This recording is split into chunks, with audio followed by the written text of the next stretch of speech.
Right hand down, right hand down. Hey, come on, right hand down, come on. Whoa, I'll do ya. What's this made of?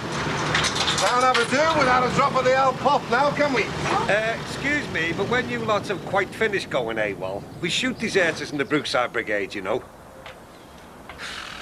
Do you fancy a brew, love? Yeah, all right. Come on. See you in a bit, Dave. See ya. Tremendous show, Carl. Well done. I mean, this is an ideal centrepiece for our celebrations. We're going to have a job finding a secure place for this lot, though, aren't we? Barry's garage. It's all alarmed. Jimmy's getting the key for us. Always the way. If you want a job properly done, get a military man onto it. Oh, no. Surely not. I don't believe it. No, you better get rid of this lot. Take it away. No, get rid of it. Please, the lot. What's up? I'm surprised at you, Carl. It's an insult to every British soldier that died in the war. What's wrong with it? Well, can't you read? It says brewed in Germany. We can't celebrate VE Day with German beer. No, you just get rid of it. Get rid of the lot now, please. Oh, they're setting up for the party. Looks like the ale's arrived. Fancy going down and joining in? Oh. What's up? Did you feel a kick? No, it was more like a little flutter. Yeah. I'm starting to show. Well, pregnant women have a habit of doing that, you know. I'm going to start growing out of all my clothes soon. Well, we'll get you some new ones. Oh, what, like something fetching and grey with little arrows all over it? Go on, go out and help if you want. Nah, I'm not really in the party mood. Besides, I want to save all my energy for when the judge says not guilty. In your dreams. Hey, you, none of that negative stuff. I told you. From next Monday on, from the minute we step inside that court, it's positive thinking all the way. Oh, you're a real fighter. Don't know what I'd do without you. Well, you wouldn't be looking for maternity clothes for a start. Come, Ed. Where? I'll go out and buy you some new gear. I might end up wearing prison clothes. There's no point till after the trial. Well, that could be weeks, the solicitors have said. And besides, you'll be bursting at the seams by then. And you've got to think about the baby, remember? Come on. Hi, Banksy. What's all this? Hail for the street party. We're supposed to be. The only problem is, it's all German. Oh, don't be worrying about that. I'll drink anything, mate. Yeah, the Mad Major won't have German beer to celebrate the end of the war with, and I can't send it back because the fella won't do it on sale or return. No bother. Offload it here.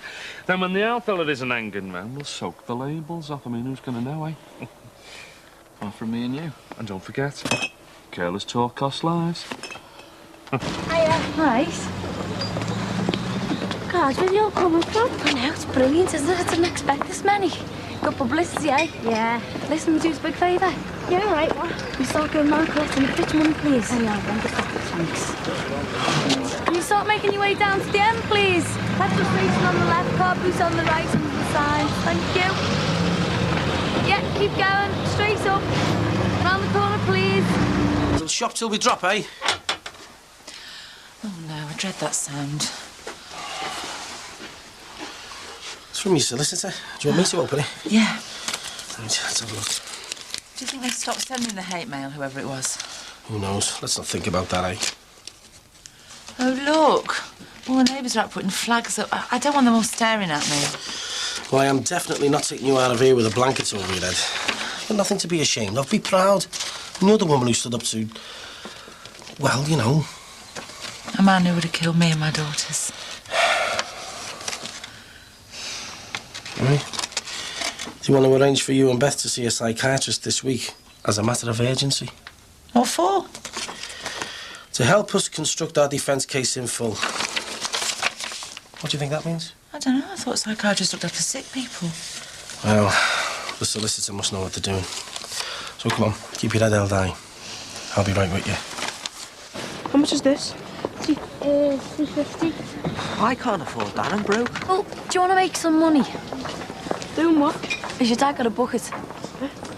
Well, I've got some cloths and brushes here. If you don't mind a bit of hard work, you can start asking people if they want the cars cleaned. What do you think people would? That's worth asking, isn't it? Well, how much would they charge? £2, it'd be fair, I reckon. Yeah, but would you be making a percentage of that? Too right. We're not a charity. 25% will do. Come on, let's make some dosh. Oh, all right, give it a go. Going well, Liz. Good planning, see? It's not like having a steady job, though, is it? No, I've already had a steady job.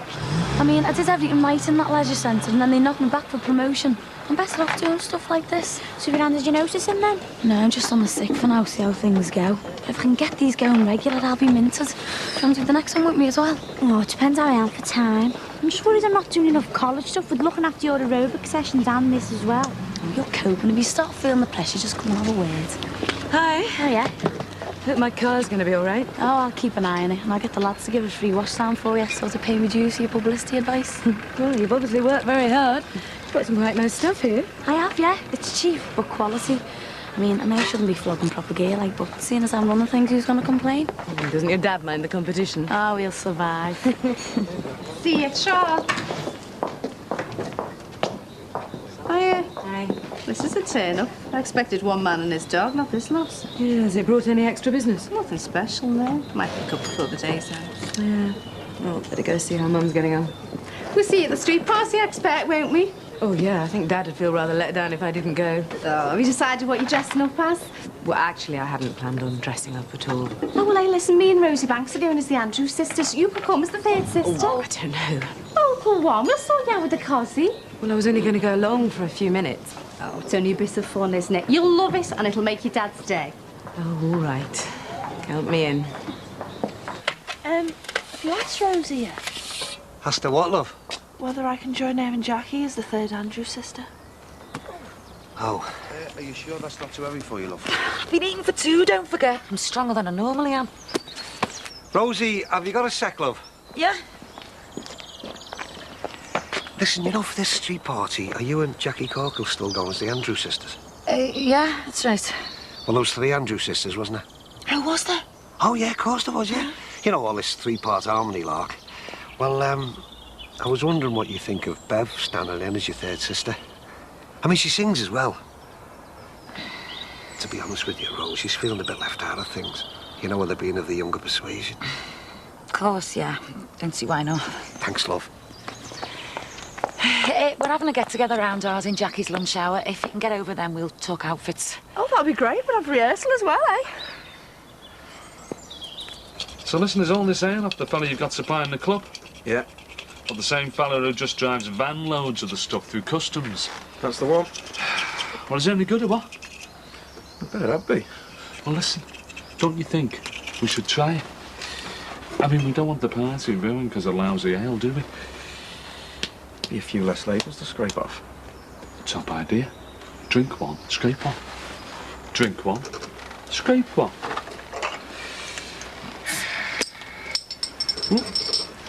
Have I died and gone to heaven? I'll tell you what, kid. If it's illegal, we better start supping the evidence.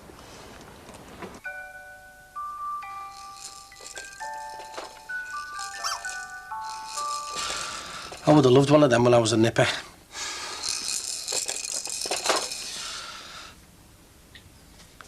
It's lovely, isn't it? That won't fit me. Besides, it's not my colour. We're going to have to start talking about the possibilities for the baby, aren't we? Well, the solicitor said the chances are that they'd let me keep the baby in prison, especially if I was breastfeeding. But even then, you wonder how long they let it stay with me and how desperate it would be when it had to be taken away. I mean, it's so hard knowing what to do. Well, he must have some kind of special units for mothers and babies, mustn't he? What's an innocent little baby done to be born in such a terrible place? I mean, what do they put on the birth certificate? Born in prison, mother's occupation convict. I'll be there for both of you. Look, I'll live for that baby, man. And I'll work till I drop. And I'll make sure that it knows all the best things in the world about you. I'm going to hate this week.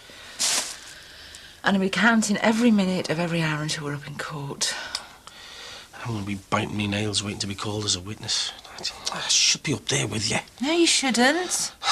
I can't stand the thought of you and Beth taking all the blame. I feel like I'm letting you down. You're not. You had nothing to do with it. Look, it's bad enough for me and Beth, but I couldn't stand it if you were going to end up with us.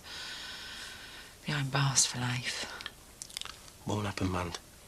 Believe me, it won't happen.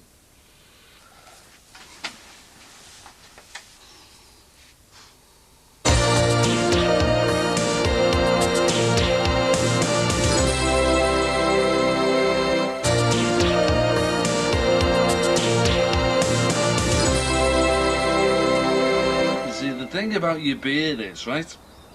It's just another drug, only it's legal. I hate being split up from my little girl, you know. Then you've got your landlords all around the country, right? Raking it in, cashing it in, raking it in from selling the ale, and nobody persecutes them, do they? No. Because it's your poor old what's-its. Drug dealers who take all the flack. I mean, who decides what's legal? Becca, she's called. I'd do anything for my little Becca, you know. Anything. Then you've got your drug squads, right? Drug squads, plates. But you don't hear anything about the ale squads, do you? Becca needed an heart transplant. Tonight, I'd be there. Her life for mine. Mind you, I'd do that. You know, most of the busies I know, they'd all be fighting to get on the ale squad because they love the stuff, damn. Do you know that? They love it. Well, I don't know about you, but I'm blooded. I'm going to the kid. Hey, kids, I know where you are. Have one last one. Come on, go on, get it down, yeah. Oh, go on, then.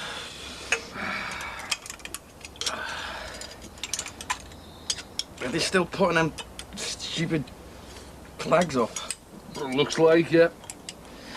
It's a load of garbage, this BD Day, D-Day. It's just one big sick joke. It's a good excuse for the do, though. They won't be seeing me there. I did me stints in uniform. Couldn't stand them. They'd be on your back all the time. Best thing I ever did getting out. Did the run here now. Hey, listen. I had this girl once, right, Kathy. Loved the girl, Her lads had them running from the army, you know. And they hounded him like an animal. Hounded him like an animal. Same with me. They dragged me down. They hounded me. They dragged me back. I can't handle this. I gotta catch him. See you later. Yeah, all right. I'll see you, matey. Go on, you're all right. See you, mate. Hey, partner, never mind, mate. Partner. Got your hard at it then, has she? Oh, she's a real slave driver. Yeah, that's my girl. Takes after her dad, don't you, love?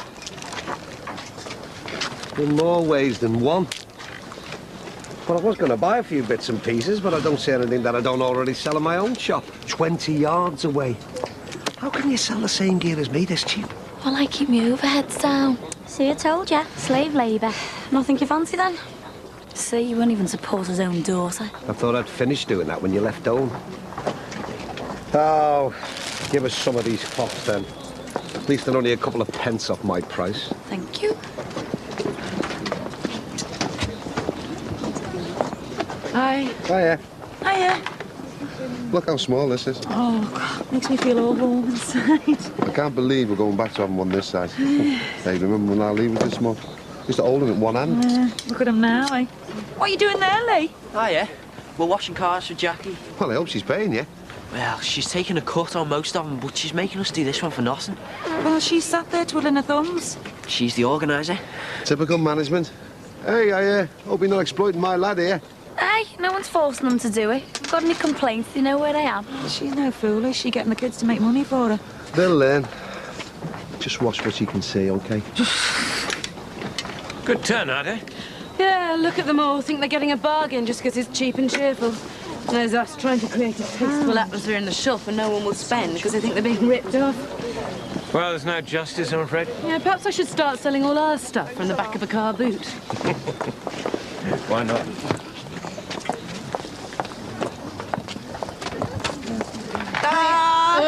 Say. Ron's going to love that in his living room. So then, when do we start practicing for our Andrew sister songs? Oh, I think it'll just be the fancy dress we'll do. Oh, what's to be singing, Coach? Yeah, well, let's sort that later. Look, we're meeting round ours to talk cosies in a bit if you can make it. All right, I'll be there. See you later. All right, ta-ra. Carla. Oh, well. Ta. Have to watch the pennies soon when you finish, mate. I won't be finishing for ages, yeah. Thanks, love. Yeah, but you won't be doing it for much longer, will you? I mean, because I've never seen a pregnant sappy girl. They move you to desk jobs. And anyway, I'll be going back to work when I've had the baby, won't I? Oh, I see. Still on that one, eh? So, just who is going to look after this baby when it's born? Well, there are such things as nurseries, you know. I got our Michael to blow them up for me.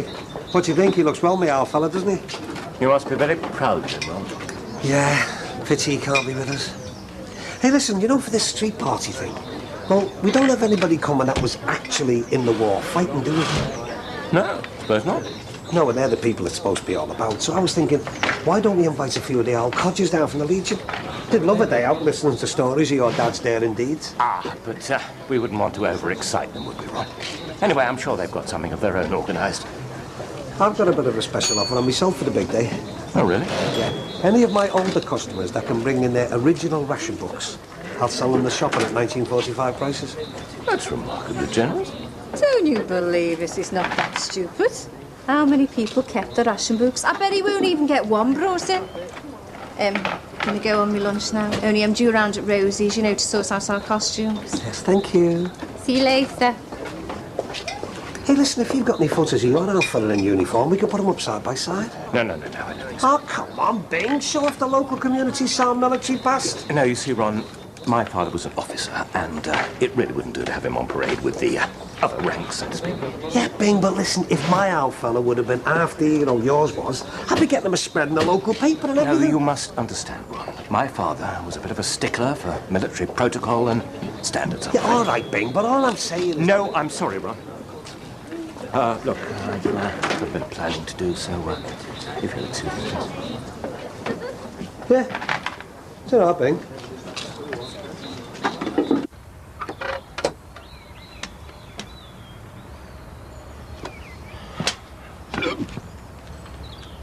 I've come to see you, Sin. Well, that's very good of you, mate, but it's not the best of times, though, is it? Yeah, I know that, but, you know, I just want to stand by you in your darkest hour. Stagger by me, you mean, don't you? Aye, man, how are you, love? Just come to see if my old mate here wants to have a little bit of a bevy with me, eh? You look like you should be drinking strong coffee, not more beers. Man's very nice of you. Thanks very much. You wouldn't have a little butty as well, would you? I'm starving. Hey, want coffee? Then you're out of here, all right? Hey. Oh, Billy used to live here. Yeah, I know, you've told me. Yes, you've told me loads of times. Come on. Oh, Billy and Dory. I know, come. Here we all are, then. Brookside's answer to the Andrews sisters. But there was only 3 of them. There's 4 of us. You see, I didn't realise you were counted in. I thought it was just me, Rosie and Jackie. Just thought it was me, Rosie and Jackie. One of us is going to have to drop out. Well, I'm quite looking forward to it now, actually. It can't be me. I've told loads who I'm coming as. Hey, hang on. What are we like, eh? Who's going to be bothered if there's 4 of us dressed up the same? I mean, who's going to know? Exactly. My lads will come through. Promise I'll keep my eyes shut. We haven't started getting changed yet. Oh, shame. Excuse me. Eddie, how many Andrews sisters were there? Oh, not sure now. 3, was it? No, hang on. 4, wasn't it? They are. See, no one will know. We're sorted. Yeah, but you can't do a 3-part harmony with 4 of us. Oh, shame. Well, let's not bother with the singing, eh? Let's just go for looking gorgeous. Do you think a black coffee's going to be enough to wake him? I'll throw it over him if I have to. I can't believe the price of maternity wear. Neither can I. I don't remember them costing this much when I was carrying Bethel Rachel. Hi. We've been out buying maternity wear. What do you think? Oh, that's nice. What's he doing here? Don't ask. He's legless. I got you this from the car boot sale. What do you think? All right. What for? Well, it's for this V-Day party. I thought you'd make a good Churchill with the right costume. So that's what you're thinking of me, eh? Crusty old duffer with a big belly. A natural born leader of men, I thought. Ah. All I offer you is blood, sweat, soil and tears. Do you think I should wear this when I go to see the psychiatrist? Yeah, if you feel like it. Wear this or no? Oh, yeah, why not? Let them think I'm a complete head case. Well, who's going to see a psychiatrist? We are. The solicitors want us to. What for? To help put the defence case together, they said. We shouldn't have to have a psychiatrist report. We should just be able to plead self-defence. Well, they aren't the professionals. They must know what's best. It's so unfair. Why can't we just go in there and tell the truth rather than having to pretend we're insane or something? Maybe I was insane. Mum? Look, why don't we just go and hear what they have to say, eh? You weren't insane. We killed him because we were terrified for our lives. We did it to defend ourselves, not because we were mad.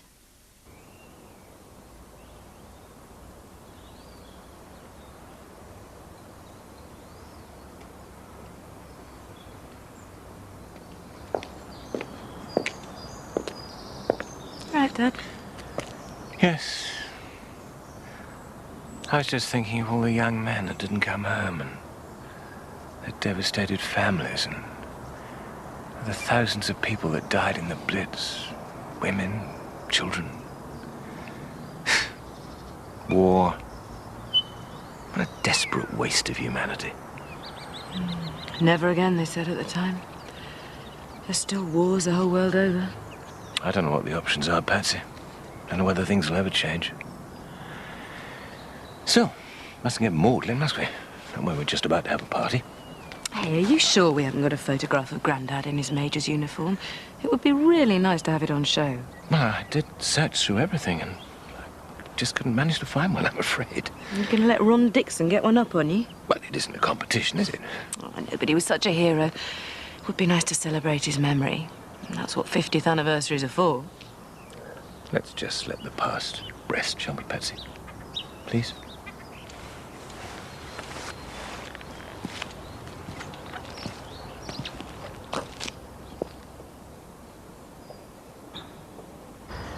Do you want any more coffee? Nah. Oh, God. My head feels like Phil Collins has been let loose in a bin lid factory. Yeah, I've got a split headache and I've had no ale. Yeah, well, you know what that is, don't you? Pressure, you're letting it get to you. You know, it's Mandy and Beth this week. Everyone's on edge. The clock's ticking down to the big one in court next week. Will they go down, won't they? It's a tough time coming up, Jim. Do you remember ages ago? That night I found you digging out here. Was that anything to do with... well, you know him, Trevor?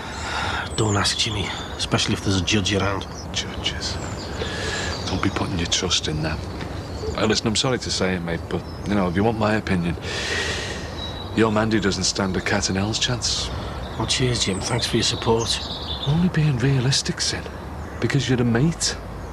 But from where I'm looking, as a man with experience of judges, busies and courts, the way I see it, there's nothing down for her. Or here, Beth. Lock 'em up and throw away the key. That'll be the story. Yeah, well, I'll stand by them, whatever. Hey, you want to put Plan B into action? Do a runner with it. No chance. I've got my own plan. I'm going to ask her to marry me before the trial.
Ah, Mr. Corkhill.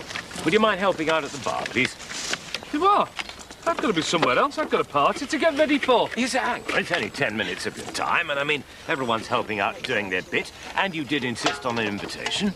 Yeah, everyone's doing their bit, except you. I beg your pardon? You! Dishing out the orders like some flaming what's-it, Tim Pot Hitler. Dare you? Today of all days. Save it! I've got to be somewhere else. I'm getting me coat. A wretched Philistine. Don't worry about it, Dave. I'll sort the bar, okay? Thank you, Eddie. That's very decent of you. See, that's what it's supposed to be today. Helping out and pulling together. Yeah, just like the good old days, eh? Indeed. It doesn't seem like that. There's nothing to eat except corned beef and spam butties. Lest we forget, Rachel, lest we forget. You are? Those years of hardship and sacrifice and sharing. But we couldn't afford to lose, you see. We had to defeat fascism. Makes you think, doesn't it? What it'd be like today if Hitler had won?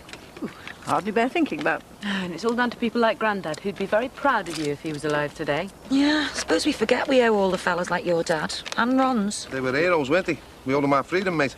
He sounds dead brave, your dad.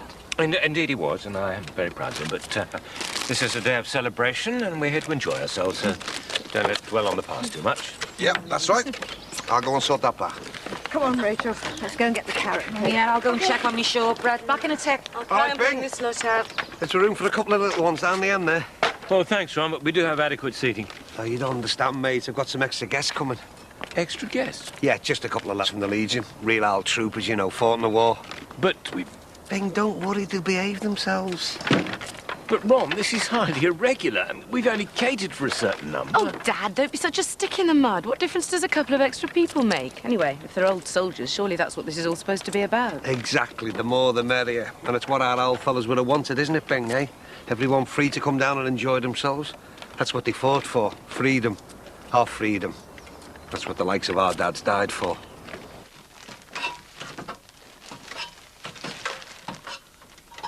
Oh, my God. You gave me the fright of me life, then. What are you doing? What are you doing? You are? Up there, what are you after? Nothing. Oh, aye, and what's that then, Scotch mist? Oh, these? Oh, sorry, didn't I say? It's a bundle of used tenors. You are? Are you really as daft as you look? The napkins, aren't they, for the street party? Barry put a load of party gear up there after the do. Oh, right, I see. Anyway, what is it with you and this loft, eh? I mean, what are you getting so worked up about? You squatting up there? I'm in charge of maintenance, aren't I, eh? And if you go putting your size 10s through that roof, who gets the blame? Soft dollies. So from now on, you want anything out of that loft, I'm your man. Because that is off limits to you, OK? Suit yourself. Filthy animal. Price of some of these? I know, it's a good job I don't want anything fancy. Just something nice and plain, just in case. In case what? In case Mandy goes to prison. Well, a big mad diamond will be like a red rag to a bull, won't it? Some hard case will be right in there straight away and I'll have it off her finger in no time. God, poor Mandy. She must be really going through it. Yeah, you can say that again. I've been there myself, haven't I? Threats of prison hanging over me. I mean, you just don't know what to do, sir. I know, I've had Jimmy filling me in on the finer details. It's no holiday camp. What if the worst does happen? Got the baby on the way, haven't you? Well, at least if we're married, it'll be official and the baby will be my responsibility. You bring the kid up on your tub, like? Yeah, no, I have to. Because I'm not dumping any kid of mine. I know what it's like not having proper parents. If Mandy's not around, then we'll just have to survive. Well, look at you. You managed to get it by, didn't you? Times when it was a real struggle, though, Sin. Times when I don't know we made it. Yeah, but you made it. And despite all the heartache and whatever, you and the kids are still together. A proper family in a proper home. And let's face it, Mick, your kids couldn't want for a better dad. Cheers, mate. And anyway, if I have a problem changing the nappies, I'll know where to come, won't I? Come on, otherwise we'll miss the party.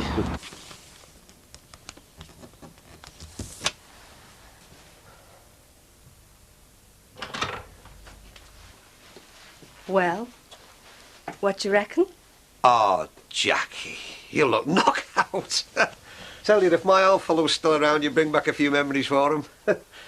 Probably wouldn't have been able to keep his hands off you. So, anyone turned up with a ration book, Chef? No, who's going to hold on to ration books all this time? Just a publicity stunt, Jack. Get me gobbing a Mersey mart. Look at you two. Hello, Julia. Hi, love. Oh, now let me guess. It must be Bette Davis, those lovely eyes. Supposed to be one of the Andrews sisters. Oh, don't go sitting under the apple tree, eh? Oh, that brings back memories, that one. Aye, despite all the bombs and the rationing, there were still happy days, you know. I was only a teenager, of course. A teenager in love. Ah. Good old days, eh? You should have no problem guessing who I am, then. Looks like you should be selling nylons out of a suitcase. Hey, do you the deal, darling? 2 pairs for the price of 1. I might have known. A spib, the lowest of the low. All right, Julia, it's only a bit of fun, you know. Fun? It was the likes of you that made our lives a misery. As if dodging Hitler's bombs wasn't enough to be putting up with. Now, just hang on, will you? There's no hope for you, Ron Dixon. It's in the blood. Just like that cheating father of yours. No way. You're talking about a war hero there. Don't forget, he fought for the likes of you. That's Cyril Dixon. Your dad. Oh, yeah, he's camouflaged, didn't he, behind enemy lines? Like I said, a hero. A hero? The man's a coward. The way he treated me, a liar, a cheat and a coward. Now, I'll take these if you don't mind. You what? Me ration book. World War II prices, I believe. Or are you going to try and worm your way out of that one as well? You don't get much for 200 quid nowadays, do you? Well, you said you wanted something plain, Sim. Yeah, I suppose so. Just hope she doesn't knock me back now that I've forked out. Nah, no chance. Well, we'll soon know. I'm going to pop the question to her, the savvy, put a smile back on her face. Yeah? Oh, yeah, no time like the present. Going to get a special licence sorted out and get married this week. Because you didn't get corned beef and tins during the war, you know. They needed all the metal to make the bombs. Really fascinating. Tuppence. Tuppence again. How are we going to carry that lot out? Treat myself to a taxi? Taxi. You need an articulated lorry to shift this lot. And tuppence. Only a couple of quid. Oh, that's right. It's only money, innit? What the hell? Tuppence again. And again. Right. That's it. That's 60 pence, please, Julia. Oh, 12 bob. Mind you, I used to be a lot in those days. Thank you, Julia. Now, I'll leave these with you while I go and get myself a taxi. Right. Bloody ration books. That poster's coming down now. Oh, Aggie, you made it, and you brought the girls as well. Have you got your ration books, girls? Hey, hang on, you what? I thought I'd spread the word about your special offer. Do you a favour, like. Oh, tar, Julia. Tar very much.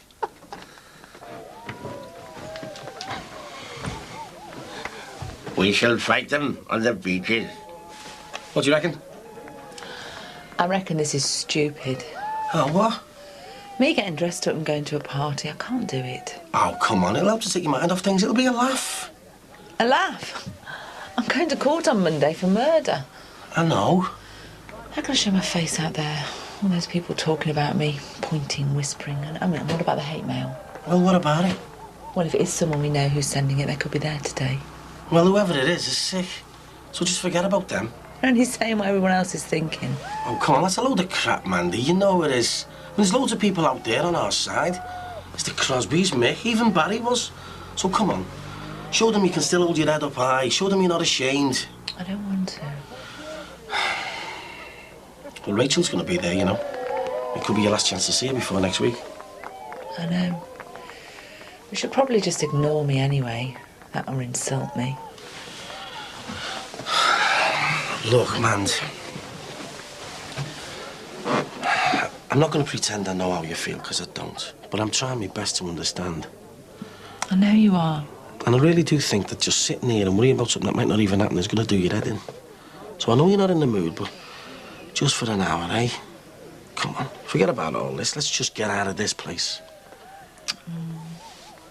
Come on, for me. I mean, I want everyone to see us together as a couple. I want them to see how proud I am of you, how much you mean to me. Just an hour? Yes. And anyway, anyone gives old Winston and his girl any trouble, I'll give them the victory bees. Jean? Yes? Well, how do I look? Oh, very dashing. Well, it's a very special day. One has to make an effort. Even if it means lying to your own daughter about her grandfather.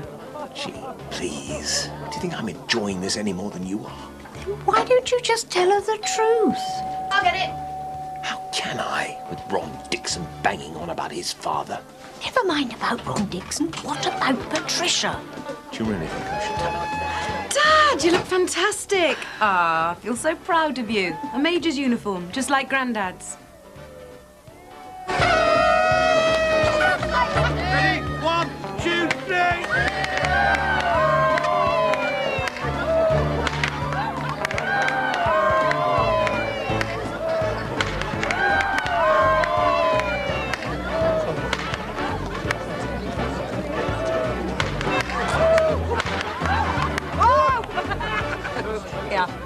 Aye, aye, it is. Can you get him?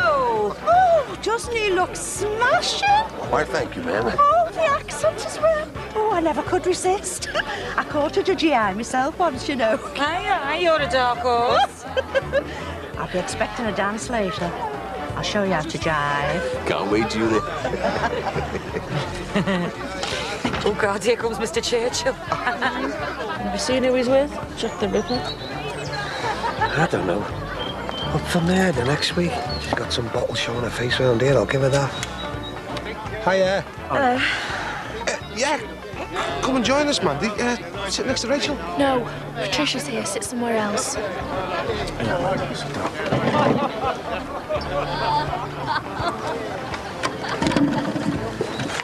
Marvellous. What are we supposed to talk about? Don't know. It's a good job they've only got plastic eyes. I think you should say a few words, Dad. What? No, there's no need for that. Well, just to remind everybody what today's all about. What Grandad fought and died for. Well, David? Well, look, Patsy, there is something I want to tell you. It's a bit awkward, actually. I know, Dad. You do? It's Grandad, isn't it? Yes. You see, he...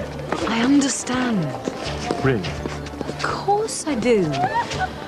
It's all too much for you, isn't it? I'm being silly. I got carried away. Just showing off, I suppose. Because my granddad was a hero and I want everyone to know about it. Oh, of course there's no need for you to make a speech. No, of course not. Will you excuse me? Poor Dad. I better go and see if he's all right. It's great doing it. Everybody dressed up like this. The old street party. Just like the good old days. It was a different country then. Was that before the lookalikes of me and Aaron? Now, Mick, I wasn't talking about that. I was talking about society in general. Oh, the good old days, Ron? Exactly, Eddie. Spot on. When there was no National Health Service, all sorts dying of TB and the like, people living in slums, getting crapped on at work. Yeah, all right. So some things have changed for the better. You bloody right they have, mate. Some things have gone a lot worse. I mean, in those days, you could leave your back door open without being worried about being robbed and that. He's right, Ed. Your mum never locked the door when we were kids. Yeah, you see, Eddie, people weren't all on the rob then because they didn't need to be. We never had it so good. That was the 50s, Ron. The 40s were desperate. Julian will tell you. He's right. What we suffered, I wouldn't wish on me worst enemy. All right, Julia, so things were tough, but everybody pulled together then, didn't they? They got through. It was all about community and that spirit. But now, community, you need alarms, barbed wire, all kinds of things to keep the robbing gets out. There's druggies, smackheads. I'll just get myself a drink. Tell you, the world was a safer place then. Say that again. All kinds of weirdos hanging around. I mean, the streets aren't safe anymore. And it all started to go wrong when they did away with capital punishment. You want to hang people for robbing? I'm not saying that, Nick, am I? But for murder, yes. If you ask me, it's about time they brought back hanging. Well, no one did ask you, did they, Ron? So just shut your gob, eh? Hey, all right, Simba, I didn't mean anything. Flaming hell, they're touchy, aren't they? Would you blame her? The poor woman's out of her mind with worry. The trial starts next Monday. Poor cow. Terrible. It's a crying shame. Of course, we'll have to go and watch. Show me support now. Ah, here they are, at last. Alfie and the lads. Hey, Pat, have I got a surprise for you? Come and meet some of your granddad's old mates. They were in the same regiment as him. You're going to have to tell her, you know. I can't. David, you must. How can I? You can't carry on living a lie like this. Look what it's doing to you. She'll be devastated, Jean. She'll never forgive me. David, you have got to tell her.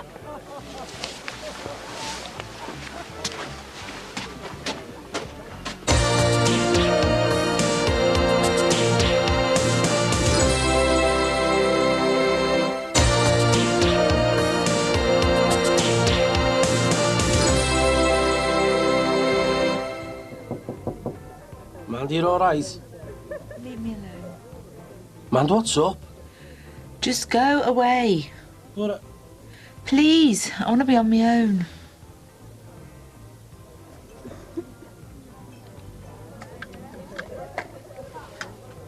But you must remember my grandfather, Major Crosby.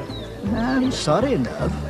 But Alfie, Bing said his dad definitely served in your regiment. Oh, here he is now. He'll put you straight. Dad, this is Alfie Doyle. Hello. Major. No, please. In memory of your father, sir. I'm told he died in the war. Yes, he did. They are, Alfie. I told you he was in your regiment. I'm sorry, there was no Major Crosby. I knew every man in the regiment like my own brother. You must be mistaken. No, Mr. Doyle's right, Patricia. Grandad wasn't in his regiment. Well, which regiment was he in then? Wasn't in any. You said it was one of those top-secret jobbies, wasn't it? Come on, Bing, the war's been over 50 years. You can spill the beans. What was he up to, eh? Behind enemy lines, secret missions and all that? He wasn't in any regiment because he wasn't in the army. Dad! He was a conscientious objector, Patricia. He refused to fight for his country. He was a lily liver. But you said he died in the war. He did. He was sent down the mines. He died in an accident. God almighty. So he was a minor, not a major. I'm sorry, Patricia. Excuse me. I'll go after him. I'm sorry, Alfie, mate. I had no idea his old fellow was a yellow belly.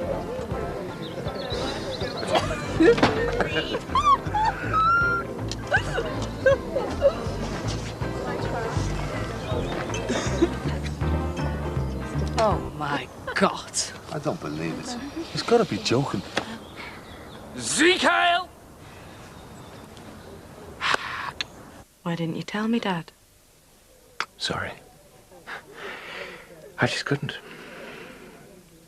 Why wouldn't Grandad fight in the war? Because he was a pacifist. He couldn't bring himself to kill, even for his country. So he was willing to stand up for what he believed in, whatever the cost. He wasn't a coward. Don't you think I tried telling that to the other boys at school every time they handed me a white feather, every time I got bullied and beaten up? I had no idea. It was a different era, Patsy. Being a conscientious objector in those days wasn't trendy. It was treason. And you suffered for it? Your grandfather put his principles before his family. I'm sorry. So all the fuss today. Why bother? I suppose I wanted you to be proud of him. What with Ron Dixon banging on about his father. I am proud of Grandad. He stood up for something he believed in. I didn't want you to suffer as I had. Have to endure the stigma. Is that the only reason? Other children had fathers who were killed in the war, and they at least had a hero to remember. Others had fathers who came back from the war and picked up where they left off. Me, I had neither. But Grandad was a man of principle. He was a hero in his own way. Pacifist? We were fighting fascism, for God's sake. But he was fighting his own war. He was fighting for what he believed in. You don't have to bear arms. Look at the students in Tiananmen Square standing in front of the tanks, risking their lives for their beliefs. I mean, they're courageous. You know I have nothing but admiration for those people. Then isn't it time you started admiring your own father? It must have taken a hell of a lot of guts. Come on. Let's go back to our party. Toast our hero.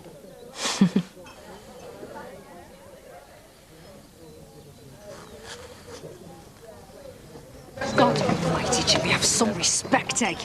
Respect? He doesn't know the meaning of the word. Behave, will you? It's only a bit of fun. Fun? You didn't live through the Blitz, lad. German fuckers bombing us every night. You should be ashamed of yourself. What bombed you, Chippy, did they? Bit near the knuckle, isn't it, Jimmy? Swastikas and all that. Hey, listen, if Freddie Starr can get away with it. Freddie Starr's funny, mates. You're not. There's fellas here who fought in that war. Don't mention the war. Come on, someone put the music back on. Get the party going. Let's have a jive. Come on. Jiving's out for you, my girl. Since when? Since I put you on the easy list. But you're all right for a slowie. I'll put a slow one on. Me and Vic are going to have a dance. Oh, forget the music, eh, Julia? Well, what about our dance? Some of the time. Hey, I'll hold you to that. Right. We'll have a good old-fashioned sing-song instead. Come on, everybody. Let's hear ya. It's a long... Toe rag, one shooting. Sorry about this, Alfie. Isn't that the ball? Hey, so what do you reckon to me dad's medals then? Where did he get them? What do you mean, where did he get them? In the Second World War, of course. These are from the Great War. You what? The First World War, they can't be. He wasn't old enough to fight in that one. Everything all right, Ron? Yeah, thanks, Bing. But my old fellow was a hero, Alfie. He was a legend. He was in the army, I've got the photographs. He fought for his country, he was willing to die for it. What was his name again? Cyril. Cyril Dixon. Ah, yeah. Cyril Dixon, I remember him now. Down the Legion with his war stories. God for that. He was in the catering corps. What? But he said he killed 15 men single-handed. He did that, all right. He poisoned them.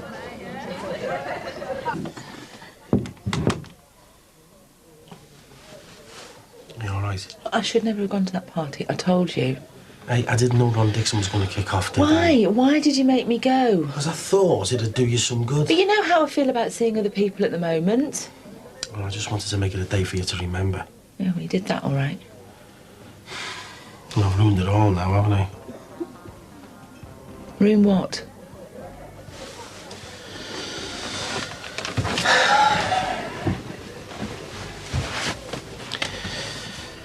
I was going to give you this.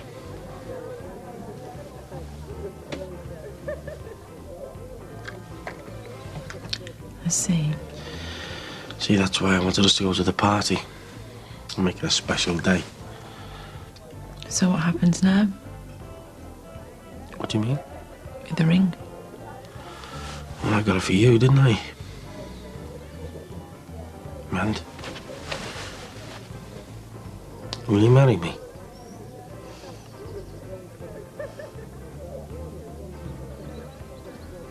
I'd love to. Oh, brilliant. Oh, I thought I'd blown it. Well, I tell you what we'll do, look. I'll get a special license and we can do it tomorrow. No. Why not? Because I want us to have a proper wedding and a proper marriage, and we can't if they send me to prison. Oh, yeah, take the ring. No, I can't. Not until all this is over. But I'll marry you right after the trial, if I'm free.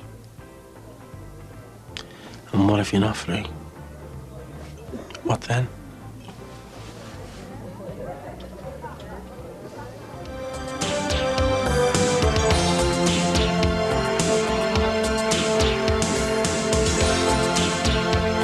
A reminder that just for next week you can see Brookside every night on Channel 4 at 8:45 on Monday the 8th of May, then at 8:30 for the rest of the week.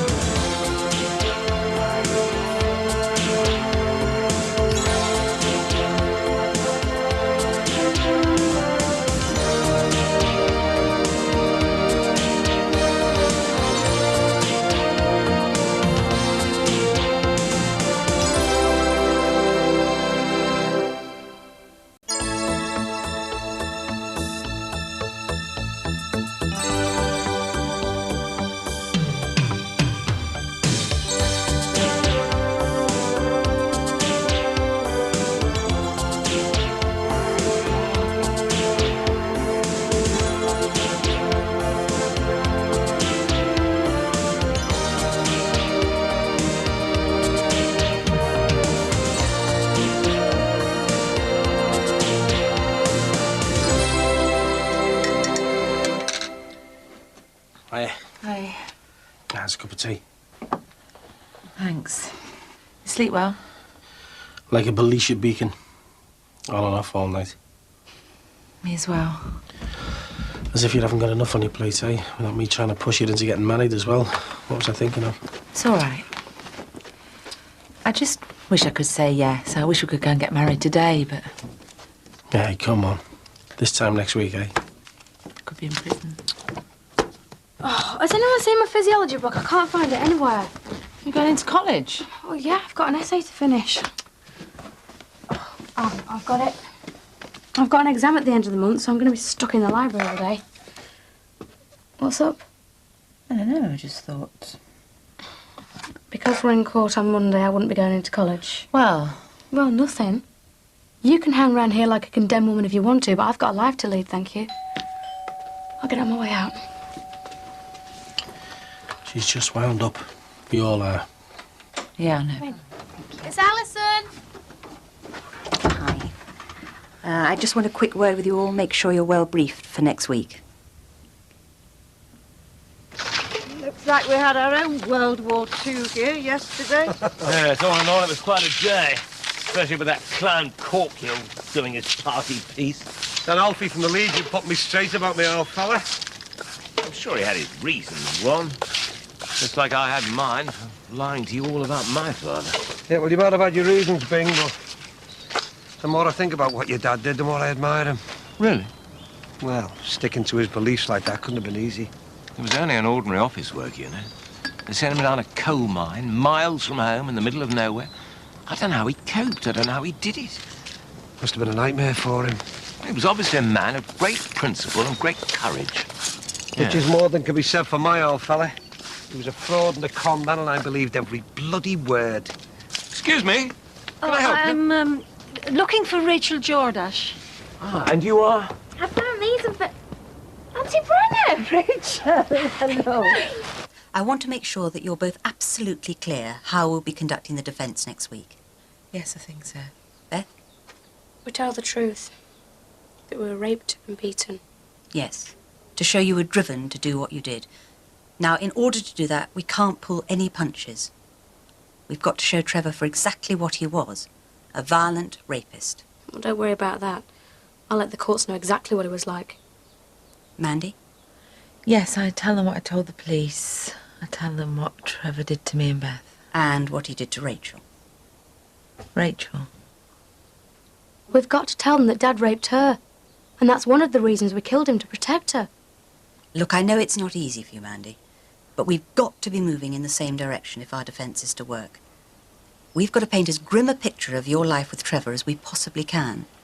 We've got to convince the jury that Trevor's physical, mental and sexual abuse so provoked you that you were pushed to breaking point. A point where you were no longer responsible for what you did. Well, that's basically what diminished responsibility is. Diminished responsibility? That's a laugh.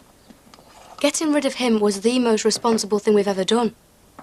The years of abuse we both put up with, the fists, the groping, the rape. And you want Mum to go into the courts and pretend that she was mad? It's not about that. It's about showing that Trevor's extreme and violent behaviour eventually affected her mind to such a state that she wasn't responsible for what she did. Can't we just tell them that he tortured us until killing him was our only way out? That's part of our defence, Beth. Provocation.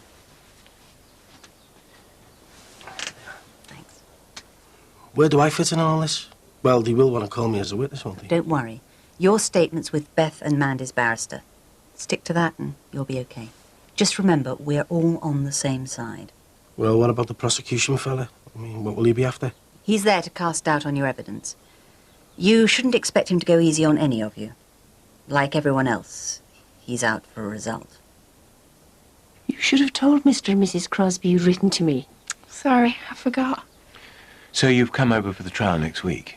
Flew in this morning, staying in a hotel in Liverpool. Just wish I was visiting in happier circumstances. Indeed. It's very sad. Oh, I made up you here, Auntie Brenna. You're all the family I've got left. Rachel, why don't you put the kettle on? I'm sure your Aunt Brenna could do with a cup of tea after a journey. Okay, back in a minute. Do sit down. It's a good show you're turning up like this, you know. Rachel could really do with some family support. I want to help her all I can. That's what families are for, after all. God knows Mandy will need your support as well after what that brute of a husband did to her. Brute of a husband was my brother. Trevor, you're his sister? I'm sorry.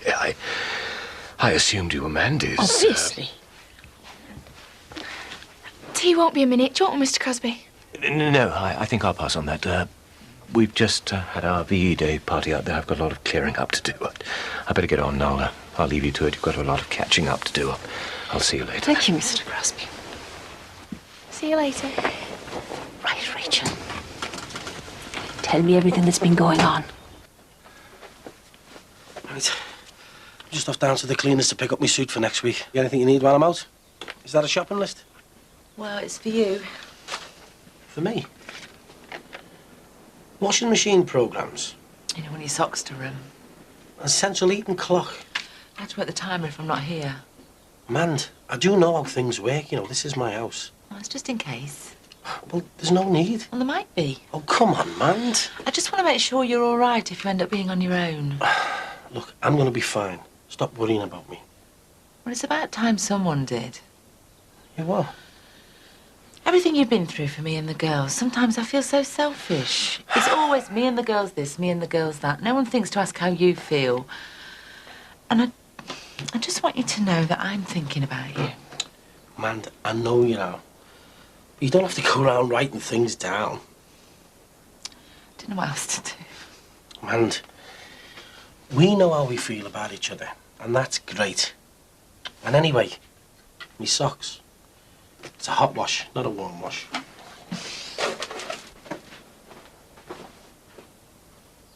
Are Mr. and Mrs. Crosby treating you all right? Yeah, great. So you don't miss your home? You're joking, aren't you? Your mother and your sister, your family? Miss them. I hate them. You know, you're more than welcome to come home to Ireland with me. Really? Of course you are. Oh, brilliant. We could go back together after the court business is over. I reckon you'll be ready for a break by then. Next week isn't going to be easy. I know. The police want me to be a witness. I'm going to have to talk in court. It'll be all right, Rachel. I'll be there for you. I'm so scared. I know you are, love. But just remember why you're doing it. For your father. He's not here to defend himself. Because they killed him. So it's up to you and me to make sure they don't tell any more lies. The things they're saying about him are terrible. What are they saying now? Oh, just lies. Terrible lies. What lies? None of them are true. Dad had never hurt me. He wouldn't. You were his favourite, weren't you? How can they say those things? How can they say he'd hurt me like that? Hurt you? How do you mean hurt you? They're going to say he did things to me. In bed, hurt me and that. He loved me, he never hurt me. No, love, I know. It's all right. Your Auntie Brenna's here now. Hello? Oh, hi, Dad.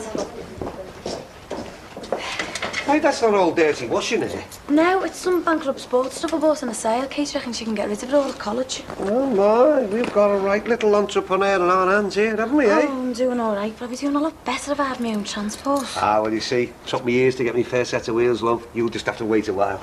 Says who? I've booked myself on one of those one-week driving courses, so I will be taking my test at the end of next week. Yeah, what? Those intensive driving courses cost a fortune. Oh, Dad, don't worry. I know what I'm doing. I'll be all right. Anyway, I'll see you later. I want to get rid of this stuff. Ta-ra. Ta-ra.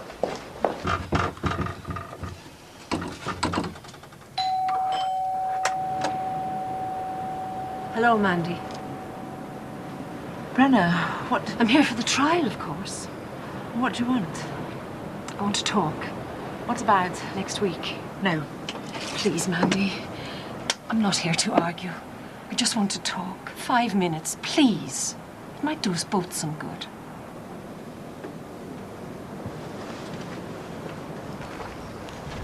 All right, sir. All right, mate. All set for the big day, eh? What about you and Mandy? Did she say yes then? Army suit, no, it's for going to court in next week, you know. All right. What about the proposal? Ah, she hasn't given you the knockback, has she? Well, yeah and no. See, if Mandy and Beth get off next week, then we're going to get married. And if they don't?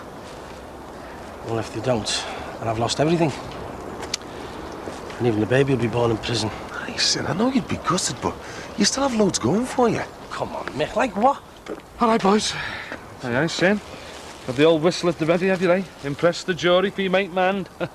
Listen, you get the suit. What you need is a case full of Eddies. Bribe them. Yeah, see you now, Mick. All right, sir. Where are you going? Haven't you got a brain between those ears of yours, Jimmy? You what? Can't you see he's near to breaking point? He doesn't need you making jokes about it. He needs help, all right? Just think about it for once, Jimmy. I was in the taxi this morning. The strangest thing. We went past St. Agnes, and it all came back to me. The day of Beth's christening. Do you remember it, Mandy? Yes. I remember it like it was yesterday.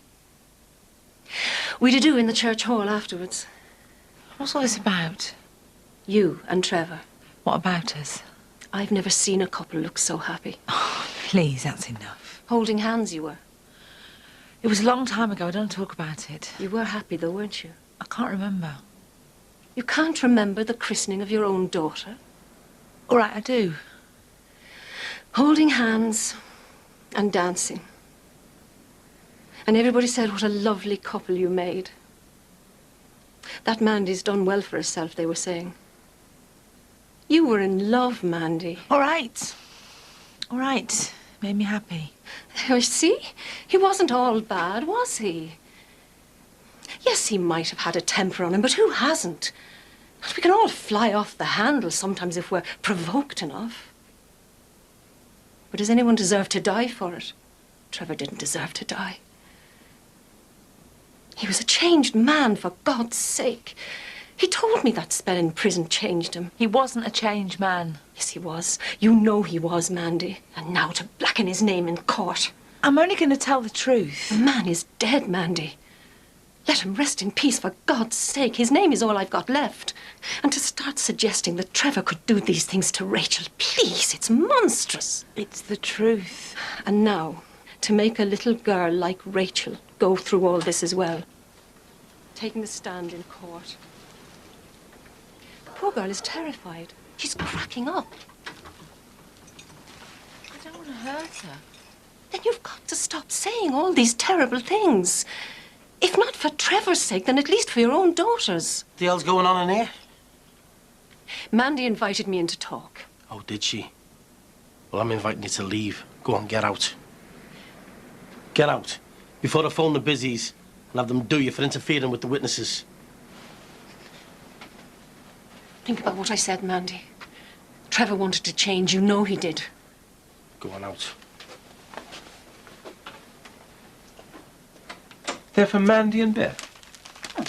I only want to wish them good luck. But we shouldn't be seen to be taking sides. I'm not taking sides. I merely want to support Mandy. She desperately needs it. And what about Rachel? Doesn't she need our support? Shouldn't we be nailing our colours to her mast? For God's sake, David, this isn't some sort of football match where you can only support one side. There aren't going to be any winners, only losers. I mean, Mandy, Beth, Rachel, even Trevor, I suppose. They're all victims and they all need our help and support. Oh, who are the flowers for? They're lovely. Just a friend who's in need of a bit of cheering up. Oh, that's dead nice of you. You're brilliant, you two. What were you doing letting her in, Mandy? She just took me by surprise. I didn't know what to do. You shouldn't even be talking to her. I mean, she's breaking the law coming here. I know, I'm sorry. You know what she's like? She's evil. She'll try and talk you into anything. She's bad news. So you should just stay away until all this is over. And anyway, what's all this stuff doing out? I was sorting the cupboards out. Wanted to leave them clean for you, get the house in order. Don't want people saying the house is dirty. And you're not on trial for having dirty cupboards. I wanted to. That's her back again. All right, matey. All right, Timmy, what do you want? I want to help. You what? There you go.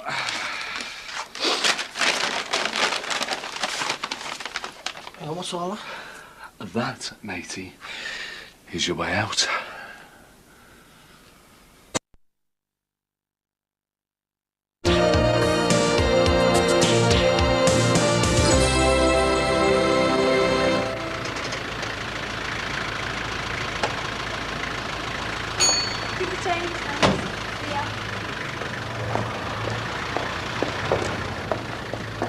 Well, getting cabs and tipping the drivers, eh? You're doing well. Yeah, too well. What do you mean?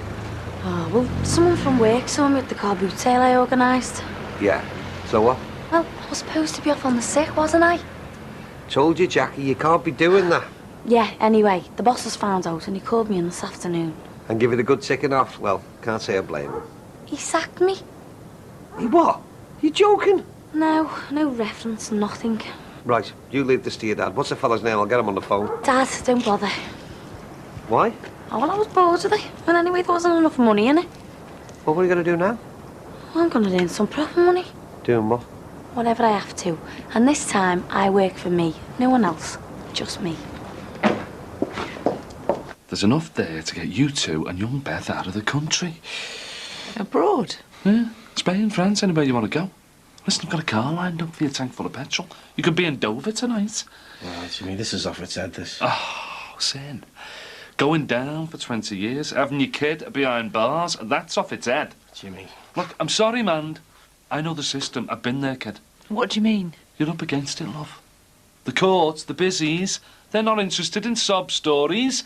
They're only interested in locking people up. This is your only chance, kid. This is your only way to get justice. No, Jimmy, it's too risky. And anyway, what do you want to do this for? Mates, aren't we? And you need help. Hey, look, don't be worrying about this place. I'll keep an eye on it for you. Me and Jackie can move in. You are? Well, I thought that was a fair deal. I sort this for yous and I get the house. So that's what this is all about, eh? You getting a cheap house out of it? Well, thanks. Try to do a Bezzy a favour and you get it thrown back in your face. That's nice, isn't it, eh? Well, I'll tell you, man, when you're stuck in your cell 8 months pregnant, you know who you'll have to thank for it, don't you, eh? That's enough, Jimmy. What's going on? Jimmy wants us to do a runner. Are you serious? Too right, I am. It's your only chance.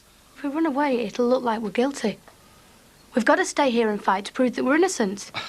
You two have got as much chance of getting away with murder as I have of getting off with Madonna. I'm through with running. Yeah, especially after Ireland. Oh, get real, will ya? The busies want a result. They're taking you all the way. They're out to get you. Well, we're just going to have to take our chance, aren't we? Because we're not running because we've done nothing wrong. Now, can you please get out? Go on, Jimmy. Leave us alone, eh? Please yourselves. It's your funeral. I'll see yous in court. Sorry to bother you, Mr. Crosby. I was just hoping I might sit with Rachel for a while. Well, it is rather late. Oh, I know. I was just starting to get a bit lonely sitting in that hotel room of mine, thinking about next week, the trial. My poor brother, it all came back to me. Yes, it can't be easy for you. And poor Rachel. She's just a child. She needs all the comfort she can get, especially from family. Indeed, yes. Well, I suppose you better come in then. Jimmy Corkill's bad enough, but let him Brenner in. What were you thinking of? Look, everything happens so fast. You know how Brenner can be. I can't even go out for a couple of hours, can I? What is wrong with you, Mum? All right, Beth. Look, don't turn this on me. But why can't you stand up for yourself for once? What? Have you forgotten why we're both in court next week? What's the point of arguing, eh? It's too late for all that. It's not going to solve anything. Now, the trial starts on Monday. We all know the score. Well, this time next week, this could be one of our last nights together. We're not going to spend it at each other's throats, are we? No. Well, that's the last thing I want to do. So please, let's just try. Make an effort. Just make tonight special. Just for the three of us. We've got to be brave, Rachel. We're doing it for your father, remember? He's counting on us. Me and you. Now, you're not going to let him down, are you? No, I'd never let my dad down. Good girl. All you've got to do is tell the truth. Tell everybody what sort of a man your father really was. Show those others up for the liars that they are. What's going to happen to them, Mum and Beth? They're liars. And murderers. And they're going to get what they deserve. Are they going to go to prison? Oh, yes. They're going to prison, all right. They're going to prison for a long, long time.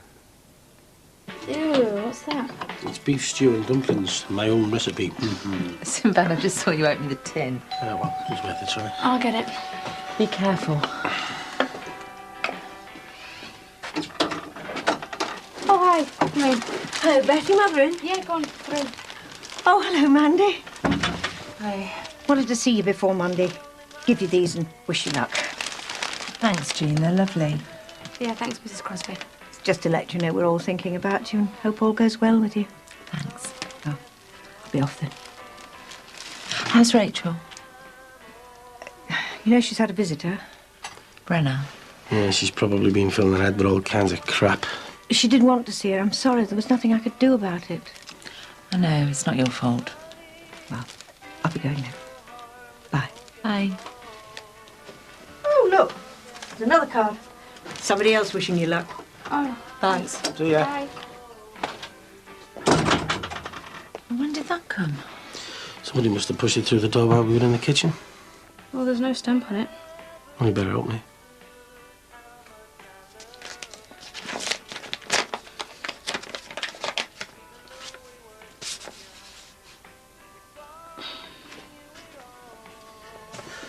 And what's to say?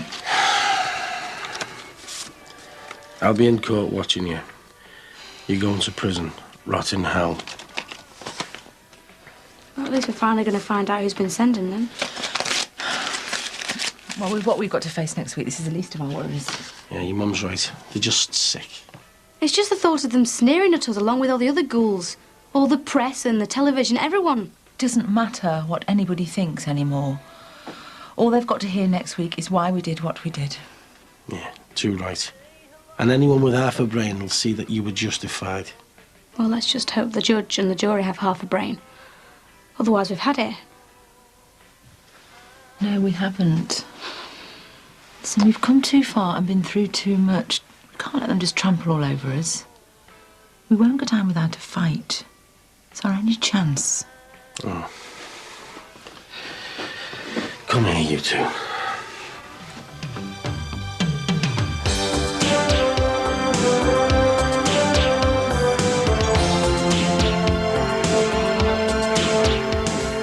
Well, as the Jordache trial gets underway, Channel 4 will be showing Brookside every day next week, beginning on Monday at 8:45 and then for the rest of the week at 8:30.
Two accused, Amanda Jordache and her daughter Elizabeth Jordache, arrived at court with a family friend. Amanda Jordache faces murder charges in relation to the death of her husband Trevor Jordache. The case attracted widespread attention in February this year when, following the discovery of the body of Trevor Jordache under the patio in the garden of the house where the defendants live, a manhunt was launched which resulted in the arrest of the defendants in the Republic of Ireland. God almighty, I didn't think there'd be telecameras outside. What, after all the stuff in the papers? Well, haven't they said enough about us? Well, we're still big news. Yeah, and you will be until all this is over. Better get used to it. I'll see you Monday. Hey, say cheese. What are you doing? On for the family album, mate. I'll catch us later. Oh, cheek of her. Because you'd think you'd be safe in here, wouldn't you? Well, it's nice to know all our friends and neighbours are here to support us. Parasites. God, look at this place. Do you think it started without us, do you? Shouldn't think so. Well, where's our barrister? Shouldn't he be here? Well, he'll be here somewhere, don't worry. Court number 3. Right, well, we better get along then. Well, let's go to the cafeteria first and have a cup of coffee. Well, have we got time? Yeah, plenty of time. There's going to be a delay with starting, as usual. It's a problem with the judge. What's wrong? It's nothing to do with us. Nothing to worry about. He's just got to make a ruling on another case. Shouldn't be too long. Well, what have we got here? Very cosy. Happy families, is it? I told you to stay away. To gloat to have you, Brennan. I've come to see justice is done for what you did to my brother. And what about what he did to us? What about the abuse and the torture and the rape? What the hell's going on? Go on, beat it before I have you thrown out. Don't worry. I'm going. What was that about? A case of this importance, and not a soul seems to have a clue what's going on. Yeah, it's up its head, isn't it? I mean, our whole legal system seems to be creaking under the strain. What's all that? Oh, I say, excuse me. Name? Sorry? Name of the case. Oh, Crown versus Jordache. Crown and Jordache. Body under the patio. That's the one. Could you direct us, please? You want the cafeteria? Cafeteria? Just a minute. It's a late kick-off. Everyone's waiting in the cafeteria. Ah, last-minute legal hitch. Spot of plea bargaining, no doubt. They're probably hammering out an agreement in judges' chambers as we speak. He's tied up on another case. Oh, and a word of advice. Yes? Stick to the coffee. The tea's lousy.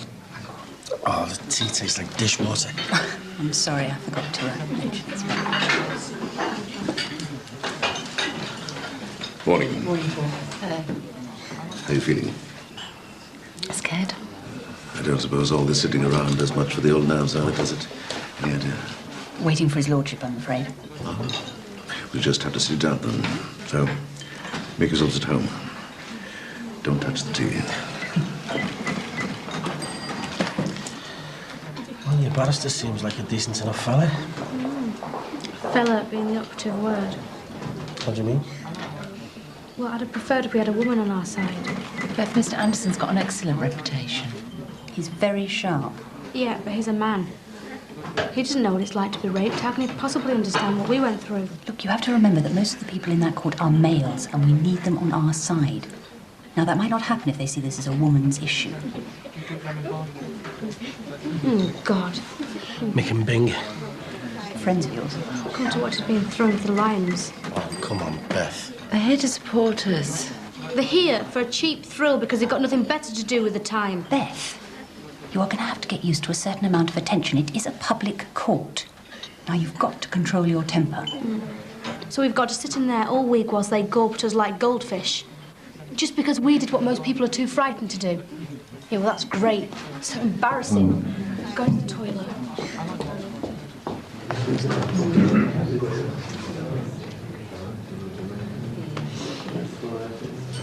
You the usher, mate? Name? What? Name. What do you need my name for? Name of the case. Oh, the case.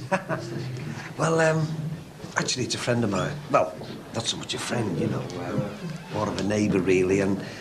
Well, I was just passing, so I thought... Name? You know, you wait months to come to trial, and when they get you here, they keep you hanging round. Yeah, well, we shouldn't be much longer. Makes you laugh, though, doesn't it? If that was anybody else being late, they'd probably get done for contempt of court or something. It's absurd in this day and age. Surely they make provision for circumstances like this. Yeah, well, there's only one judge for this case, and if he's not available... Then we have to wait around like spare parts. You all right? Full of the joys of spring. Enjoying your day out, are we? Nothing on the TV? Beth. Come on, Bing. See you later, sir. Yeah, go easy. Hey, take it easy, Beth. You're only going to go upsetting yourself. You have got to cool down. This is nothing compared to what it's going to be like in that courtroom. You've got to keep calm. I just hope the Jordache girl controls that temper of hers. No judge worth his salt is going to tolerate any of her outbursts, you know. She'll be held in contempt. Can't blame her, though, Bing. I'm beginning to feel the pressure myself. This is nothing compared with the cauldron of the courtroom, Nick.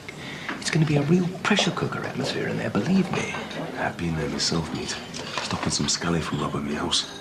The pressure in that place, worse than a derby match. Crown and Smith, court number 5. Oh, excuse me. Any news on Crown and Jordache? Oh, sorry, friend. Still waiting on the big white chief. Crown and Smith, court number 5. Crown and Smith, court number 5. Looks like things are beginning to move, eh? Yeah, hopefully it won't be much longer. Might be an idea to go to the toilet now with all this coffee we've been drinking. I'm all right, I've just been. They're just down the corridor. Right, won't be long. Don't worry, I won't be going anywhere without you.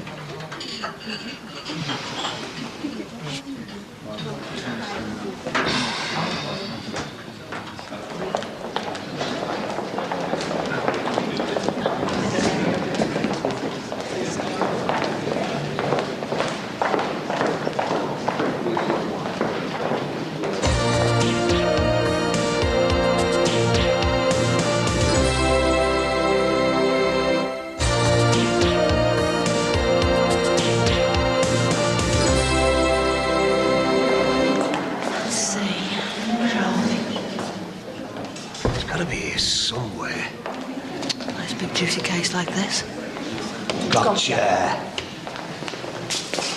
What? What are you doing here? I thought you said you weren't coming. Well, so did you. Yeah, well, I was just passing, you know. Just thought you'd pop in. Yeah. You as well. Just passing, you know. Well, now we're both here. It'd be daft not to, wouldn't it?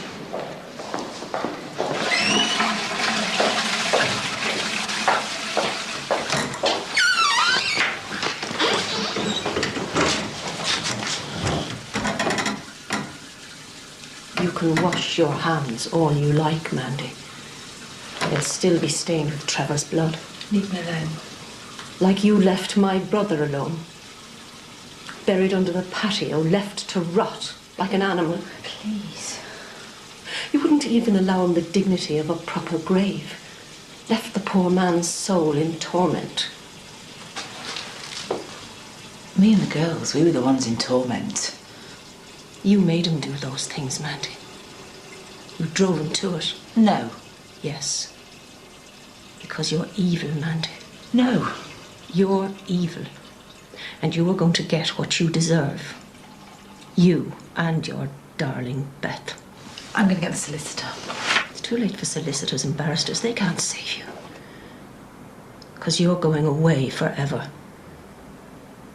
You and that evil daughter of yours. Evil bitches. Rot in hell. Do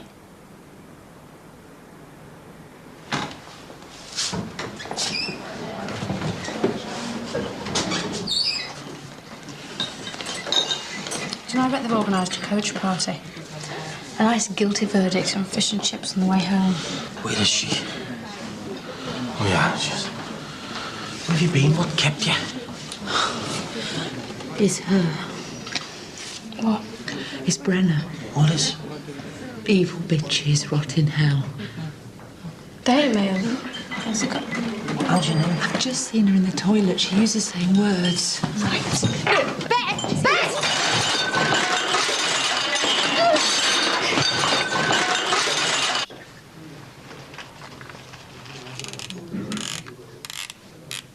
I'll take that.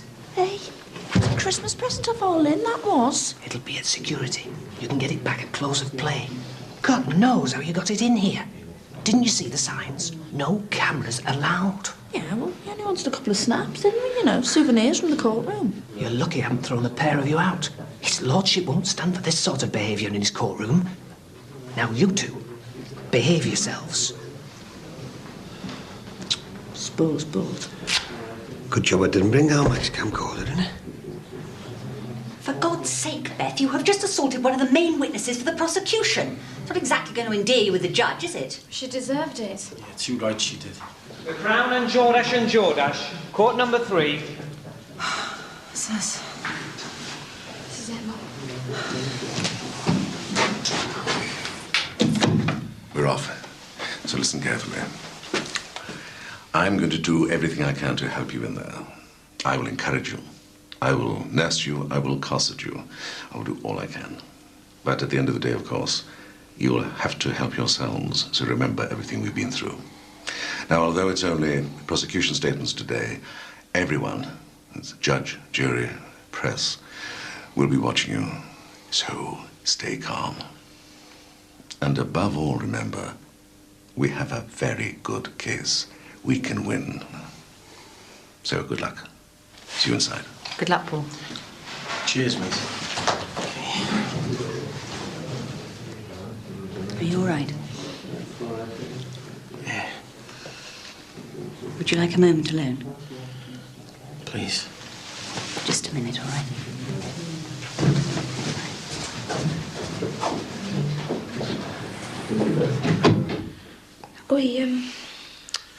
Are we going to be all right, Sinbad? Oh, of course you are.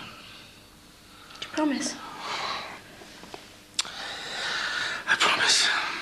And we'll wait for us, won't you? You won't leave us. Of course I won't. I'll be waiting here till it's all over. And I'll be putting this ring on your finger, okay? Come here. Come on. Sorry.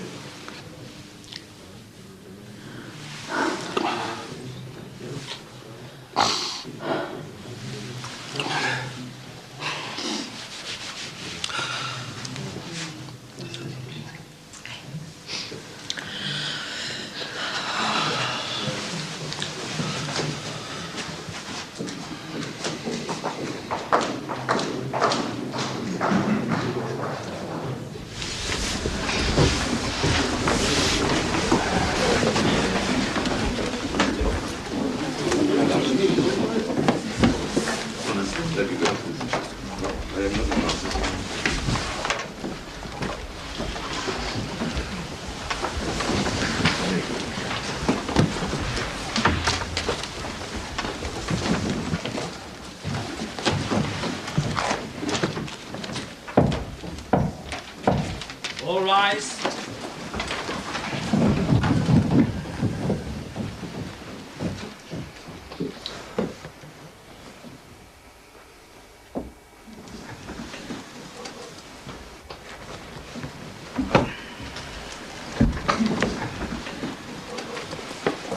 The Crown and Jordache and Jordache. Proceed. Please stand.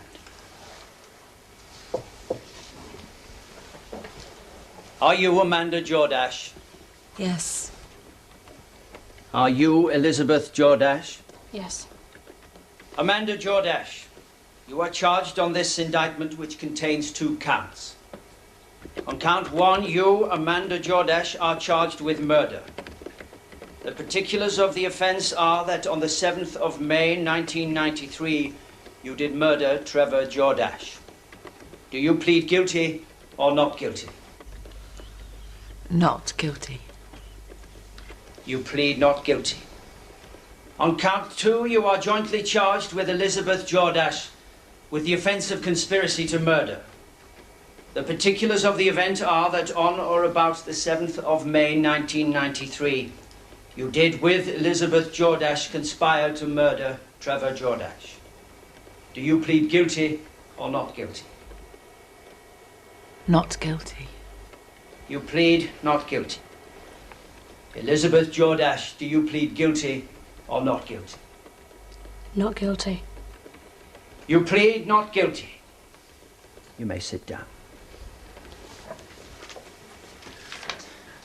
We now swear in the jury. Members of the jury, please take the book in your hand and read the oath which is on the card. And it is your charge to say, having heard the evidence, whether the defendants are guilty or not guilty. Counsel for prosecution, you may proceed. Thank you, my lord. I don't like the look of him. Looks like he's going to make real mincemeat of them. Members of the jury, you have heard that Amanda Jordache has been charged with the offence of murder. The murder of her husband, Trevor Jordache. But what is murder? In the eyes of the law, murder is the unlawful killing of a human being with malice aforethought. Or put more simply, it is killing someone with intent. Amanda Jordache is guilty of murder if it can be shown that she killed Trevor Jordache and that indeed it was her intention to do so. It is the submission of the prosecution that Amanda Jordache is guilty as charged. Members of the jury, you have heard that Amanda Jordache is also charged, together with Elizabeth Jordache, of conspiracy to murder Trevor Jordache. Now, we know what murder is, but what is conspiracy to murder? Put simply, conspiracy to murder is an agreement between parties to commit murder. The offence is complete when the agreement is made. In other words, they only have to decide to do it. Amanda and Elizabeth Jordache are guilty of conspiracy to murder if it is shown that there was an agreement to commit murder and that both defendants intended to act upon that plan. Again, it is the submission of the prosecution that Amanda and Elizabeth Jordache are guilty as charged. The defendants have had much coverage in the press and on television, and before I continue, and I'm sure you will agree, my lord, I must ask you to put from your mind anything you have read, heard, or seen concerning the defendants prior to coming to this court. Your verdict must be based solely upon the evidence which is placed before this court. And above all, you must remember the defendants are charged with offences of the utmost gravity, the offences of murder and conspiracy to murder. If I may now deal with the specifics of the case and the evidence the prosecution will be putting before the court. The conspiracy to murder Trevor Jordache. Trevor Jordache, husband of the defendant Amanda Jordache and father of the defendant Elizabeth Jordache, died as the result of a single stab wound. However, it is the events leading up to the killing of Trevor Jordache which primarily concern us with regard to the offence of conspiracy. Before Trevor Jordache was stabbed to death, he had been poisoned. How do we know that? We will hear from a toxicologist that there were traces of poisons, dinitrophenols, found in the victim's liver. The report also states that this poison can have fatal consequences if administered, even in very small doses, to humans. This poison, a now obsolete brand used in the past for killing weeds, was only dispensed in containers carrying a clear warning regarding its dangers. Both defendants admit to obtaining the poison. Both defendants admit to concealing the poison. Both defendants admit to administering the poison to Trevor Jordache by mixing it in his whiskey. In short, both defendants admit to poisoning Trevor Jordache.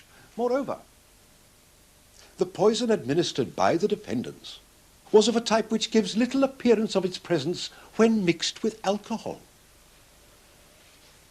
This little-known fact strongly suggests that the defendants had given considerable time and research to their plan. And from their course of conduct, you are entitled to infer that there was an agreement between the defendants to poison Trevor Jordache. Let me remind you again of the definition of the offence of conspiracy to murder. It is an agreement between parties to commit murder where the parties concerned intend to carry out that murder. The prosecution intend to prove that there was such an agreement and that both defendants intended to act upon that agreement. However, the best laid plans, despite the considerable research by the defendants, the poisoning was not a success. Did the defendants show any remorse? Elizabeth Jordache, perhaps. Amanda Jordache, certainly not. Plan A having failed, she very quickly resorted to Plan B, which was to stab her husband using a kitchen knife. A cruder, but more effective method of getting rid of an unwanted presence. You will hear from the defense that Amanda Jordache was acting in self-defense when she took the life of Trevor Jordache. You will hear that Amanda Jordache acted to protect her daughter, Elizabeth Jordache, who was allegedly being attacked by the deceased at the time of his death. There is no evidence of such an attack on Elizabeth Jordache. Moreover, we will hear from a pathologist that Trevor Jordache was killed as the result of a single stab wound in the back. Hardly the handiwork of a distraught mother trying to protect her daughter. More the calculated blow of the clinical assassin. Amanda Jordache has confessed in taped police interviews to delivering this fatal blow.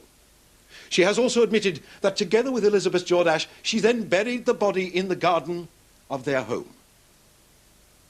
Sometime later, the body of another man was, by her own admission, intentionally misidentified as that of her husband, Trevor Jordache. Amanda Jordache has lied and covered up at every step. When one crime was not successful, another was committed. Let me remind you, murder is unlawful killing with the intent to do so. Amanda Jordache has admitted killing Trevor Jordache. That is not at issue. The question to be answered is this: was it Amanda Jordache's intention to kill her husband? The evidence this court will hear will show that it was indeed her intention to do so. The prosecution submits that both defendants were fully in control of their senses and aware of what they were doing.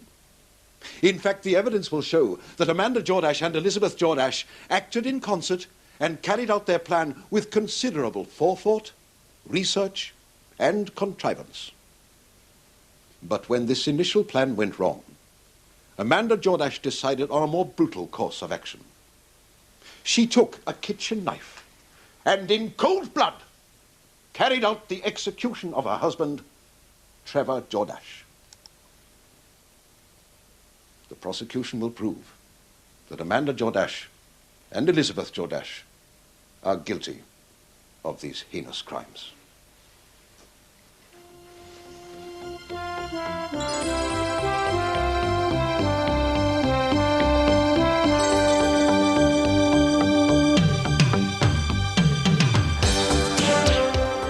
And remember, coverage of the trial continues every night for the rest of this week at 8:30.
Dr. Pennington, as the forensic toxicologist assigned to this case, what was your role in the scheme of things? To ascertain, given the suspicious circumstances surrounding the victim's death, whether any toxic substances were to be found in the corpse. And what was the result of your investigation? I found traces of dinitrophenols in the victim's liver. And could you tell the court, please, just what these dinitrophenols are? Yes, they're a highly poisonous chemical group, most commonly found in rather outdated brands of weed killer. Weed killer? Yes. And had these dinitrophenols arrived in Trevor Jordache's body posthumously? No, they were absorbed at most a couple of days before his death. But although this rather uncommon weed killer was not directly responsible for Trevor Jordache's death, was there enough of it present in his body to put his life in grave danger? Well, it's hard to be precise so far after the event, but it must have been borderline. So the levels administered could have killed a weaker man? Yes. Thank you. No further questions. Please, stay there. Dr. Pennington, on average, how much weed killer containing dinitrophenols would it take to kill a person?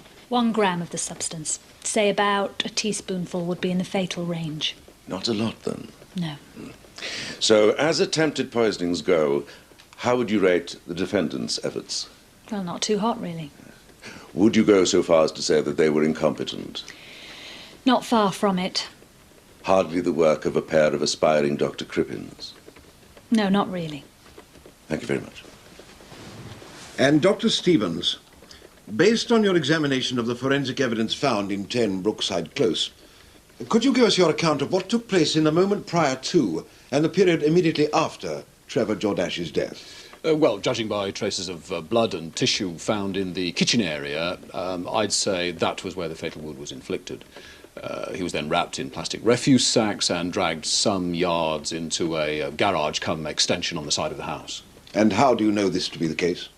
Further traces of blood were found on the doorway to the extension and in the fibres of a carpet in there. We also matched traces of plastic in the carpet with the type of bin bag the body was later unearthed in.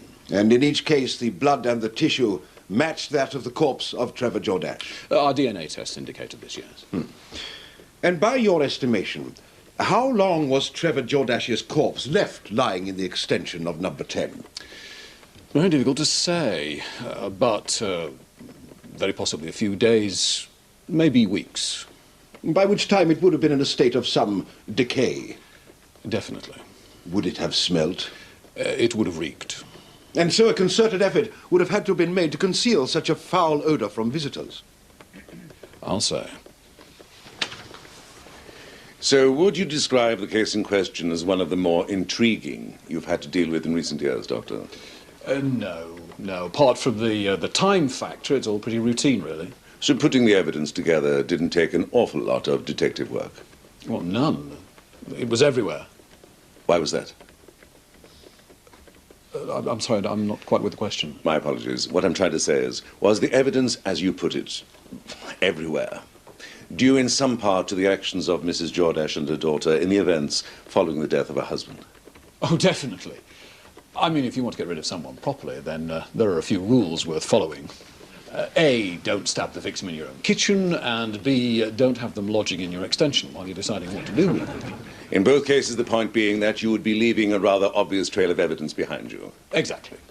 So, compared with a vast array of, shall we say, more calculated attempts to dispose of bodies, which you must have dealt with in your long career, how would you say that Mrs. Jordash's efforts rated?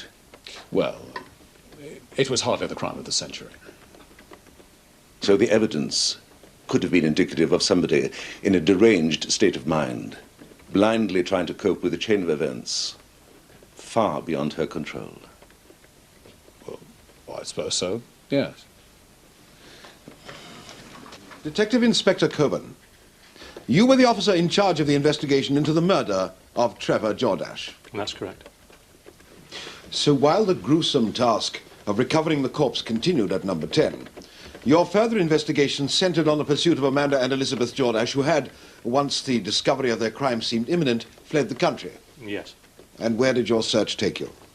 Well, we eventually tracked them down in the Republic of Ireland. They were spotted at various locations in Dún Laoghaire, Dublin and Wexford, where our colleagues in the Gardaí finally apprehended them. After Mrs. Jordash and her daughter were arrested, they then underwent lengthy interviews with yourself over a period of how long? 3 days. After spending a week on the run in a strange country. Yes. So tired, hungry and traumatized, two women who never before had been subjected to police interrogation techniques. My lord, Detective Inspector Coburn is employed by the Mersey police force, not the Gestapo.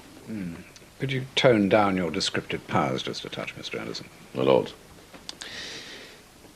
Two women, never questioned at any great length by police before, gave an account of a series of events which in turn must have been among the most traumatic they'd experienced in a family history sadly blighted by such trauma. If by that you mean they told us they murdered the husband, yes. Well, you think there were no problems with the circumstances in which those statements were made? No. But we've all heard the tape recordings. Do you not think that both women at times sounded utterly distraught? Not really, no. I put it to you, Detective Inspector, that very little of the truth of what really happened in those weeks preceding Trevor Jordash's death can be gleaned from those interviews. That, in fact, they are the scrambled thoughts of two women, so psychologically and physically abused as to be literally frightened out of their wits. That, in fact, those interviews, as an adequate explanation of this whole tragic mess, are not worth the tape they were recorded on.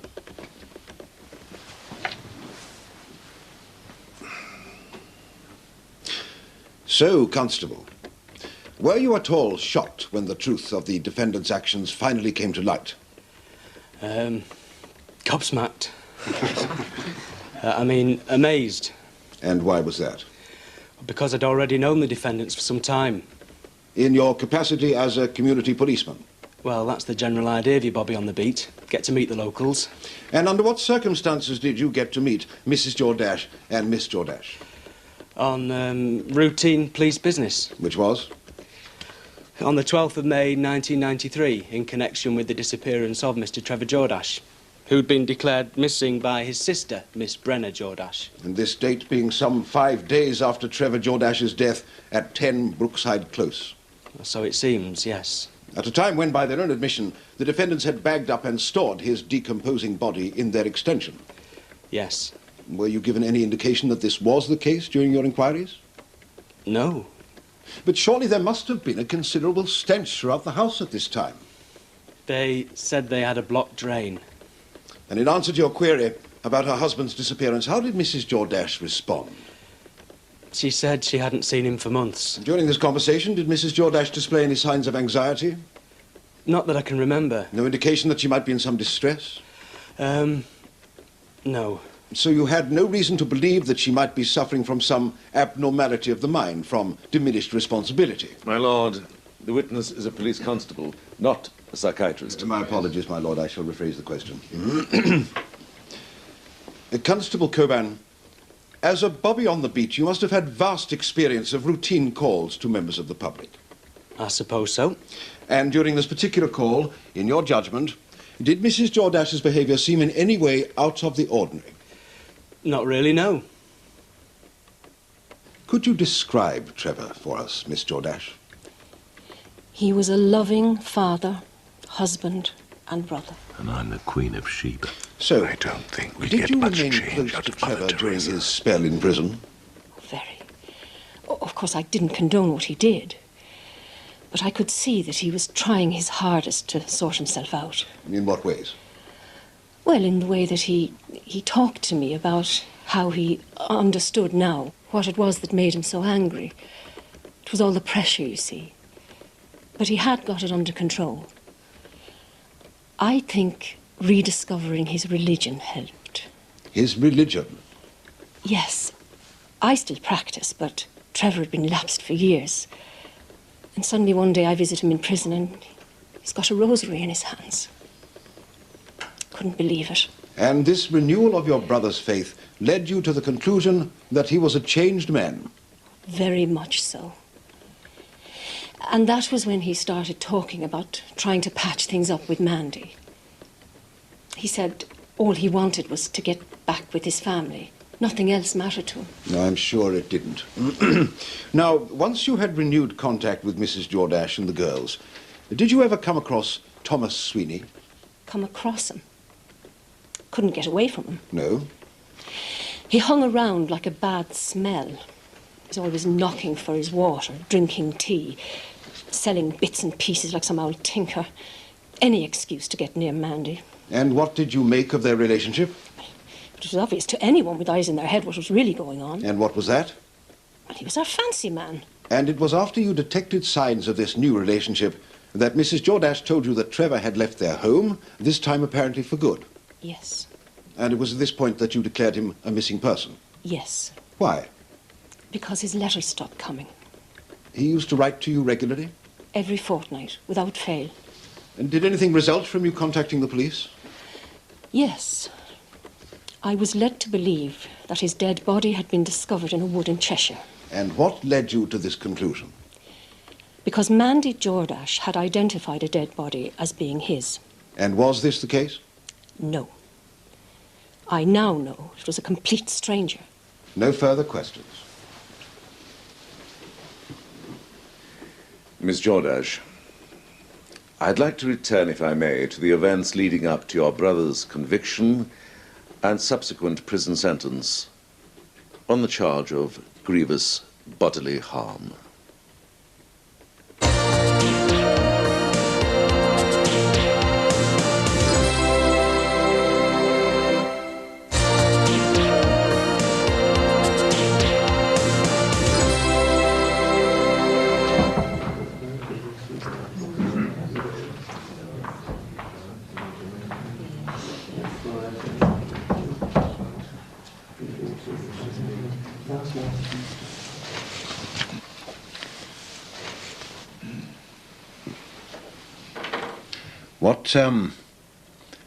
What did you think of your dad, Rachel?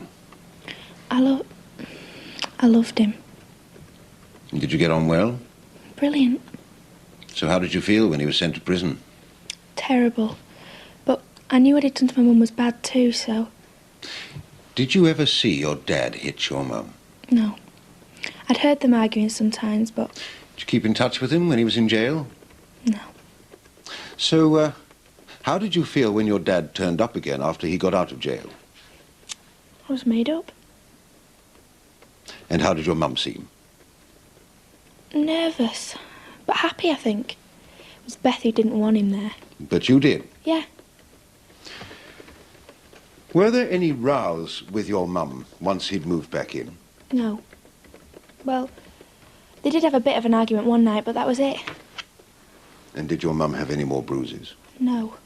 So you don't think your dad had started hitting her again? No, he'd stopped all that So you were happy to be back together as a family? while it lasted. How long was that? A couple of weeks. And then what happened? Mum told me he'd left. Did she say why? No. Just that he didn't want to live with us anymore. And that he'd gone for good. And how did you feel about that? It broke my heart. Hmm. What about your sister Elizabeth? She was made up. Did she act any differently from this point on? Yeah, suddenly she was all smiles and pally with me. Did you hear anything else about your dad? Not for a while. And then they said the police had found him. Who did? Mum and Beth. They said, that his body had been discovered in some woods, and Mum had identified him. But none of this was true. So how did you feel when you found out that it wasn't your dad? I couldn't believe it. My mum had made me go to some tramp's funeral and sat there watching me cry my eyes out for my dad. While all this was going on, was Thomas Sweeney spending much time at the house? Sinbad. Yeah, he was there loads. Sinbad? That's his nickname. Ah, thank you, Miss Jordache. And what was the relationship between Mr. Sweeney and your mum? He was a boyfriend, And how long had that been the case? virtually since we moved in. And what did you make of the situation? At first I thought he was all right. But now I think he's like the other two. He lied the same as they did. My lord, the witness is making unsubstantiated claims about the character of someone whose evidence is vital to the defense case. Please disregard Miss Jordache's last comment about Mr. Sweeney. What happened the week before your dad's body was eventually dug up, Rachel? We went to Ireland. Did you know why? No. They just dragged me along with them. So when did you actually find out what happened to your dad? They told me in this bed and breakfast place in Dunleary. What exactly did they tell you?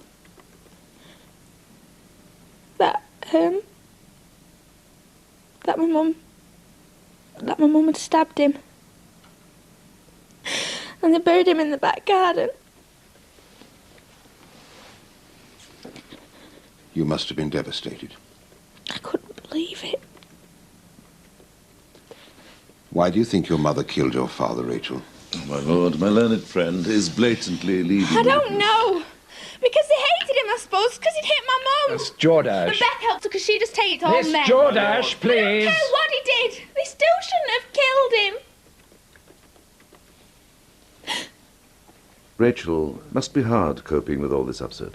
It is, yeah. Your dad dying, your mum in court, all these questions. It must be hard to know what's the truth anymore and what isn't.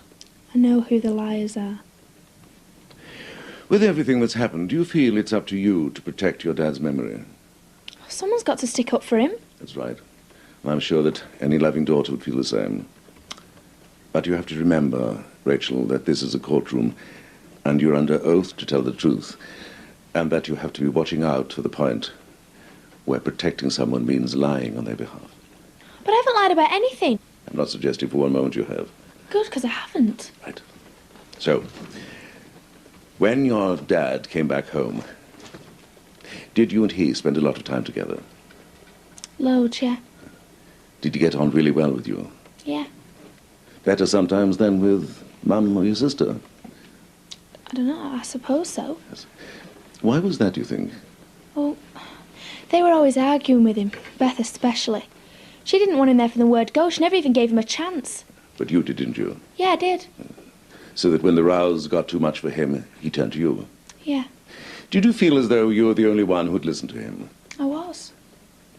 And did your father usually wait for Mum and Beth to be out before you had these secret little chats together? Sometimes. And sometimes he'd just come up to my room while they were cooking tea or something. What sort of things did you talk about? Anything. Everything, you know, school and stuff. What else? Music, whatever. What did he talk to you about? How he felt about Mum. And how he wished everything could be like it was again. And sometimes if he was really upset, he wouldn't say a thing. He'd just sit there, put his arm round me, and cry. He must have loved you very much to feel he could be so open with you. He did, and I loved him. Was he always so affectionate? How do you mean? Well, were things different after he came back home than before he went to prison? I suppose he spent a bit more time with me when he came out. But that's because he needed me. So he became more affectionate? Yeah, I suppose so. How did this affection show itself? Hugging, tickling my feet. He was always messing around. And how old were you when he came to the house in Brookside Close? 14. When he was messing about, was it usually when you and he were alone together? No. Well, sometimes. In your bedroom? Yeah. What's wrong with that? Nothing at all. Did you sometimes cuddle in your room? Yeah, I suppose so. On top of your bed? Sometimes. Did you ever get into the bed for a cuddle? No. Or are we going to hear later from your sister Beth that you did because she saw you? Well, yeah, there was this one time we were both a bit cold, so we pulled the quilt over us. And you lay in bed together? Yeah. Then what did you do? Well, we talked for a bit, and then we snuggled up. We must have just fallen asleep. And nothing else happened? No, nothing. I'm sorry to have to ask you these questions, Rachel, but did your father ever hold you in a way that you thought wasn't right for a girl of your age? What do you mean? Did he touch you Touch me? in an intimate way? No. Not here, No! nor anywhere else. No! Are you sure? Yes, I am! This isn't fair. I thought it was them on trial, not me. Miss Jordache, I appreciate how upsetting this whole experience must be for you. But please try to understand that, unfortunately, if your mother and sister are to have a fair trial, you must answer these very difficult questions. Mr. Anderson. Thank you, my Lord. Rachel, I know that you must be desperate to protect your dad's memory. I'm not protecting anyone. All I'm doing is telling the truth. Oh, for God's sake, just leave her alone. Mrs. Jordache, please. I will not tolerate any further outbursts, whether they're stemming from maternal concerns or otherwise. Mr. Anderson, have you any further questions for this witness? Just one or two more, my Lord. Rachel, do you understand that it is against the law for a man to engage in sexual activity with his own daughter? Yes. And that if such an act took place, and the girl in question were below the age of consent, in the eyes of the law, the father would be seen to have forced her into such activity, and would therefore be guilty of rape. Yes. Rachel, did your father force you to have sex with him? No. Rachel, remember you are under oath. Please tell the court Did your father rape you?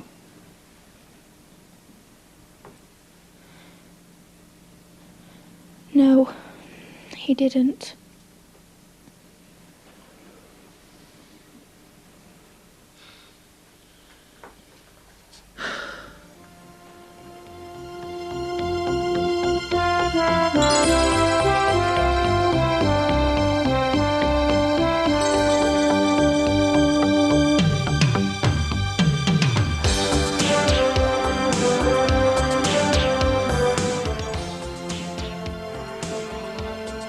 And you can see day 3 of the Jordache trial tomorrow at the later than usual time of 8:30.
All rise, please. Aye, aye, game on.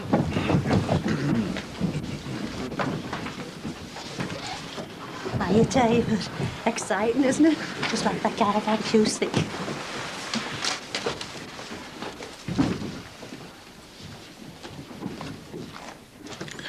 Ladies and gentlemen of the jury, the case being presented to you in this court is far more than just a simple murder trial.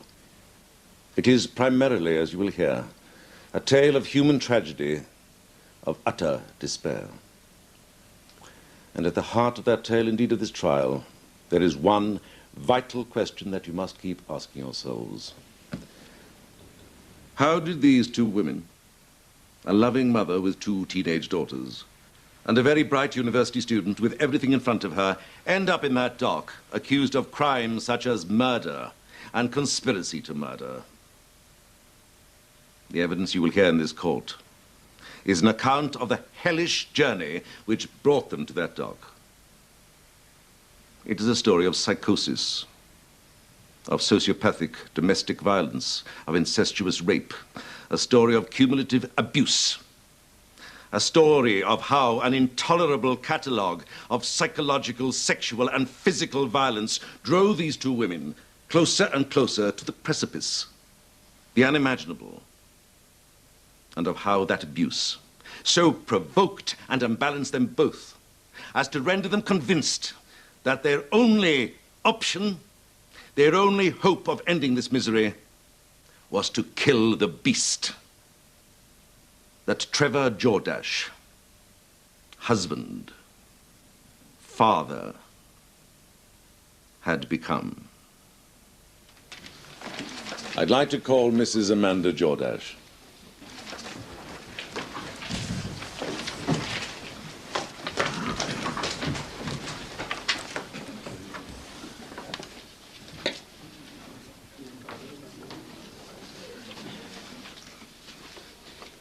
The second time was over his shoes.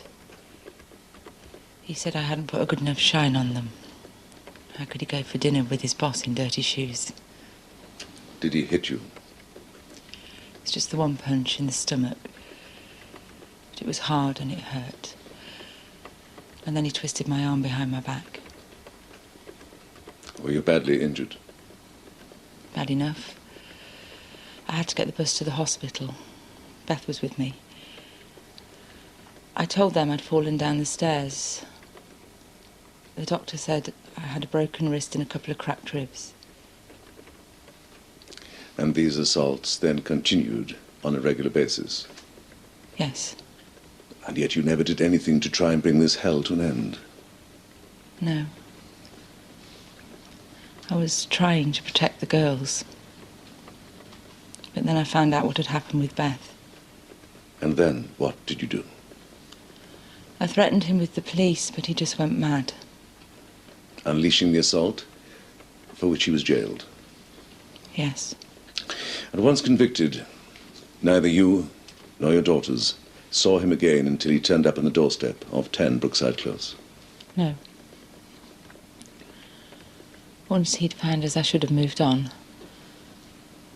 I should never have let him back in. That is the biggest regret of my life, because of Rachel. I knew it was my fault, and I felt like killing myself, but I couldn't get what he'd done to the girls out of my mind, what was left of it. And so I decided to kill him instead. And was there no alternative course of action? No. Even if we'd been able to prove it, I couldn't have faced putting Rachel through having to stand up in court and saying her dad had raped her. And so with Trevor alive, how did you see the future for yourself and your daughters? More abuse for them and a straitjacket for me. And you tried to poison him? Yes. And failed? Yes, we didn't know what we were doing. You have to understand, he was half crazy. He was running around like a caged animal. I was on the verge of a nervous breakdown. Beth didn't know what day it was. We honestly thought there was no other way. And it was in the aftermath of this attempted poisoning that he set upon Beth? Yes. I tried to stop him, but he hit me and I fell over. As he unleashed this assault on her, did he say anything? He said, "I'll kill us all." And what did you do?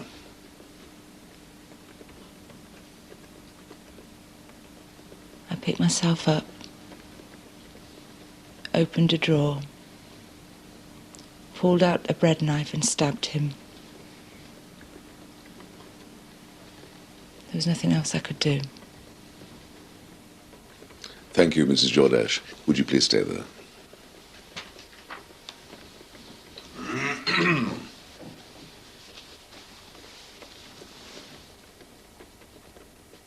Permit me, if you would, Mrs. Jordache, to begin by establishing a few basic facts.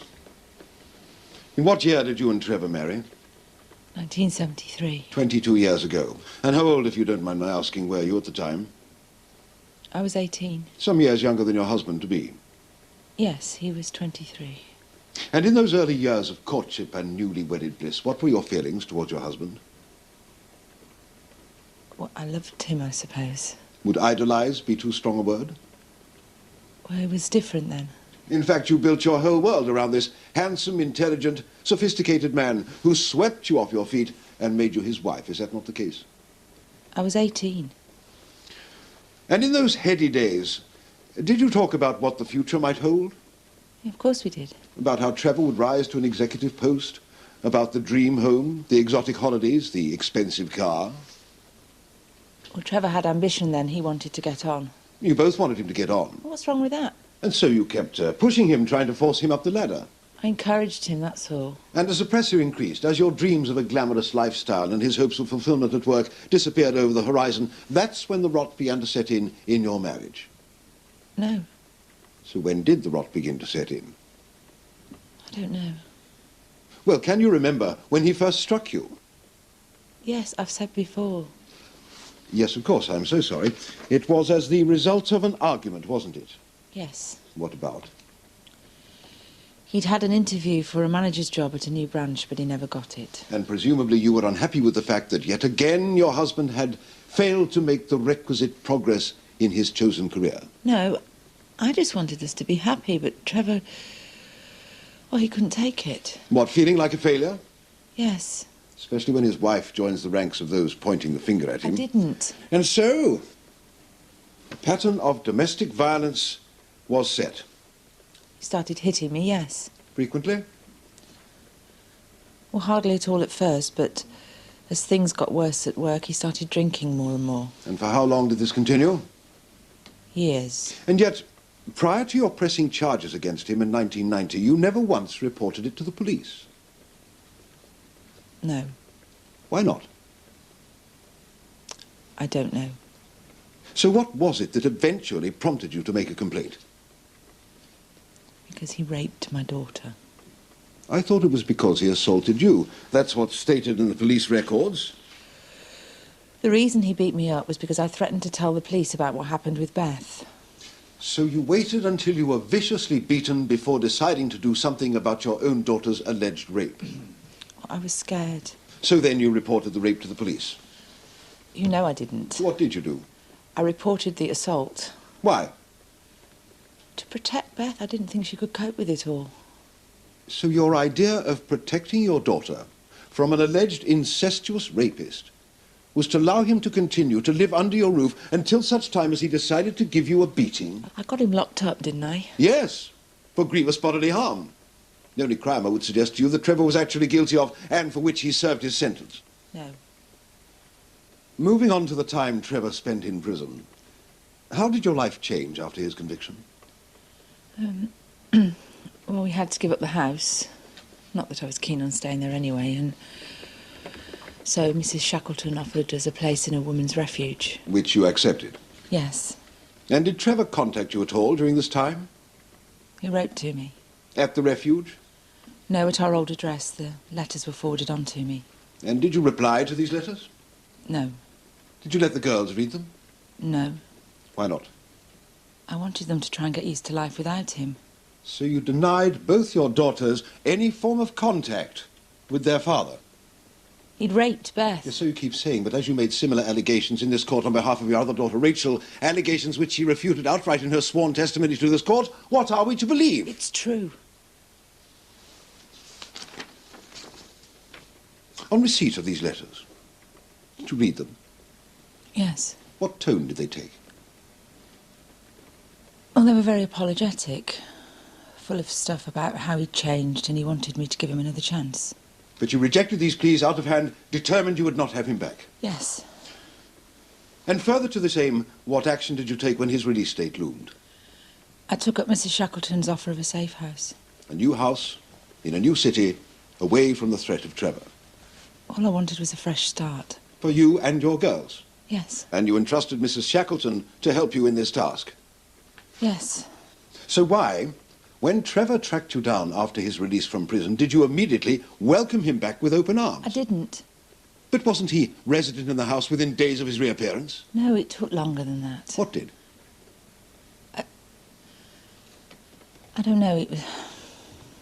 It's all so confusing. He was dossing down in this awful flat, and he was pathetic. You visited him in this flat? Yes. I felt sorry for him. You paid a courtesy call to a man you'd sworn never to see again? Well, he begged me to see him. And then felt sympathy for somebody you alleged to have raped both your daughters? I don't know what I felt. So, what did you talk about during this visit? He wanted me to give it another go. He was virtually on his hands and knees, grovelling for a chance to put it right. He said he was a different man. And you took him at his word? No. No? But didn't you subsequently invite him back to your own home? Yes. Violating your agreement with Mrs. Shackleton? Yes. Not to mention, if your allegations are to be believed, again putting your children at risk of sexual abuse. Yes, yes, yes! Why, Mrs. Jordache? You tell me.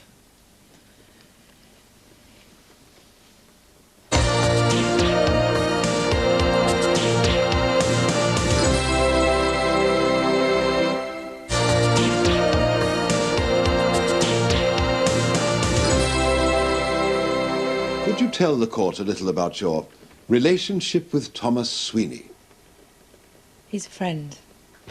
Come now, Mrs. Jordache, he's a little more than that, isn't he? He's a close friend. Must be a very close friend indeed to be willing to have gone on the run with you to Ireland, to have fathered your unborn child. Yes. So how long has this friendship been going on? A while, but not like you think. Prior to your husband's reappearance? Not really. But your own daughter has testified that Sweeney had been hanging around the house before Trevor managed to find you. He was the window cleaner. He probably called in for hot water or something. But at the very least, contact had been made, and the seeds of a friendship, which very quickly developed into a full sexual relationship, had been sown. There's nothing quick about it. If we could turn now to events which took place in the days leading to your husband's death. You do not deny that you thrust a kitchen knife into your husband's back, inflicting a fatal wound, do you? No. However, what does need clarifying for the jury is why you embarked on a course which led you to commit this violent act. Because he raped Rachel. And so you decided you had to kill him? Yes. And what proof did you have of this alleged assault? Beth saw them. And you believed her, even though Rachel herself categorically denies that any rape has occurred? Yes. Well, fine, fine. Well, for the moment, let's presume that these allegations were true. So, believing that your husband had raped both your daughters, what did you then do? Well, did you pack your suitcases and get your girls out of this nightmare as quickly as possible? No. Did you turn to Mrs. Shackleton, your guardian angel? No. Did you rush upstairs in a frenzy and stab him in the back there and then? No. What did you do? Nothing. At all? I talked to Beth about... About what? About how we could kill him. You discussed possible methods of murdering your husband with your daughter, Elizabeth. Yes. And then, sometime later, you decided to poison him. Yes. And after watching him go through the agony of this unsuccessful murder attempt, you finally, eventually achieved your aim by stabbing him in the back with a kitchen knife. He was battering her. In the period between Rachel's alleged rape and Trevor's death, why on earth didn't you contact the police? I don't know. I didn't think it would do any good. But you thought killing him would solve the problem? He'd driven us mad, don't you understand? I understand the power of a mother's love, yes. But what is beyond me is how you managed to contain your anger for so long after your husband allegedly slept with your daughter. I don't know. And after all the alleged beatings and after the second of 2 alleged rapes... I'm not forgetting all the times he raped me. You suddenly decided in the cold light of day that now was the time you had to kill him. I did it because he was beating the life out of my daughter. I did it because he would have killed Beth, me, Rachel and himself. Wasn't it you who was trying to kill him? Well, what else could we do? Well, report his actions to the police, I would suggest. But instead you chose to thrust a knife into his back. And then, having committed this act, in the name of saving your daughters, one of whom had acted as your accomplice, what did you then do? We put his body in the extension. We put his body in the extension, you and your daughter Elizabeth. Yes. In refuse sacks, like so much rubbish. Oh, there is one minor detail we've overlooked in this rather chilling scenario. Around the time of Trevor's mock funeral, which I'll return to later, you fobbed your sister-in-law Brenna off with a signet ring as a memento of her late brother. Now, presumably in a moment of startling clarity, for a woman suffering from diminished responsibility, you removed this ring from the finger of your husband's corpse prior to wrapping him in the bin bags. Is that not the case? No. I put it to you that the removal of this ring was yet another callous example of you covering your tracks. No. You deny removing the ring? I don't... Oh, so it was your daughter Elizabeth who performed this gruesome No. act? Well, then who was it? It was me. So after stabbing Trevor in the back, you calmly removed the signet ring? No. It was after, and I didn't want to do it, but... But what? Sister Brenna was asking questions and we had to keep her away somehow. When was this? You know when. It was around the time of the funeral. Are you telling me? Yes. I dug him up. You dug him up? On your own? With no help from your daughter Elizabeth or anyone else? No. You dug up the dead body of the man you stabbed in order to pull a signet ring from the putrefying flesh of his rotting hand? Yes. In order to pacify your sister-in-law? Yes. I had no choice. Just as you had no choice when you lied about the corpse in the extension. Just as you lied about the abusive phone call to keep that corpse alive in the eyes of the law. Well, it was neither that or give up. Oh, there was no way you were going to give up, was there? Not after all the hard work you and Elizabeth had put in. Well, what else could we do? And so in the meantime, your relationship with Thomas Sweeney continued to flourish. Yes. So at this point, things went thankfully quiet. And then came the pièce de résistance. A body was found by police in Woodland. A body which, when they ran through their records, roughly matched the description in terms of size and age of Trevor Jordache, who'd been placed on their missing persons register some months before by his sister, Brenna. Did the police contact you regarding the discovery of this body? Yes. Tell the court what happened next. They, asked me to go and see if it was Trevor. And did you? Yes. Even though you knew it to be a complete stranger? Yes. And on being shown various items of clothing belonging to the dead man, what did you do? I said they were Trevor's things. You identified an anonymous corpse as the man you had killed and buried under your patio. Yes. Brilliant. What? Well, you saw your chance and you grabbed it with both hands. No. What did Elizabeth think of this turn of events? I don't know. Well, she knew where the real Trevor was. How did she react? She just went along with it, I suppose. He just went along with it. And what about Rachel? She was heartbroken. She thought her dad was dead. He was. I know, but... So, what did you do with this unknown corpse, and now that it was, presumably, your responsibility? We had a funeral. And was Rachel there? Well, how could I keep her away? At least it gave her a chance to grieve. For whom? The body in that coffin was not that of her dead father. You inflicted a sham funeral for him upon your own daughter. The same daughter you claim to have protected by planning and carrying out the murder of Trevor Jordache. Yes. And we're expected to believe that these were the actions of a woman suffering from diminished responsibility. Well, can't you see? We both... The Even whole now, thing was insane. even now, the act doesn't falter. This is not an act. And so life went on. You got rid of your husband, you got to keep the safe home, you got the boyfriend, and you got the baby. You must have been devastated when, after all this time, the body came up. Believe it or not, I was almost relieved. Relieved.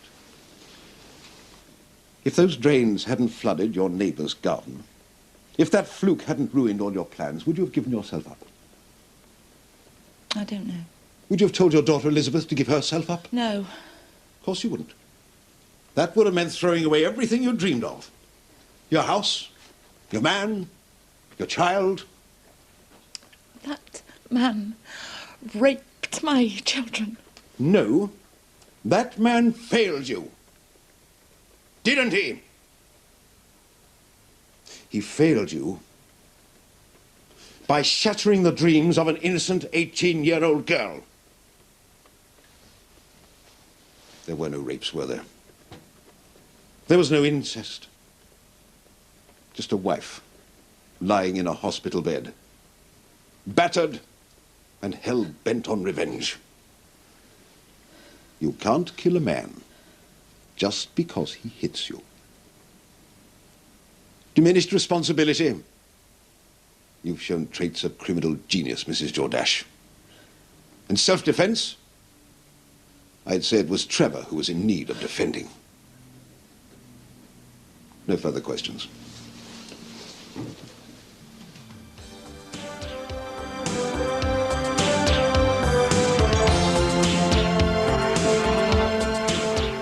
Beth and Stinbad are under the spotlight when the trial continues in Brookside tomorrow and Friday at 8:30.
I swear by Almighty God that the evidence I shall give shall be the truth, the whole truth, and nothing but the truth.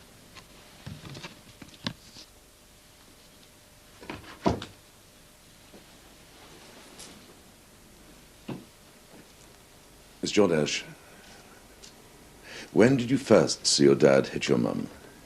When I was 7. Can you remember much about the incident? Yeah, bits. I remember having a birthday party and there being lots of kids there and them making a real mess of the house. And I remember my dad getting home before Mum had a chance to clean up. What else? Just that he hit her once across the face and then I was sent to bed. Were you aware of the violence continuing as you grew older? Yeah, sort of. Sometimes I'd hear it and other times I'd walk in on it. But I always knew if something had happened, because she'd be wearing lots of makeup to try and hide the bruises or clothes that covered any marks on her arms and legs. So, to the best of your knowledge, this went on throughout your childhood? Yeah. During this period, did your father ever hit you? No. Not even a smack across the legs? Nothing. No. Did he treat you in a way that you found upsetting? Well, not until I got a bit older. How? He started coming into my room late at night when I was about 12. Was there a pattern to these visits? That was usually after him and Mum had had an argument. What would happen after he came in? He'd hold me tightly or lay down next to me. Did he say anything? He just said that he was sorry that him and Mum weren't getting on. Is that all? No, after a while he started saying that he wished Mum could be more like me and that we could all be happy then. Were you comfortable with the situation? No. Why not? Because I was worried about my mum. And I didn't like the way he held me. This went on over a long period? Yeah. Did it follow the same pattern? For a while. And then one day... What? He, touched me. Where? My breast. The dirty git. Did he say anything about touching you? He just said that I wasn't to tell Mum because she wouldn't understand. And did this touching become a regular thing? It got worse. Would you tell the court how? One night my mum had gone out and he came into my room like he always did. But this time he forced my hand down his trousers onto his penis. And then he just kept telling me that he loved me. And then he proved it. How, Beth? He got into my bed and he lifted up my nightie and he pulled his trousers down And then he raped me. So what was life like at home in the weeks leading up to your father's death? It was like I was living in a nightmare. How? Because we should never have let him back in. He terrorised us. He took over and he started drinking and hitting Mum again. Did he make any approaches to you? No.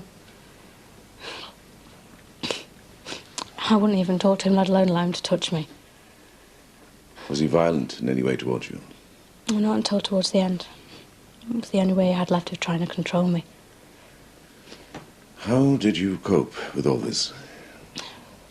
I didn't. At first I tried to fight him, I tried to push him out, but it was no good, so I just gave up and I pretended he wasn't there.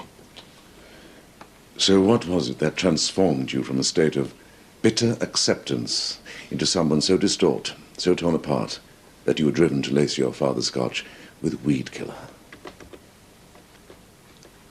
I came in one night and found my mum lying on the floor. She'd been beaten unconscious. And then I went upstairs to check on my sister. And I found my dad lying in bed with Rachel with his arms around her. Just like he had with me.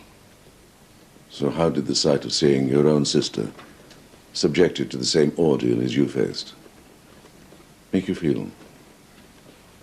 Well, I couldn't feel anything at first. And then it was like my head was going to explode. I kept hearing this voice over and over in my head saying, "Kill him, kill him, kill him, kill him." Is that what you wanted to do? No. I just wanted my mum and Rachel to be safe. I wanted him out of our lives before he drove us all mad or killed us. I didn't know what I was doing or what I was thinking, just that there was this man living with these 3 women and he'd raped them all. And somebody somehow had to do something about it.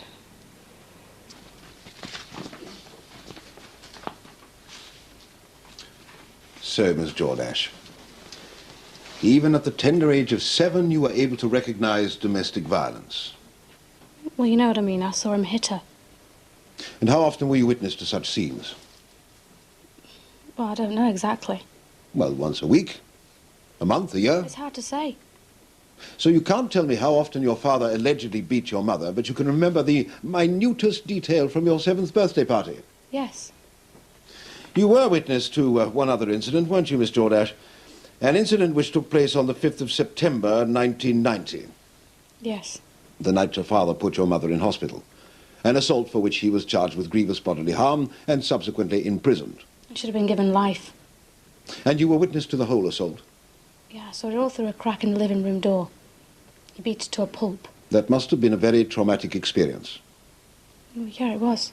So traumatic that it fundamentally influenced your perspective both on your father's past and on events yet to unfold? No. So witnessing that vicious assault didn't change your opinion of your father? No, I already knew exactly what I thought of him. Are you referring to your claim that he sexually abused you? Yes. The claim that you repeated to your mother soon after the alleged incident took place? Yes. And a claim which remains unsubstantiated? Well, he was hardly going to advertise it in the paper, was he? Well, I don't know. He's not here to answer for himself, is he? No, he's not.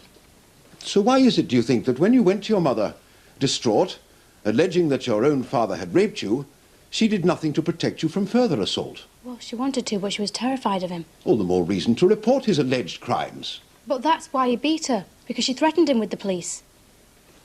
There was no sexual abuse, was there, Elizabeth? Yes, there was. And you didn't tell your mum anything, and she wasn't beaten up by your father because she threatened him with the police. He battered her. Yes, he did. But over something else, something between them that we'll probably never know about. You're Not wrong. because of a sexual assault that never took place. You're wrong. You can't seriously expect me to believe that having been beaten by her husband for confronting him with the rape of his own daughter, your mother then failed to report this fact to the police, settling instead for an assault charge. That's what happened. No. Your mother was assaulted, your father was brought to book for that assault, nothing else. There were no hints of sexual abuse. No! They came later, a product of your fertile imagination. No! The same imagination that cooked up similar accusations against your father concerning Rachel. Where are you getting all this stuff from? Well, let us examine the facts for a moment. On the night you allege your father forced himself on your sister, exactly what did you see? My dad, lying in the bed under the quilt with Rachel with his arms wrapped round her. And? That was all? Oh, yeah. And has a loving father no right to cuddle his daughter in such a manner? Particularly when it transpires the other two women in his life are planning to kill him. Seems to me that Rachel was the only member of his family willing to offer him any genuine affection. He raped her. You saw no rape? You heard no rape? Your own sister testified that there was no rape. I know exactly what he did. No, that's what you wanted to believe. Because it fitted in neatly with the image you had of your father. A man who you witnessed 5 years before batter your mother with such ferocity that you could never bring yourself to forgive or forget. No, I couldn't. Not after what And he'd your done to us all. pathological hatred of Trevor was fueled not by any sex attack on you or your sister Rachel, but by your mother, drumming it into you that someday, one day, somehow, you could get your vengeance. No. And upon his release from prison and reappearance in your home between you, you hatched a plot to kill him, convinced that was the only way to wipe out the pain of the memory of that beating. You don't know what he was... When did you decide to kill him, Elizabeth? After he raped Rachel. Then why didn't you report this alleged rape? We had no proof. There was nothing to prove. He was beating me. Driving you mad? Yes.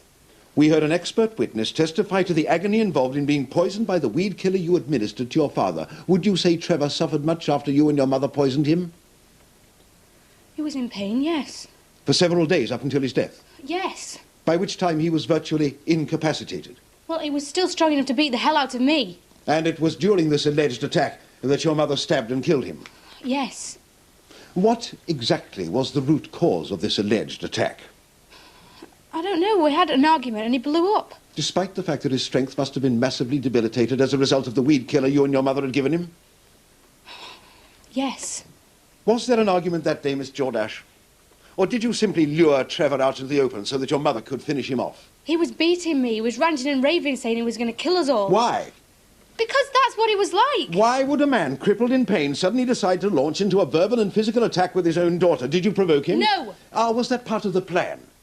Engineer an argument so the neighbours would hear, add another brick to your wall of defence? No. How did you provoke him that day? Did you tell him about the weed killer? How did you make a man, doubled up in agony, launch into such a ferocious assault? It was the tablets.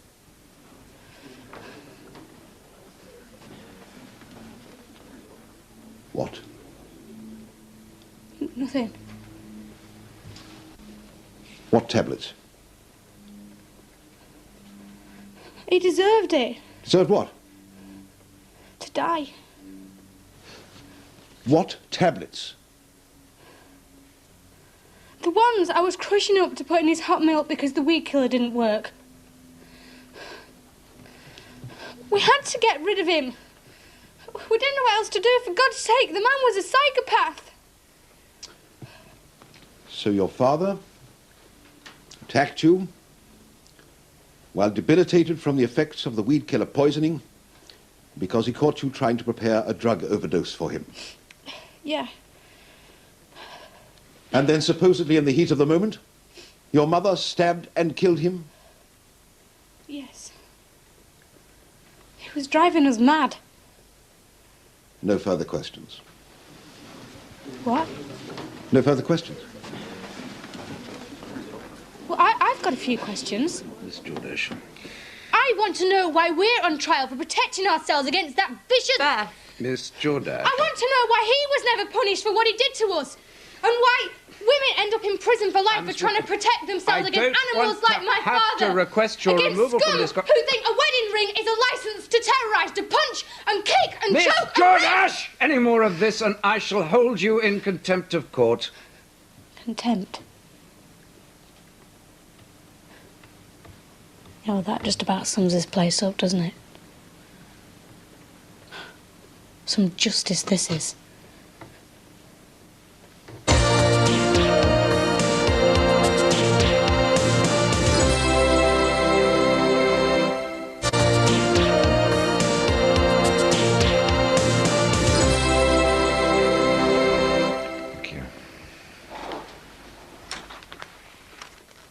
Dr. McCalley, while the ladies and gentlemen of the jury peruse these photographs, could you possibly talk us through the injuries sustained by Mrs. Jordache during the assault in question, as documented in these photographs?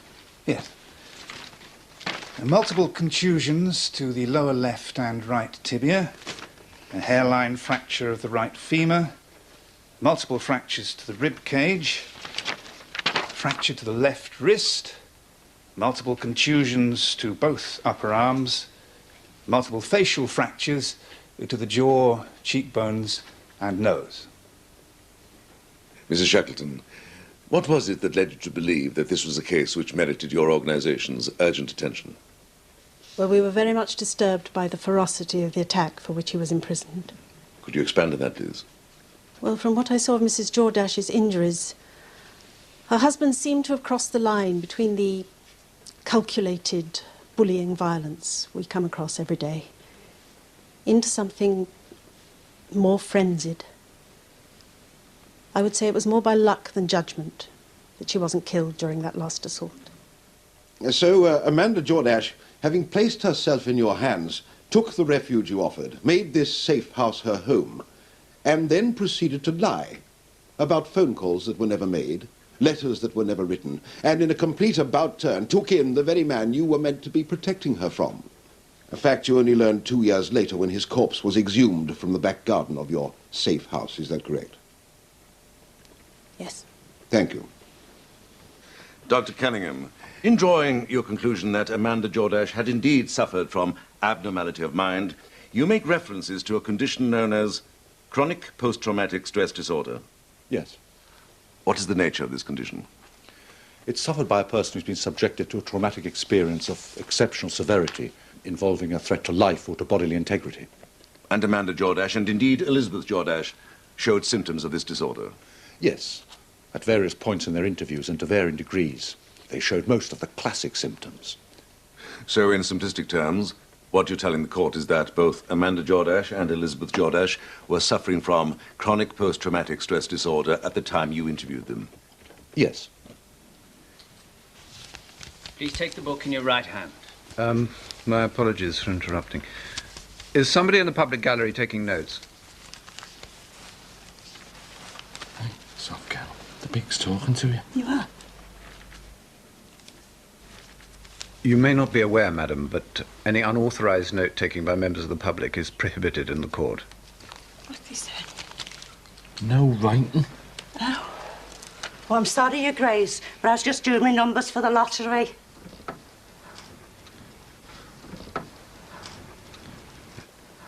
Mr. Sweeney, how long have you known Mrs. Jordache? Just on 2 years now. And what did you know of her domestic situation? Not much.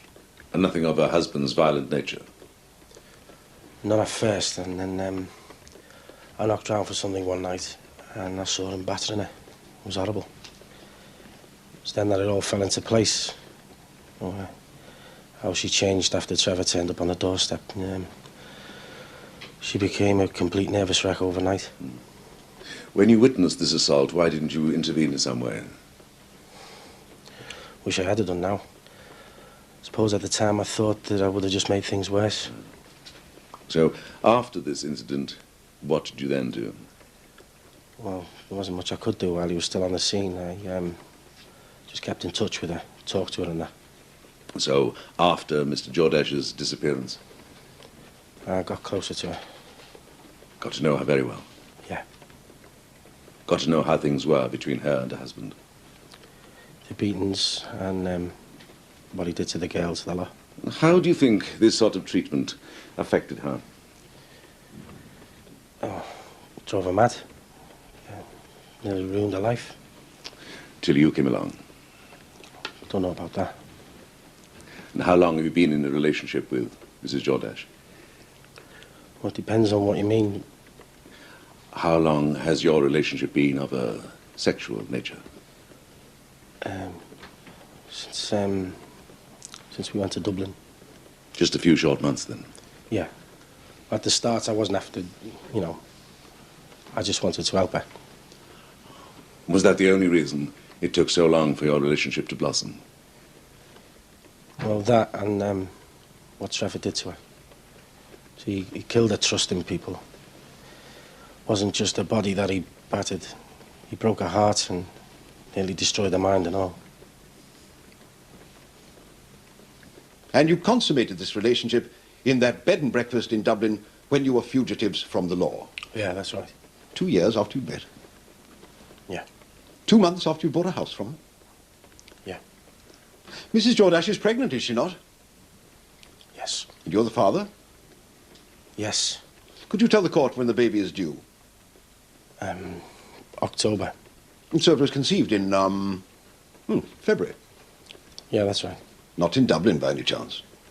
Yes. Following your first liaison with Mrs. Jordache? Yes. That's incredible, isn't it? What is? Well, that you expect the court to believe that you had no kind of physical relationship with a woman that you effectively courted for the best part of 2 years, and that on the occasion of your very first sexual encounter, you make her pregnant. It's true. When did she tell you she'd killed him? Before we went to Ireland. No. Yes? No, you knew earlier. You were lovers earlier. No. Both Brenner and Rachel Jordache say you were. No. Mr. Sweeney, earlier under oath, you said your relationship with Mrs. Jordache began because you wanted to help her. Yeah, that's right. Well, why her and not any of the other customers on your window cleaning round? Because she needed help. I put it to you, Mr. Sweeney, that far from having some overdeveloped sense of philanthropy, there was in fact a major degree of self-interest in your actions, motivated by a strong physical attraction for Mrs. Jordache, an attraction which was mutual, and which gradually, very quickly developed into a full-blown affair sometime prior to Trevor Jordache's death. No. So you deny being attracted to the mother of your unborn child? No, but... Indeed, such was the strength of your attraction. Is it not the case that you would have been willing to do anything on her behalf? Mr. Sweeney? Would you or would you not have been willing to do anything to help Amanda Jordache in her hour of need? Yes. To a point where, after your arrest in the Republic of Ireland, you actually confessed to murdering Trevor Jordache yourself? Yes. A confession which proved to be false? Yeah. Why? Why what? Why did you confess to a murder you never committed? Because I'd have been happy to stand in that dock for the pair of them. You don't know what their life was like. You don't know what that animal did to them. Neither do you, Mr. Sweeney. All you know is what you were told by Amanda Jordache, a woman with whom you were utterly besotted. She told me the truth. No. She told you a pack of lies, and you believed her because you had to. And when she had you completely under her spell, she made you privy to her horrific crime. No, you've got it all wrong. How else could you live with that dreadful secret? How else could your conscience allow you to remain silent and keep the woman you love out of prison than by convincing yourself that her outlandish allegations of rape and incest rang true? No, you've got it all wrong. I pity you, Mr. Sweeney. You've been used from start to finish by a woman with one aim in mind. No. To evade punishment for the slaying of her husband, Amanda Jordache drew you like a moth to a flame. She created a fictitious world of abuse for you to sympathize with, made you her confessor so that she could offload her guilt, forced you to buy the very house where this heinous crime took place, snared you into fathering her child, and finally pushed you into a pathetic, failed attempt to carry the can for Trevor Jordache's murder. It wasn't like that. You've been a fool, Mr. Sweeney. But then again, who in the face of such manipulative prowess would have a hope in Hades of escaping such a web? No further questions.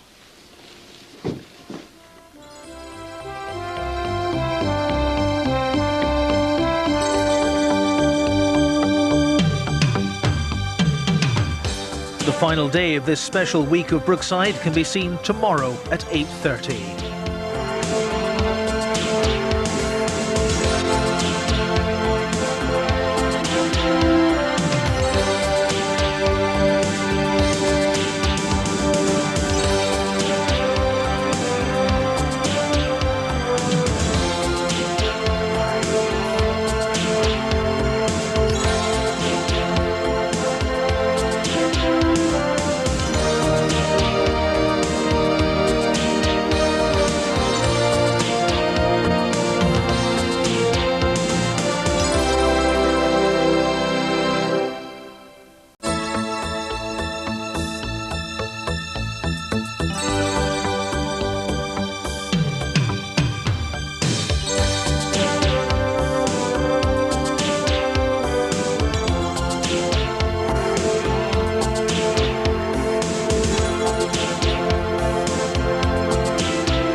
Do you want to say you're sorry?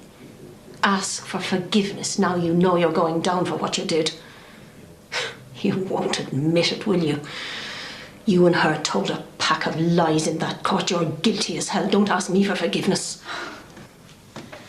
Yes, I'm guilty.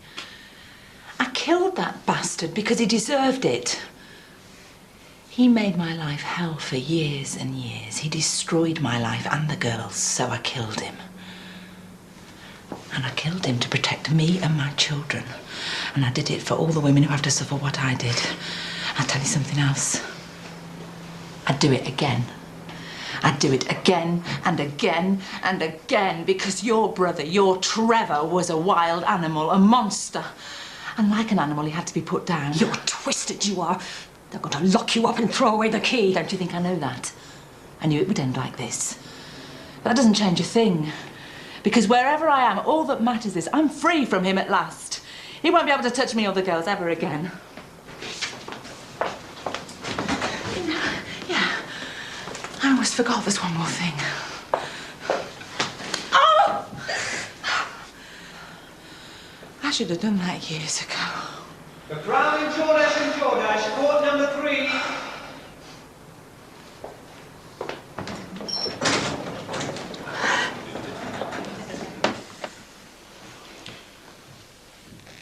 Members of the jury, over the past few days you have heard a tale of almost unbelievable wickedness and evil. A tale of two women, a mother and her teenage daughter, who killed a man simply because they decided they no longer wanted him a part of their lives. You've heard it said that these women acted in self-defense and during a period when their minds were supposedly irrational. But I ask you to discount that. For Amanda and Elizabeth Jordash acted out of wickedness and evil to commit what could have been a perfect, cold, and calculated act of murder. You've heard testimony from the two women that the stabbing took place during a frenzied attack by Mr. Jordash on Elizabeth Jordash. There was no frenzied attack on anyone. Trevor Jordash was too sick and weak to defend himself at all. Amanda Jordash didn't kill him out of self-defense. Now it was time for stage 2 of the plan. Not wanting the risks of dumping him in a ditch or in the River Mersey or burying him in the woods, they had decided to conceal his body in the back garden. Was that the work of two women, acting in a provoked and irrational manner? If, as they say, it was self-defense, what was wrong with telephoning the police and giving themselves up? Surely they would have received a sympathetic response. But no, that wasn't part of the plan. And the plan was going like clockwork. This crime, through and through, was meticulously planned. I suggest that this plea of self-defense is a nonsense. Every step of the way, the guile and ingenuity of these women protected them from the discovery of this evil murder. Then came the discovery of another body of a tramp, was found in Woodside, miles away from Brookside Close. This, ladies and gentlemen, was Amanda and Elizabeth Jordash's pièce de résistance, an act of breathtaking wickedness. Without a thought for the poor relatives of this dead man, they identified him as Trevor Jordash. Does this not illustrate determined and logical thinking? This act of willful deception to cleverly cover their tracks. Now, members of the jury, we've heard about the alleged rape of Elizabeth Jordash by her father. Put yourself in Amanda Jordash's shoes for a moment. If your daughter had been raped by your husband, what would you do? Report it to the police, I would suggest. But not Amanda Jordash. Now why? I'll tell you why. Because no rape ever took place. This whole story is a nonsense invented by these two women while plotting this murder, invented purely for the purpose of a bogus and dishonest defense should their crime ever be detected. Both women have also testified that Trevor Jordache also had incestuous relations with his younger daughter Rachel following his release from prison. Again, the matter was not reported to the police. Is that the response you'd expect from any normal mother? I suggest it is not. We have no medical evidence to support the suggestion their father had relations with either of these girls. You will remember Rachel Jordache's evidence about her father. She never witnessed any violence against her mother apart from that single incident in 1990. And as for any sexual abuse, you will recall how adamant she was that this was not true. Not true because it never happened. The same goes for most of their testimony. Would any other woman have allowed Trevor Jordache into that safe house if she'd been subject to violence over a period of almost 20 years? Well, Amanda Jordache did. She welcomed him with open arms because in her heart was revenge. Revenge for that one assault in 1990. Revenge, perhaps, for the fact that the happy days of their early marriage had become less interesting, less exciting. Whatever the reason, she was out for revenge and was determined to get it. She realized she couldn't do it alone, so she enlisted the help of her elder daughter. Members of the jury, this was an appalling and sickening case of cold, calculated, and evil murder. Far from being confused mentally or terrorized by this husband and father, these two women set about destroying Trevor Jordache. There is only one word to describe these women and their crime: evil. Think back on what you've heard, how week by week, day by day, this plot to kill Trevor Jordache grew. Were these the acts of two women provoked beyond all self-control and suffering diminished responsibility, or were they cold, premeditated actions? Remember the fact they've never shown any remorse. Instead, they carefully plotted this man's death. Members of the jury, this was not a killing caused by mental turmoil. This was an act of revenge, a murder planned with the intention of committing the perfect crime. Members of the jury, you have a right and a duty here today to give the only verdict which can be considered. I ask you to find these two women guilty on all counts.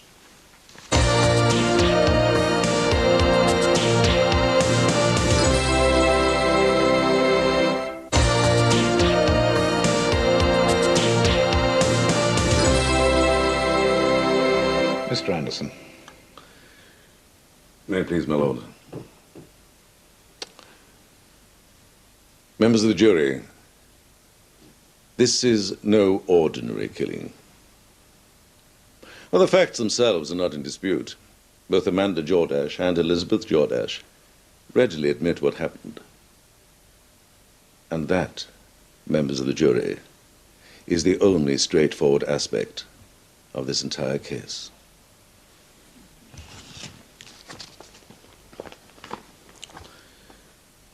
Do you remember these pictures, members of the jury? Can you imagine what it's like to carry wounds and scars like these?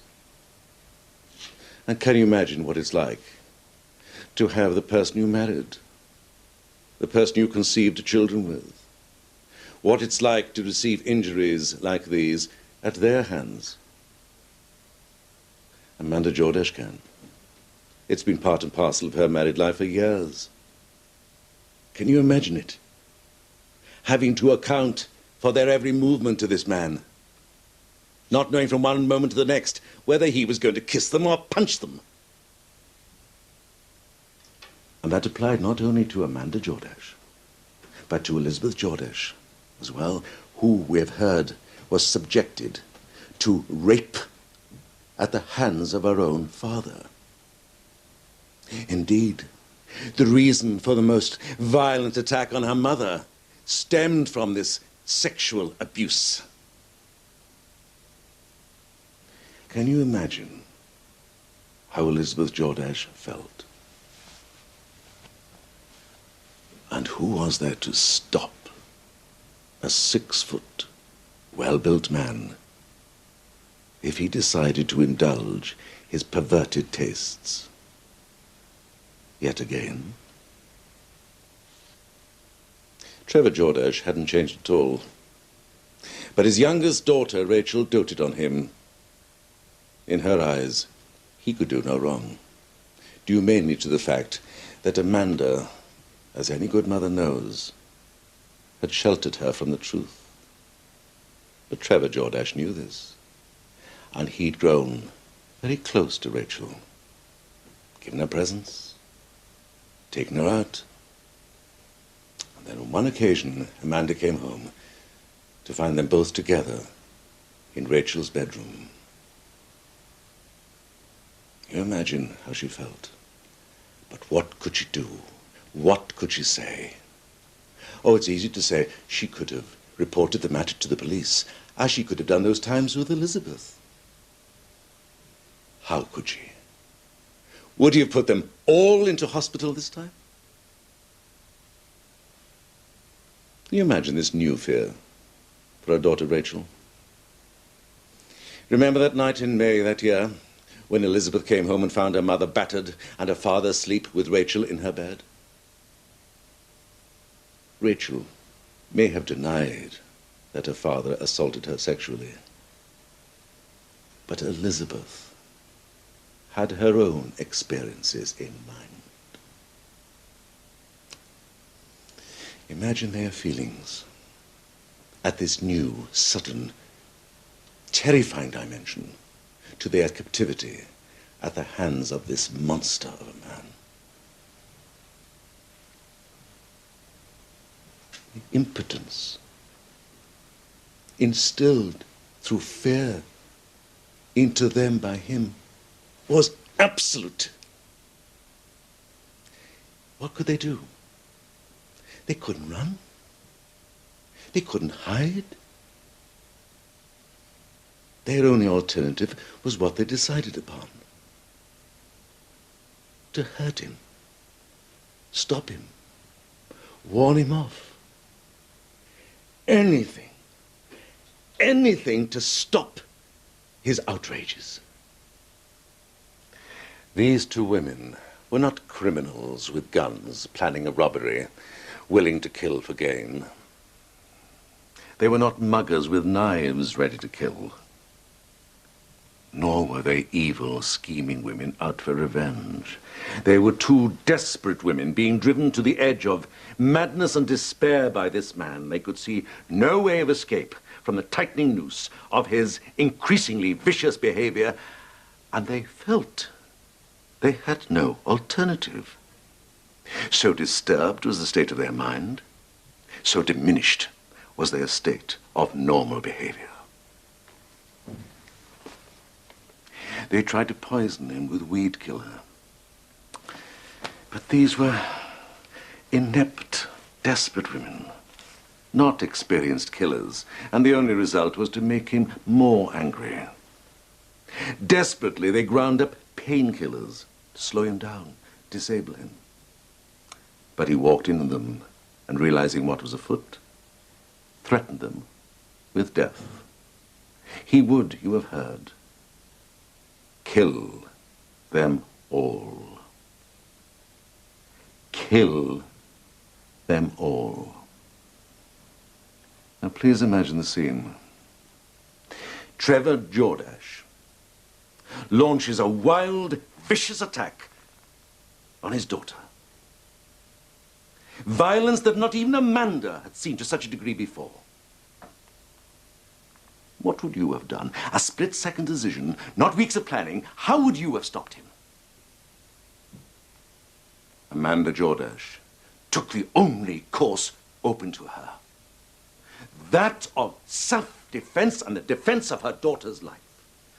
For the first and only time in her sad life, she fought back. She took a kitchen knife and she stabbed her husband in the back. Oh no, ladies and gentlemen, this is no premeditated killing. Each of these women was driven to the actions they took that day by years of systematic abuse, years of fear, an accumulation of terror. Do you think we've got a chance? Now for events. Oh, yes. After the killing. Yes, absolutely, Elsa. It is my contention also that every single one of those events was the result of their mental state over a period of time from well before Trevor Jordache was sent to prison, coupled with the post-traumatic effect of the actual killing. We have heard that they kept the body in the house for days, not knowing what to do. Does that sound like the behavior of cold-blooded killers? If it had been premeditated, surely they would have had a plan for the disposal of the body. No, ladies and gentlemen of the jury, their distinction between reality and illusion was so distorted, so confused. All rational principles that guide normal behavior had dissolved. They had arrived at the stage of losing all self-control. All that was guiding them now was an obsessive compulsion to survive at all costs, just as it was on that very day that Amanda Jordache stabbed Trevor Jordache to death. If you find them guilty, you are sweeping the issue of domestic violence under the carpet, denying that women like these can be forced into killing through no fault of their own. I implore you, ladies and gentlemen, imagine yourselves in the position in which they found themselves, and find them not guilty on all counts. That is the case of the defense, my lord. What then were the reasons for the killing of Trevor Jordache? I've taken you through the main points of evidence, reminding you of those things that you should bear in mind when arriving at your verdict. On the one hand, prosecution counsel has painted a picture of a man tamed by prison, who, full of remorse for what he had done to Mrs. Jordache, was trying to win back the love and trust of his wife and daughters. We've also heard how this new penitent character of Trevor Jordache quickly resumed a violent attitude towards his wife. Prosecution suggests a simple motive: vengeance against a husband who had beaten his wife so badly that she was obliged to spend time in hospital. Defense counsel, on the other hand, suggest that the killing of Trevor Jordache resulted from years of cumulative abuse and was provoked by an incident at a time when both women had lost their self-control. A person may lose their self-control for a number of reasons. It may be provoked by a single incident or by a whole series of incidents. But was it in a genuine loss of self-control that the defendants discussed whether they should kill Mr. Jordache, when they decided that their method should be poison? Or was it, as prosecution say, a cool and calculated decision? Now, similar considerations may apply to the question of diminished responsibility. Do you say of the defendants, and of Amanda Jordache in particular, that they were suffering from an abnormality of mind such as would substantially impair their mental responsibility? You've heard the psychiatric evidence, and I know that you weigh it carefully on the defendant's behalf. You've also heard the prosecution evidence that both defendants were of sound mind. You're not obliged to accept this evidence, by the way, if you think it is wrong. And so I come to self-defense. Now, prosecution must make you sure that the stabbing was unjustified. So you must ask yourselves, who is defending whom and against what? If you do not believe the defendants when they say that Elizabeth Jordache was being attacked and that Trevor Jordache had threatened to kill them both, then the question of self-defense does not arise. But suppose it was otherwise. What do you think happened? There was Trevor Jordache. He was weakened by the poison he'd been given and growing weaker. He discovers that they've tried to poison him, and he threatens to kill them both. Do you think he really meant that, or was really capable of it? Self-defense lives in a world of reasonable people. If the defendants had pushed Mr. Jordache away, or tried to run from the room, or lock him in it, had telephoned or called for help, do you think that would have been reasonable? Or was it reasonably necessary for Mrs. Jordache to pick up that kitchen knife and plunge it into her husband's back with sufficient force to kill him? If you think it was reasonable, or may have been, then you must return a verdict of not guilty. But if you are sure that Mrs. Jordache, in stabbing him as she did, went further than was reasonable, then you must return against her a verdict of guilty of murder. I would like you to consider another option. The law makes provision in cases like this for a verdict of manslaughter. The core of the defense in this case is the absence of an intent to kill. Now, if you feel that Amanda Jordache, faced with a violent attack upon her daughter by her husband, coupled with verbal threats to kill them all, spontaneously lost all control and caused him a grievous and fatal injury, then you could consider a verdict of manslaughter. I offer you this because of the unique circumstances of this case.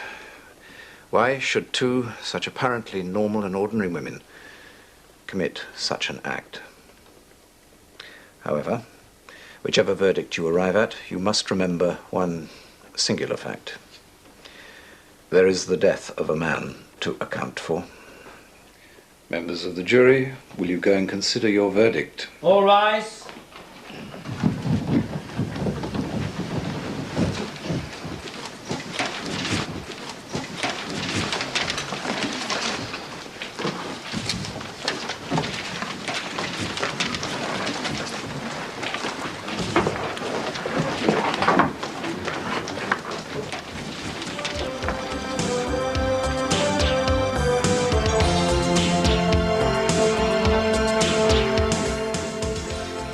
Catch up on bits of the trial you might have missed, there's a two-part Brookside compilation tomorrow at 5:05 and Sunday at 6:05. And you can hear the verdict on Tuesday at 8:30.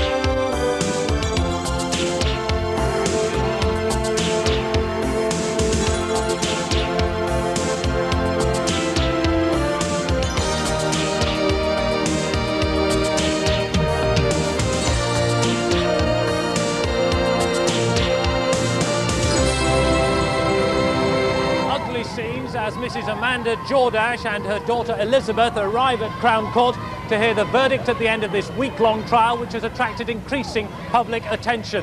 The two Jordache women face charges of murder and conspiracy to murder. A verdict is expected sometime today. John Maddox, Northwest News.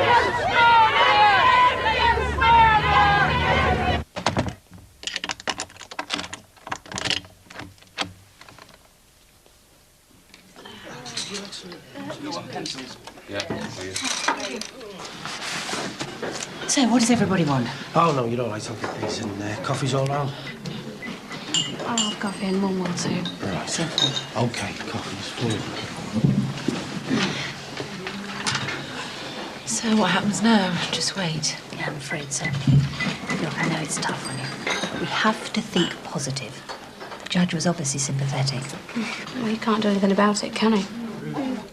Yes, he can, actually.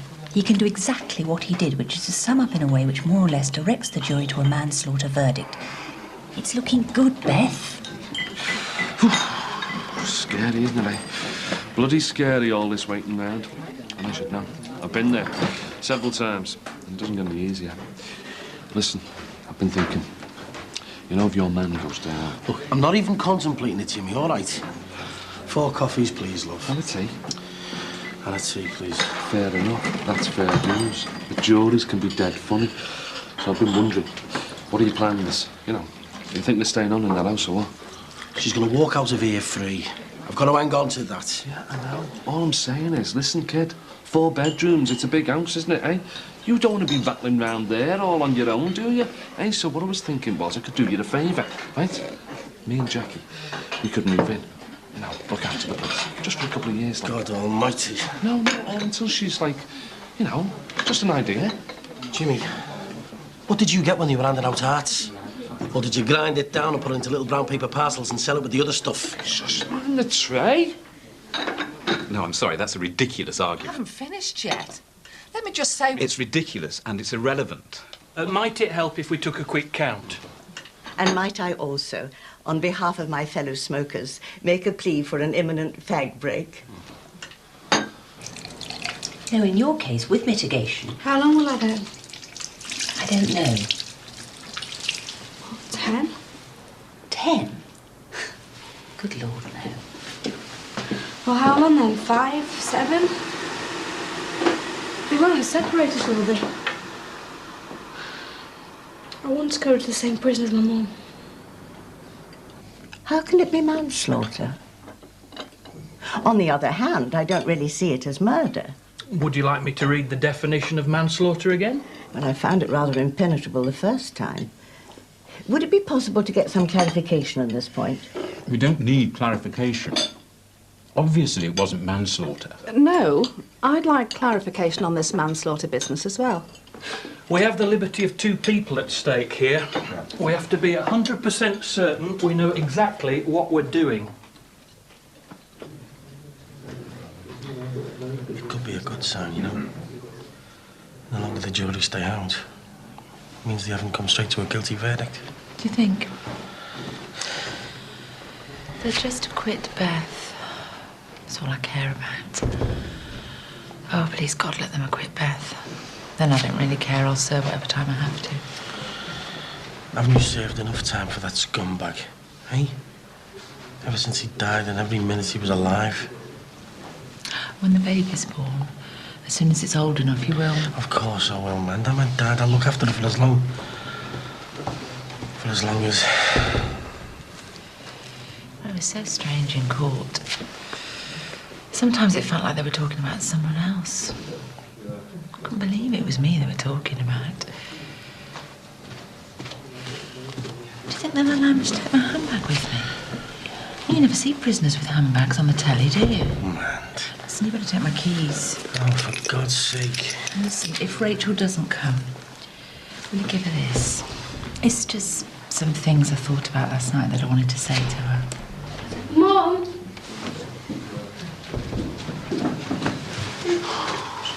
What's this? You stay strong. Here's Rachel. Where? And look who's come to Crow. The Wicked Witch of the West. Rachel, I'm really glad you came. I just, I wanted to say goodbye in case... Look, I think we'll just, I take it nothing's happened yet. No, not yet. Right, Jean, I think we'd better leave these good people in peace. Miss Jordes, would you like a cup of coffee? Not at the moment, thank you. Right, well, I think we will. Come on, dear. Now, Rachel. Come on, Rachel. Say your goodbyes. I don't want this dragged out. Well, I don't care what you want. Mum wants to talk to Rachel alone. It's all right then. Rachel, I've written you a letter. And I've tried to explain things in it. Everything that happened, everything I did, I was trying to protect you. Oh, don't blame the child. I'm not. I'm trying to apologise to her for failing so badly. Rachel, Mum, if I get sent to prison, I'd like to go and live with Sinbad. Alone in that house with a single man? A child of Rachel's age and him not even a relation? What are you trying to imply? Call yourself a mother. You trying to say I'm anything like your brother? Will you please think about it, Rachel? Because I'd feel much happier if I knew you were with somebody who really cared about you. And that's nothing against Mr. and Mrs. Crosby, because they've been marvellous, but we can't go on imposing on them. I'm sorry. Rachel and I have discussed where she's going to live. It's already been decided. Well, not by us, it hasn't. She's coming to live with me in Ireland. Aren't you, love? Is that really what you want? When I was in court, it wasn't because I had to tell the truth, Mum. I know, love. Come on, Rachel. Read the letter. You wouldn't choose to live with that cow if you knew what she was really like. Quickly. She's an evil bitch. And she's been sending us hate mail for weeks. Listen to your sister. You know she's lying. Complete with death threats. It's true, Rach. She sent us a lethal dose of tablets sellotape to an anonymous letter. Didn't you, Auntie Brenner? Now, if you want to choose to live with her, well, that's fine. But she's twisted. Just like Dad was. My God, Elizabeth, you're not even satisfied now he's dead, are you? You have to keep dragging his memory through the mud. She's lying. She's good at it. Always was. That cafeteria's chocolate block again. Do you think we should just... No, don't go. Come on, Rachel. It's time we went home. No, I'm not going to live with you. Don't be silly. Where else would you live? I'm family. I'll stay with Mr. and Mrs. Crosby, if they'll have me. As long as you want to, Rachel. You just want to use me to get back at Mum and Beth. Well, I won't.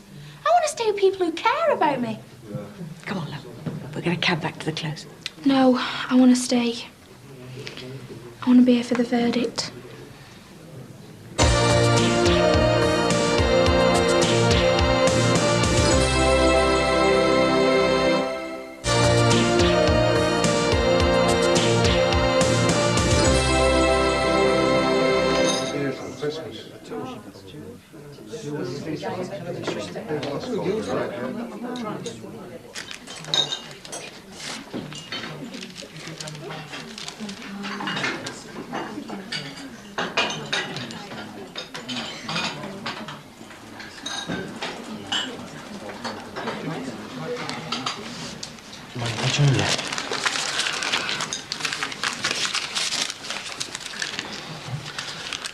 Rach. I know what you're going to say.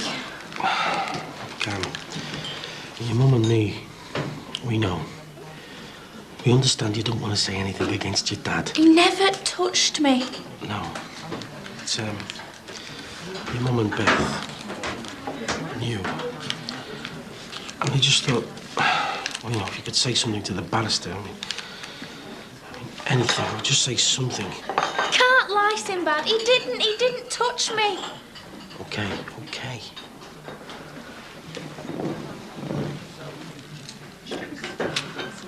I'm not arguing about that.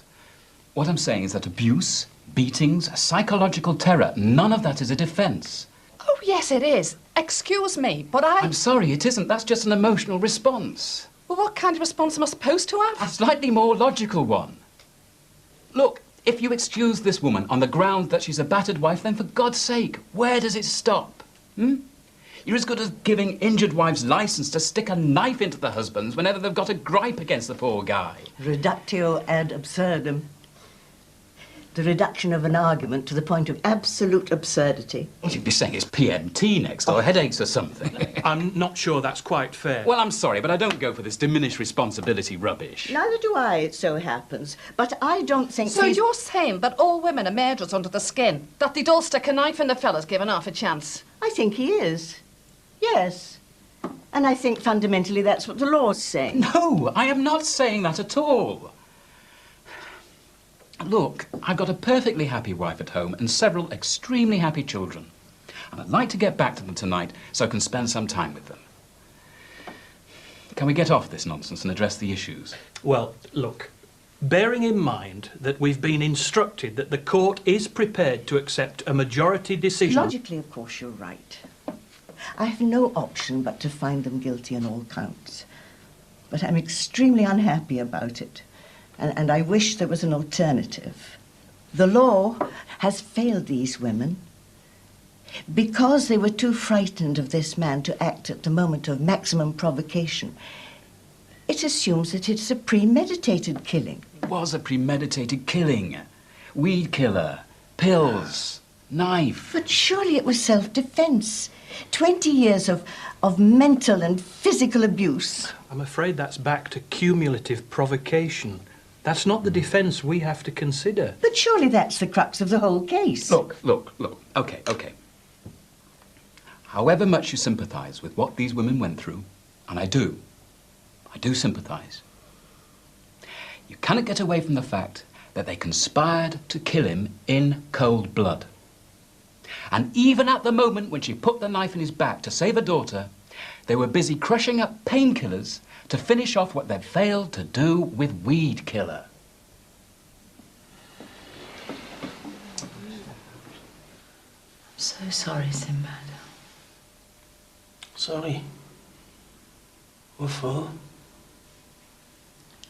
I should never have let you get involved with me. I tried.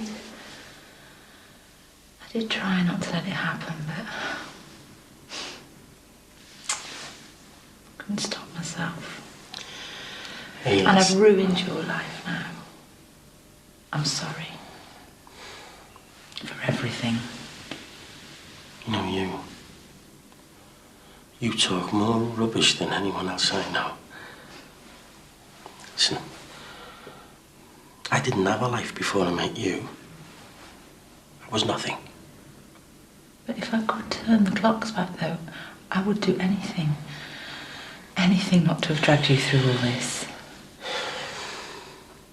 You still don't get it, do you? Man, these last 2 years have been... Well, ever since me and you... I just want to say that despite everything, despite burying the body, the funeral, the lies, McGuire, despite all that, I've never been so... I've been alive. And I never was properly before. I was nothing without you. You've given me everything. You've given me a life, a family, the girls, this little one in here. So don't you ever say you're sorry to me. Have you still got that ring? Crown and Jordash and Jordash, scored number 3. Crown and Jordash and Jordash, scored number 3. All those concerned, please return to court number 3.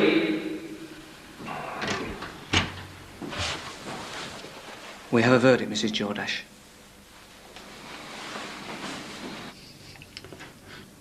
I can't. Mrs. Diggs, are you in there? Won't be a second, Bernard. Everyone's going in, Mrs. Diggs. I need to get the jury through. Come on, Beth. They're waiting. I can't, Alison. Are you telling me the girl who took on the prosecution single-handed and gave the court a mouthful is too scared to go back in? Everybody's behind you, Beth. You have to come out, or they'll send a court official to get you.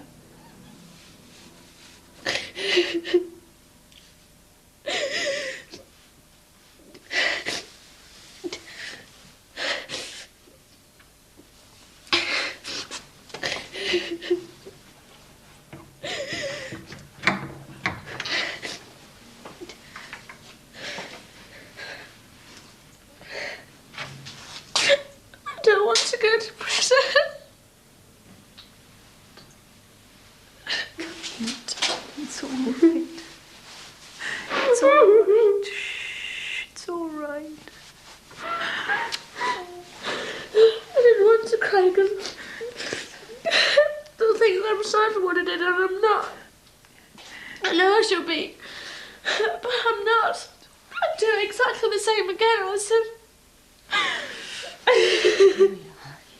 It's all right, it's all right.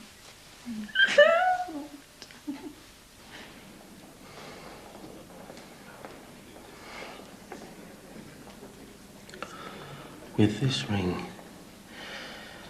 I'd be...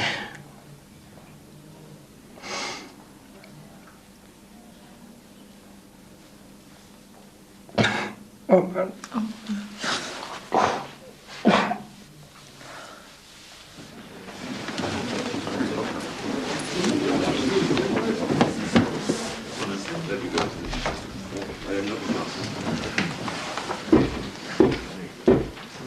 Will the court please rise?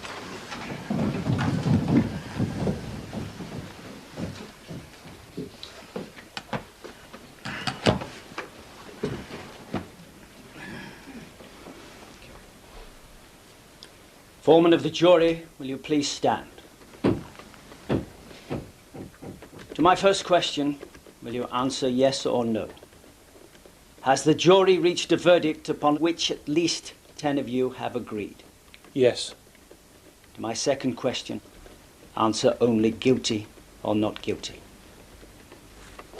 On the first count, that of murder, do you find the defendant Amanda Jordache guilty or not guilty?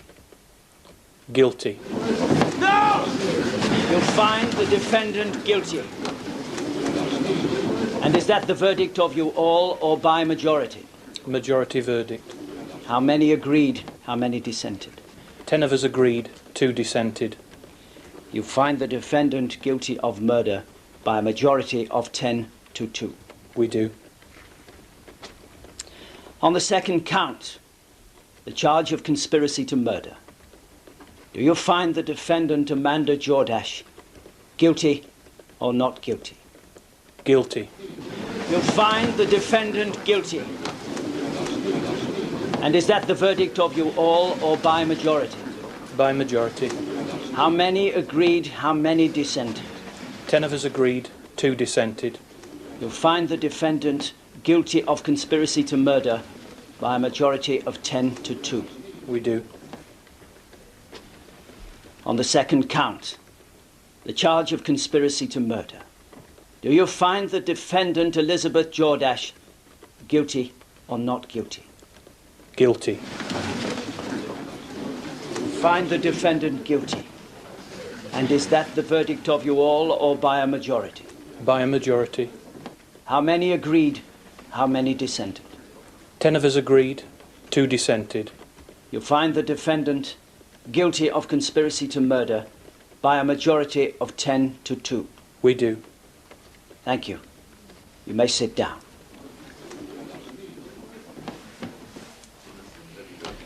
I think we can proceed straight to sentencing. Mr. Anderson, do you have anything to say in mitigation? Yes, my lord. But my daughter, you can't... It's not fair, you can't sentence her. No, She's a Mrs. medical student. Jordache, She's you got a whole must life. allow counsel to speak for you.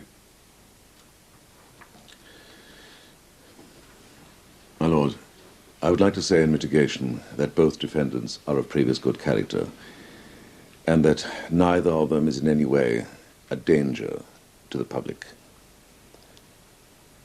I feel that a custodial sentence would be particularly inappropriate to Miss Jordache, who was in her second year in medical school. I think it would be a shame to interrupt and possibly ruin a promising career. I would also ask you to remember that Mrs. Jordache is pregnant. But in sentencing Miss Jordache and in making recommendations to the Home Secretary in the case of Mrs. Jordache, I would beg you, my lord, to bear in mind the appalling catalogue of beatings, mental torture, and rape to which both these women were continually subjected, and ask yourself whether they deserve more punishment. This is the nub of the case. Therefore, my lord, I would ask you to be as lenient as the law allows. Unfortunately, Mr. Anderson, as you well know, the law allows me no leeway at all on the verdict of murder. Will the defendants please stand? Amanda Jordache,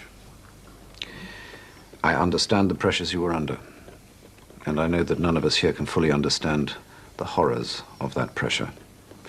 Nevertheless, you planned to take a man's life. You attempted to poison him, and that failing, you stabbed him to death. Therefore, on count 1, the charge of murder, I have no option but to sentence you to life imprisonment.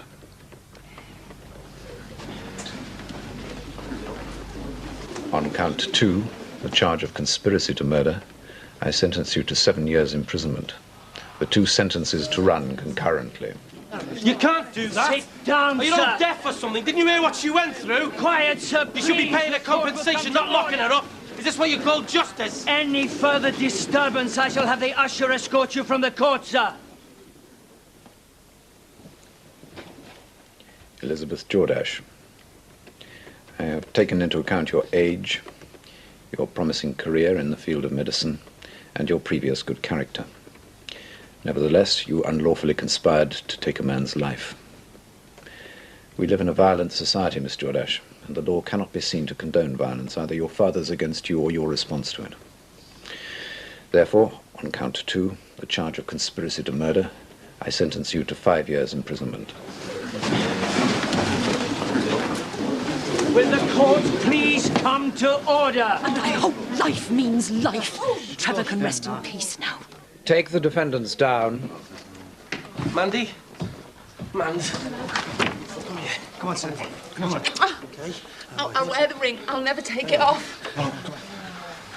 Take the prisoner down. All rise. I'll wait for you.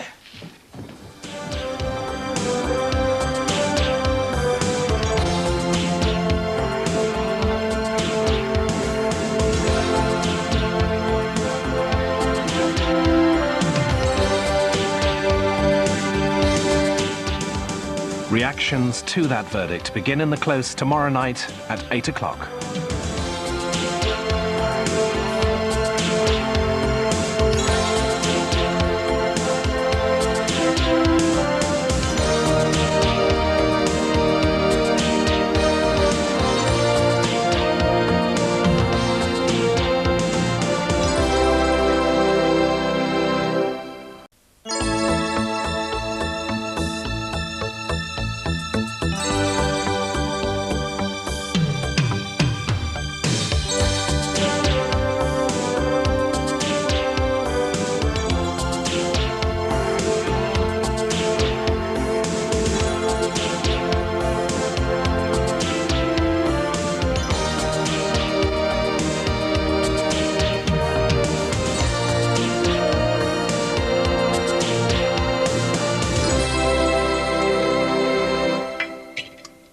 Look what it says. Wicked and evil. Mandy and Beth aren't wicked, they're not evil. It's just not true. I must say, this whole business has severely dented my belief in British justice. It doesn't matter what it says in here, as long as you know the truth, that's what counts in. But what counts, Mick, is they're both still locked up. This whole business has been a miscarriage of justice. A life sentence. And how old is she going to be when she gets out? I mean, our baby born in prison. What can I do? I don't even know what to do about visiting. When can I see them? I'm sure you'll be able to see them soon. I mean, there's bound to be an appeal, isn't there, David? I presume so.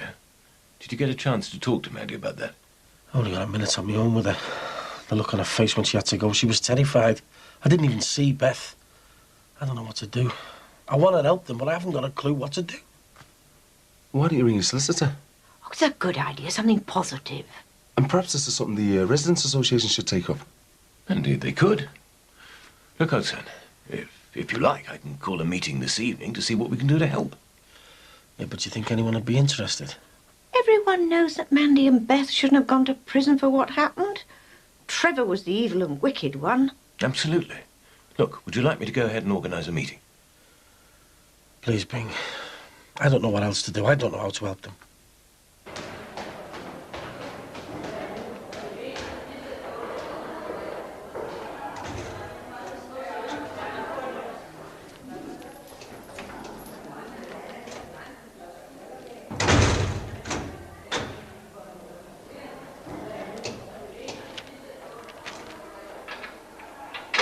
What are you doing reading that? Oh, one of the officers gave it me. It's rubbish. They haven't printed one word of what our barrister said. It's all One-sided, twisted lies. Mum, we shouldn't be here. It's wrong. Well, we are here and there's nothing we can do about it. Yes, there is. We can have nothing to do with this place. Just think about the appeal and getting out of here. Right, come on, I think we've got to go to breakfast now. Mum, we've got nothing to be ashamed of. We'll just eat and keep to ourselves. Now, come on. Don't let the thought out of your head. We shouldn't be in here. All right, Sin. All right, Jim. What can I say, eh? Just seen the Crosbys coming away from here. But those two nosy old gets once. Don't be like that. They just came over to say how sorry they were about Mandy. Yeah, well, not as gutted as I am. And I know what I'm talking about. Can be rough doing time. Those two will be feeling really depressed now. First day's always the longest. Look, Jimmy, why are you telling me all this? Can't you see I feel bad enough? You've got a few months. Mandy's got life. Yeah, OK, mate. Sorry, I wasn't thinking. Just can't stop thinking about the baby when they're going to let her out. Hey, listen. You better get used to it. It could be a long time.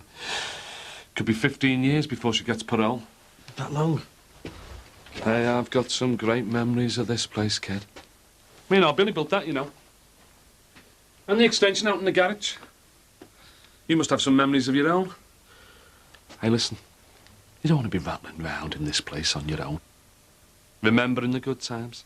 Counting off the days until she's out. Don't you think you'd be better off selling up and moving on? I don't know. Still can't believe this has all happened. Yeah, but it might help if you started to think about moving on and finding somewhere else. I can't think of anything but getting them out of prison.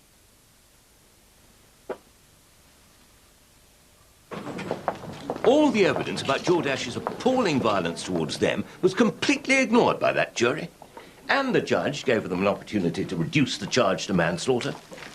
Poor Sinbad was beside himself with worry. How's Rachel taking it? Oh, she's very quiet. Don't think it's even sunk in yet. There must be something we can do. Are you coming to the meeting, Patricia?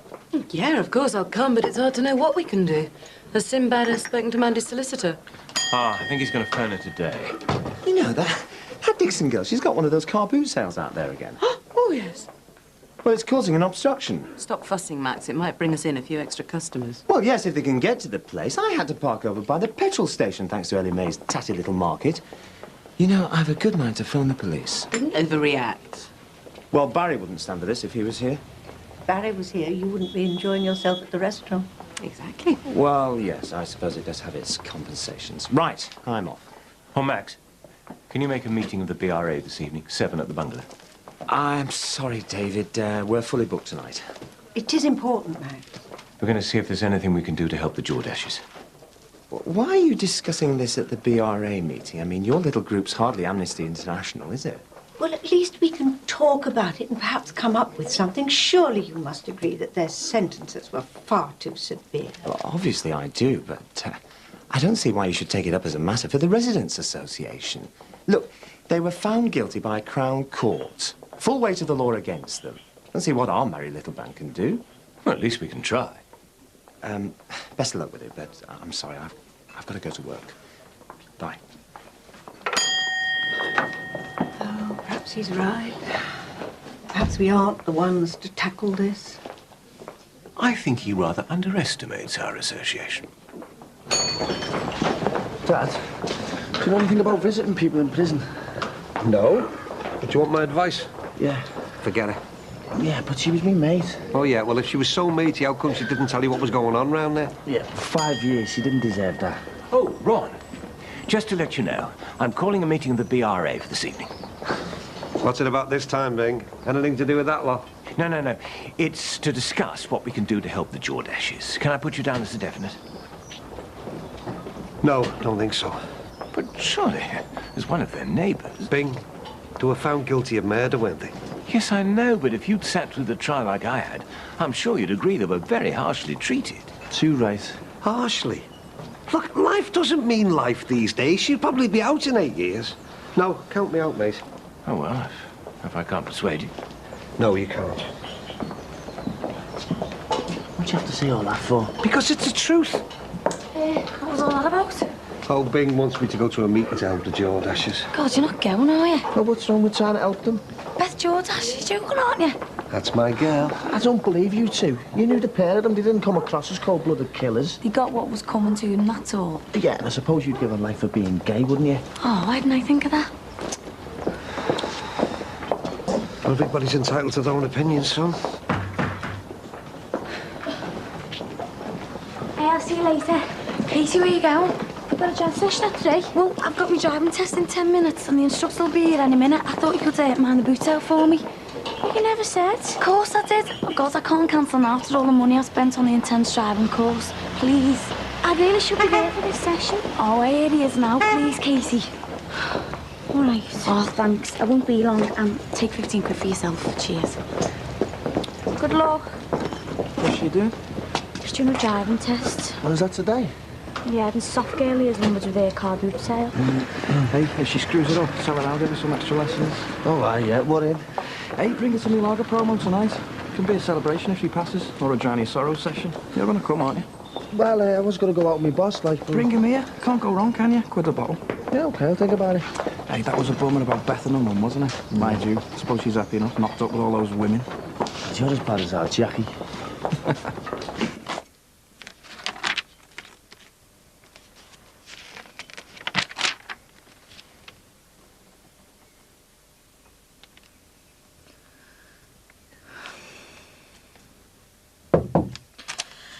Come in.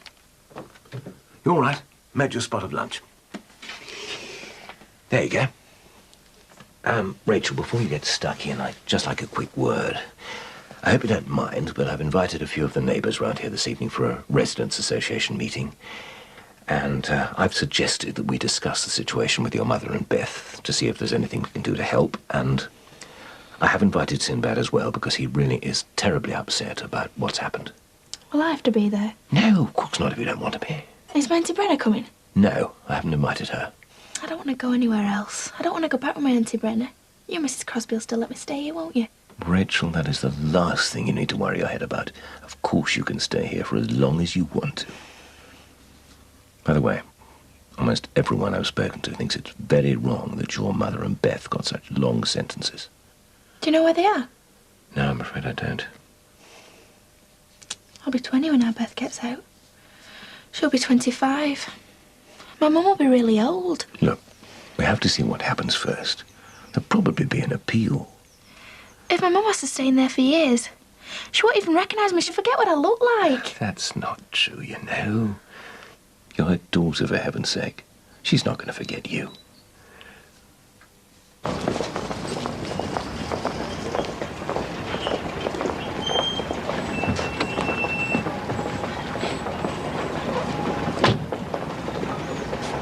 Thanks. For 10 minutes and that's it.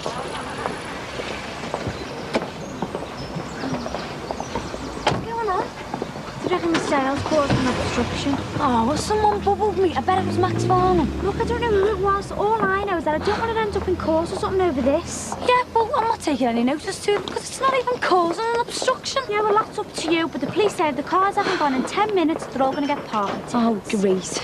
But I did warn you, love. Dad, you know who it was who told the police? Could have been anybody, couldn't it? Yeah, like Max Farnham, you mean? Yeah, well, I wouldn't put it past him. Anyway, how'd you get on? I passed. Oh, great. Well done. Congratulations. Passed first time, ain't that good? Oh, yeah, well done. Brilliant, isn't it? I passed my driving test and now the coppers are stopping me from making the money I need to buy my own car.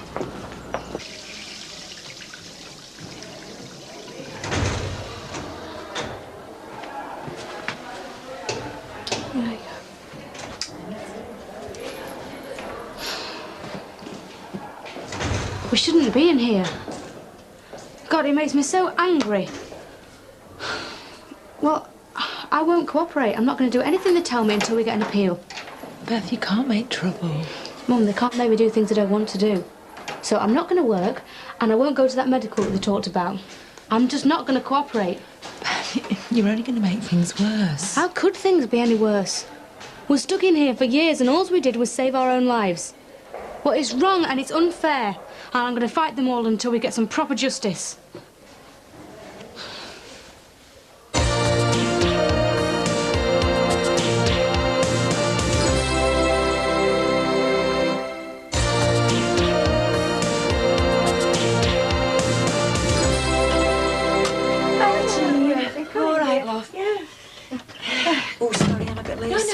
It's all right. You go in. Jean, dear, Yeah. if you wouldn't mind taking the minutes, and then we can get started. Before we start, I'd just like to say something if I can, Bing. Yes, yes, of course. Well, I'd like to say thanks for coming, everyone. I really appreciate it. To tell you the truth, I'm still in a state of shock over all this. I didn't expect it to happen. It should never have happened, love. Yeah, too right. You probably all read the papers. You know, they're not telling the full story. Mandy and Beth aren't murderers. Not really. I know what they did was wrong, but it was their only way out. And they shouldn't be in prison because they've suffered enough, and I'm really worried about Mandy and the baby, and...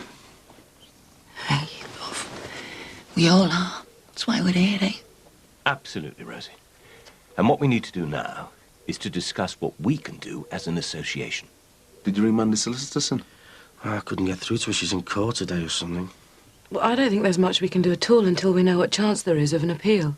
Well, I think we should put together a subcommittee to gather as much information as possible, and then we can all consider what to do. Oh, David, we've tried these subcommittees before. Nothing ever happens. Well, you say that, but... I don't mind chairing a subcommittee. It'll mean some sort of publicity campaign, but I'd like to back Beth and Mandy as much as possible. I'll pass. Excellent. Well, everybody in favour of that? That's carried. And I think you should include Jean and Mick and Rosie. No problems, Ben. Free the Brookside too, eh?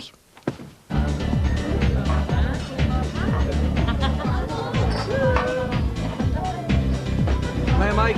See you tried the lager. What do you think? Yeah, not bad. Till's ringing. I reckon we've done better than a Saturday night, thanks to me. This is my boss, Sean. This is Carly, works here, assistant manager. All right. So what do you be at this free Beth Jordash meeting? Oh, yeah, Mike was telling me about that. Her and Mike, they were like that at one time. Oh, yeah. Said in the paper she was a lesbian. She's gay, yeah. I just knew her, that's all. Not too well, obviously. So, if you knew her, did you know anything about the murder, then? I'll take no notice of him. I just used to knock about with her, that's all. Who's going to buy us a drink then? Celebrating. Celebrating what? Guess he passed the driving test today. Something my big brother has never done. This is my sister, Jackie, and mate, Katie. This is my boss, Sean. Hiya. All right. Hiya. Come on then, we'll have a couple of bottles of this cheapo lager. No, you're all right, Mike. I'll go. Lager, then, yeah? Yeah, please. Hey, you never said you had such a young boss. Don't be showing me up, Jackie. Hey, he's all right, isn't he, Casey? I've only just met him. Yeah, well, he must be doing all right for himself, having his own company at that age. Yeah, well, his dad handed it to him on a plate. You know, the equipment, the business, everything. Yeah, he must be talented, though, making videos and all that. Yeah, well, I just wish I was given the same chance. He's only a technician. So?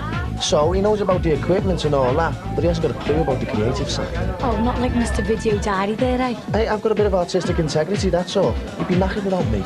Yeah, but your bum's not a patch on his, is it, Casey? Sorry, what? Looks like she agrees. Button it, will you? And Jackie, put your tongue away. Do you want a hand with what you got? No, it's all right, darling. Off you go. There we are. Bye-bye. Bye. See you, everyone. See you, everyone. See you, Jean. Right, thanks for coming. I just want to have a quick word. See you. Right, Bye-bye. Okay. See ya. Look, I hope you don't mind, but I wondered if it'd be all right if I had a word with Rachel. What do you think, David? Well, all right, but tread carefully, old son. We don't want her upset anymore, do we? No, I won't upset her, I promise. I'll tell you here. Thanks, Jean. So what sorts of stuff do you make? Anything I can get. Corporates, mainly. Although I'd really like to get into commercials. That's where the money is. Hey, you can put my name down for that. You can make a bomb to an outfit. So what do you do, Katie? I'm doing dance and drama at college. Yeah, nice one. Yeah, but she'll probably end up working in a bank or something. Or dancing all the way to the bank. If she gets a job. Yeah, we've all started looking for jobs. We're going to try and get someone to video our routines, you know, so we could send them out to cruise ships and places in London. Have you got someone to do it? Well, we've only talked about it, really. We could do that, couldn't we, Mike? What? Oh, that'd be great. We were thinking of doing it outside, you know, different locations and that. Sounds good. Look, can we talk about something other than work? I've been working all day. Sorry. What like? Well, you could start by getting us another drink. Same again? Have you seen Mum and Beth?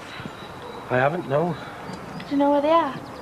Yeah, but I don't know what the score is. I'm visiting. Did you want to go and see them? I don't know. Your mum would love it, you know. I mean, it was rotten for her all those weeks when he didn't even speak to her. I didn't know what to say. You were running away to Ireland and everything. It was horrible. I hated her. Your mum's hoping you'll be able to forgive her one day. Do you think you'll be able to do that? And she's hoping for something else as well. See, she was dead upset when you said you were going to go off to live with your Auntie Brenna. And what she wants now is for you to come and live with me, so she knows you're safe. I mean, no one's forcing you. I wouldn't do that, Rach. But maybe one day, when things have settled a bit and you've had time to think it all out, would you think about it? I mean, your mum would be much happier if she knew you were at home with me looking after you. Is everything all right? Yeah, fine. Can I have a bath, please, Mrs. Crosby? Of course you can.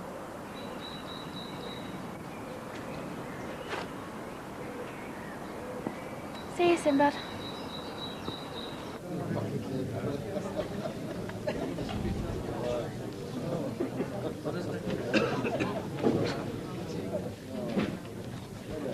Oh, wait, here's one of our Lees.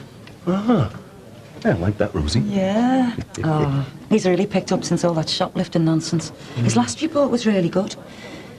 You know, I could have killed Rachel at the time for encouraging him to run away, but when I think back to what it must have been like in that house, oh, I hope she'll be all right. Yeah. Even though she's moved schools, I suppose she'll still get stick over what's in the papers, eh? How's your Leo doing? Still a few problems, you know.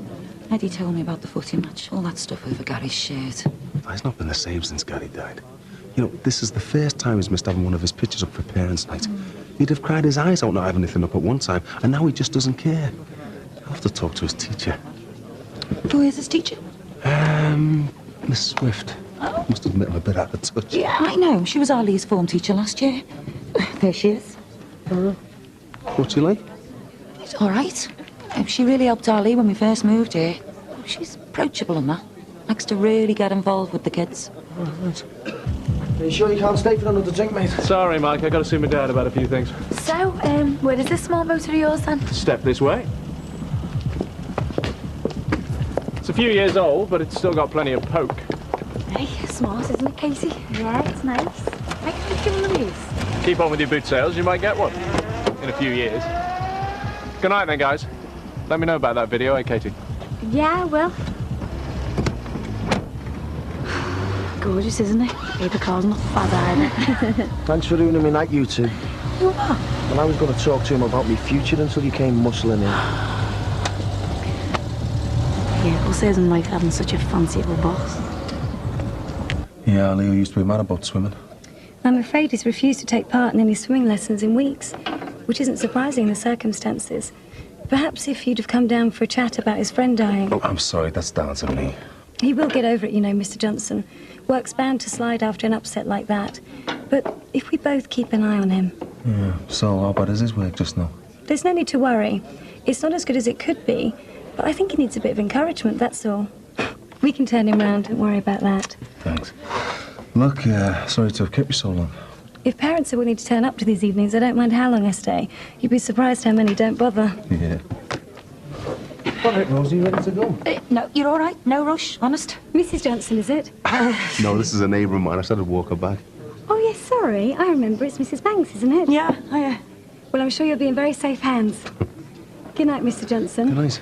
Nice to meet you. Hope to see you down here more often. Yeah, bye. Nice to see you again, Mrs. Banks. Ta-ra. In safe hands, I think you might have clicked there. Behave, Rosie. It was obvious from where I was standing. I reckon she fancied giving you a spot of detention. Oh, get away. Do you reckon? Do you reckon you and Michael bring Sean to the club again? Maybe. Perhaps after he's discussed his future. Yeah. Don't forget about the aerobics tomorrow, will you? Oh, I can't do them. What? Well, I missed college this afternoon because of your car boot sale. I've got to catch up sometime. Well, I can't manage on my own what I'm going to do. Well, you'll have to find someone.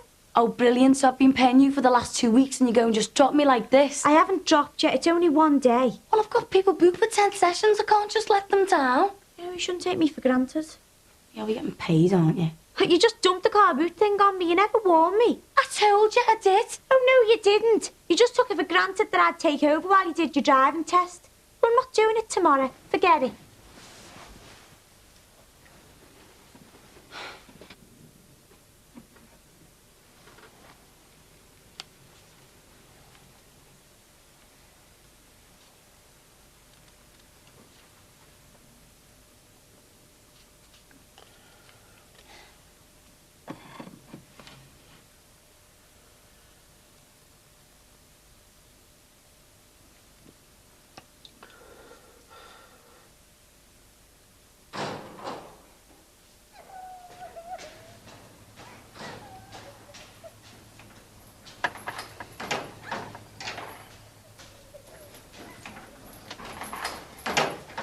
Right, Mum.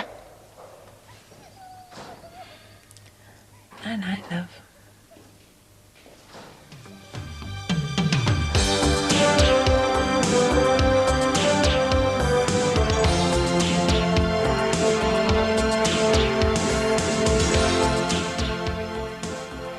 Brookside, The Women, is available on video from the usual outlets. Coming up next, a new series with excellent advice from Robert Llewellyn on how to make the best use of your camcorder.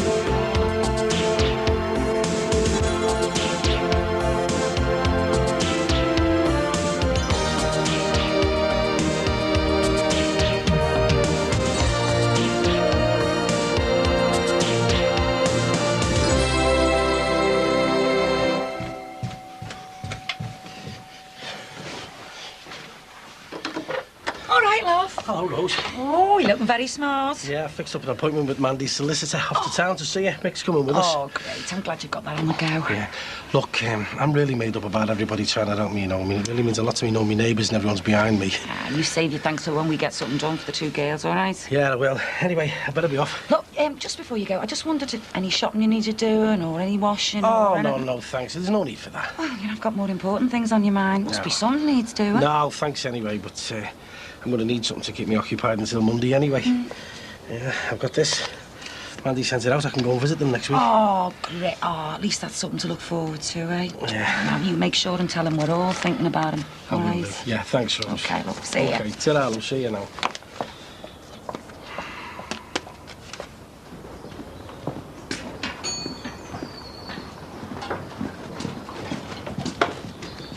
Oi. Skiving up for the hangover, are you? No, just decided to go home and get this. Did you reckon my dad'll have any sarnies left? Oh, I thought you'd be going for lunch with Sean, finding out about your future. Very funny. That's the first time I managed to get him out on his own and you and Katie screw it up for me. Sorry. Tell you what, though, I wouldn't mind a car like his. Yeah, wouldn't we all? Have you seen the one on my dad's window? That do you know? Oh, I've read. It'd probably be a heap of rubbish. Yeah, well, I could take you round, have a look at it if you want. Dream on. I know a bit about cars, you know, Jackie. Yeah, but what you don't know is that it's too dear for me. I haven't got 750 quid.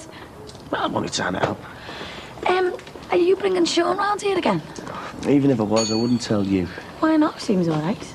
You fancy him, you mean? Oh, what? Get lost. Look, you're always the same. You had too much to drink and you were throwing yourself at him. Oh, get away. I just like him, that's all.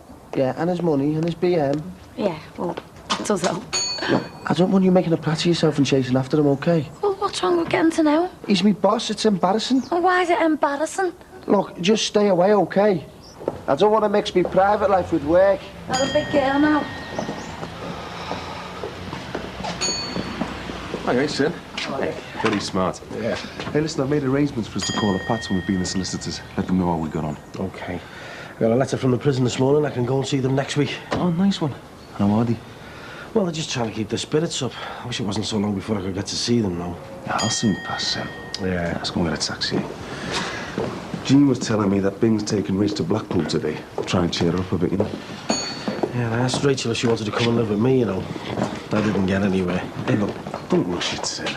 I mean, she could have ended up in care or something. She'll be fine with the Crosbys. Yeah, I suppose so. Yeah, come here. Oh, Mike. Hey, you know what Sean was saying about the video from me and the other girls at college? Oh, yeah. Well, has he said any more about it? Not to me, no. Well, could you ask him about it for us? He's probably forgotten about it. Then remind him, please. You'll have to ask him yourself. Well, is he coming to the Luz again, do you know? No, I don't know. I've got no idea. OK, I'll see you later. Hiya. Hi. Hey, I just thought I'd let you know. Sinbad's heard from Mandy. Oh, thank goodness. Good, that'll help. He was so upset yesterday. I wonder how long it'll take if they do appeal. I don't know, it could be months, I suppose. Oh, God. I keep thinking of poor Mandy stuck in a place like that. She's such a nervous type, isn't she? I don't think she'll be able to cope with it. Oh, God knows what kind of people she'll have to mix with. Well, and the big problem's the baby. I mean, after all that upset of the court case and that, she could lose her. Yeah, Sinbad's worried sick about it. But hopefully the fact that she's pregnant might speed up an appeal. Beth's going to have problems, isn't she? Remember all that stuff in the papers about her being, well, you know, that way? Yeah, we'd known about it for quite a while, actually. She was friends with the girl who used to be Thomas's nanny. Oh, I didn't know. Can you imagine some of the time she's going to attract in a women's prison? Yeah, but why should they have to cope with imprisonment at all? I mean, haven't they suffered enough? Surely probation would have been adequate. It's so wrong that a man can treat them like that for years, and when they're forced into doing something about it, their lives are ruined. Glad I'm not mixed up with a fella like that. I know Eddie can be a bit of an hothead, but he's never raised his hand, never. What would you do if he did? I'd be right out that door, no messing. That makes two of us. That makes three of us. That was Mandy's big mistake. She should have left him a long time ago. It's easy to say, though, eh? Just wish there was something we could do to try and get him out. Well, we'll have a damn good try.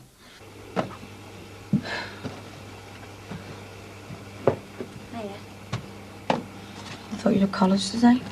I went early. I've borrowed someone else's note, sorted out what I missed yesterday. Oh, so there's no need for all that last night, then? Look, I'm sorry about that, Jack. I was knackered. I'd had a few drinks. I shouldn't have said what I did. I don't want us to argue, so... Sorry, eh? Yeah, go on. Sorry. Wasn't a bad night, was it? So we got home now. So what do you think of our Mike's boss, then? All right, isn't he? Yeah? He must be minted. He's only a few years older than me and he's got a BMW. I thought you fancied him. I thought you fancied him. Well, he's all right for the laugh, isn't he? Mind you, with the card and the money thrown in, I think I could probably force myself to fancy him. How about you? Yeah, I thought he was okay. Oh, so you do fancy him then? I didn't say that. I'd have to get to know him a bit more. Is he, coming to the Luz again, do you know? Oh, no idea. I might never mentioned it. Did I make anything to you? Who, me? No, I never asked.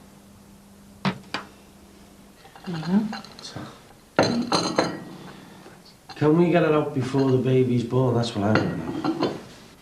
Well, whatever we try and do, Mr. Sweeney, it's not going to happen overnight. It could take some time for an appeal to be granted.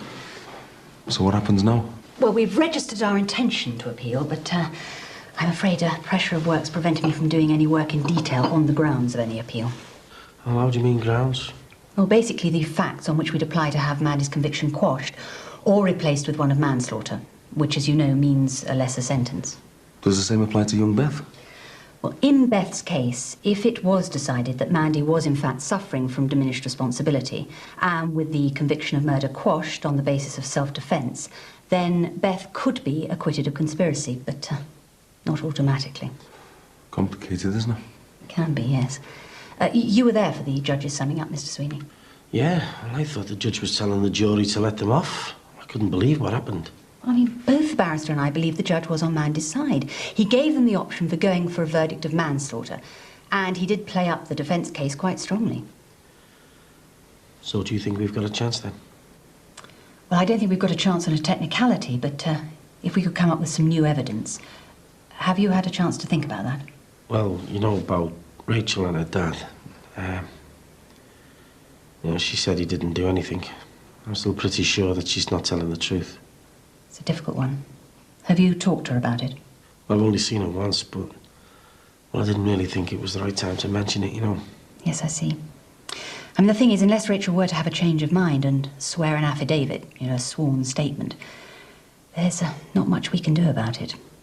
And anyway, the court might not believe her. They might see it as Rachel changing her mind out of guilt, you know, to release her mother. Yeah, I'd be glad if you didn't mention that to anyone, Mick. I didn't want to bring it up at the meeting last night. Ah, of course not, mate. What meeting was this? Well, Mandy's on the local residents' association, and they said they were going to try and get together, see if they could help. We've got a subcommittee going. A campaign? Wouldn't say that exactly. Have you got any advice as to what can be done? Anything we can do to help? No, not really. I mean, it can't do any harm to keep the case in the public eye, you know, get some sympathy from the press. I mean, anything can help, no matter how small.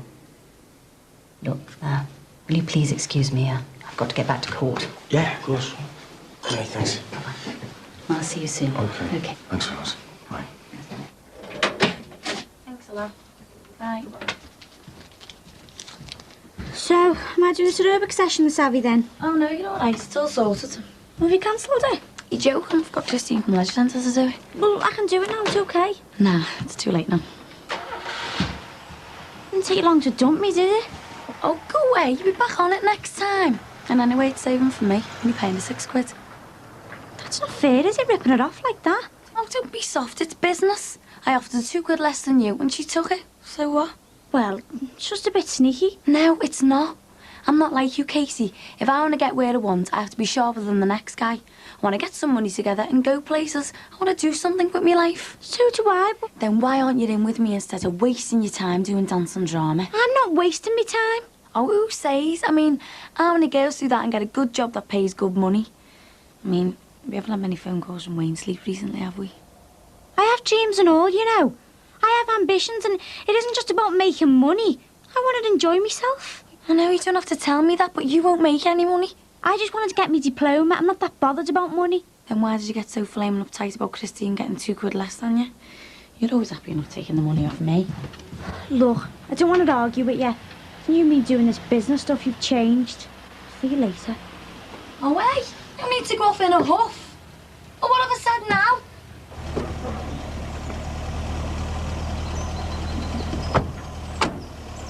I think I'll get changed and go get something to eat. Why don't you come around to ours and I'll do something? Nah, I'm sorry it's been a waste of time for you, mate. Hey, don't get like this. Well, I can't help it, can I? And she didn't exactly make me feel any better. Well, maybe the others will come up with something. You've all been great. Look, just leave it to the solicitor. They see what happens. No, Stan, don't think that. There's got to be something we can do. Look, why don't you go home and get your head down for a bit, eh? Yeah, I think I will. Anyway, I'll see you later at Farnham's. All right, sir. Take care. Mate.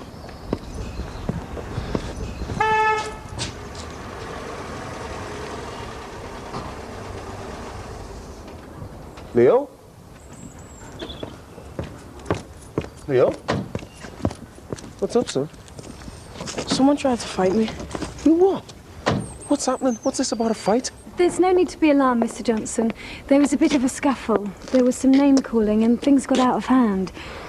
Perhaps Leo could go inside for a moment. Yeah, sure. Yeah. Go inside, son. I'll see you in a minute. What name calling? It seems it was about Leo's friend who died. Oh, God. Can't anything be done about these lads? They're up in front of the head teacher this afternoon. I've had a word with the head and he asked me to bring Leo home as he was so upset. I don't think there'll be any repetition of what happened at lunchtime. Well, I hope not. At this rate, I'm going to have to move him to another school. Oh, no, there's no question of that. The head would exclude the troublemakers rather than see Leo's school life disrupted. All right. Well, thanks for bringing him home. I better go and talk to him. There is one more thing. This all happened at the baths. The other lads started the skitting because Leo wouldn't join in the swimming again. Yeah, I've tried to get him back into his swimming, but he's got a real mental block about it. The head is aware of the problem now, and he asked if I could help. He agreed it might be an idea if I took Leo to the pool, outside scheduled school hours, with you there, of course, and we'll try to cure him of this fear of swimming. What with you? Well, if it's okay with you, I'll see what I can fix up. Look, I've got a free period now. No time like the present. If you're free, Mr. Johnson. Well, yeah, if you're sure. Well, look, I'll go and get our cozzies and have a word with me part-timer. You give me a minute? And look, you don't have to call me Mr. Johnson. Makes me feel dead old. It's Mick. Right you are, Mick. Hello there. Oh, hello. Mrs. Banks. Just popped round to see Mick. We're just off to the swimming baths with Leo. Oh, right. Very nice. Well, enjoy yourselves. We will.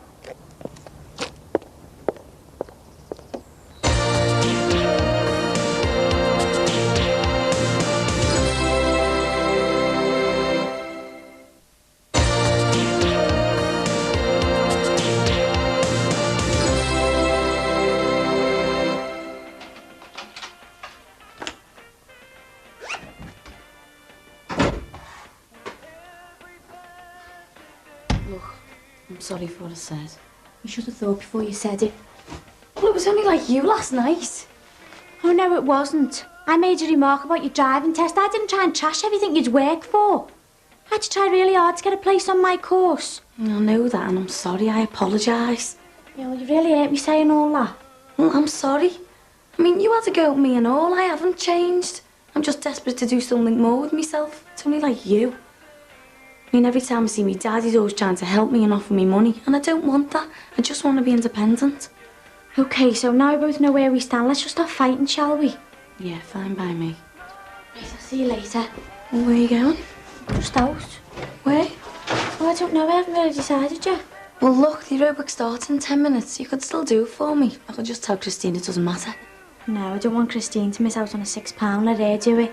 Well, I'll pay her and I'll pay you. How's that? No, Jack. You replace me soon enough for today's session. I don't want you doing it to this other girl as well.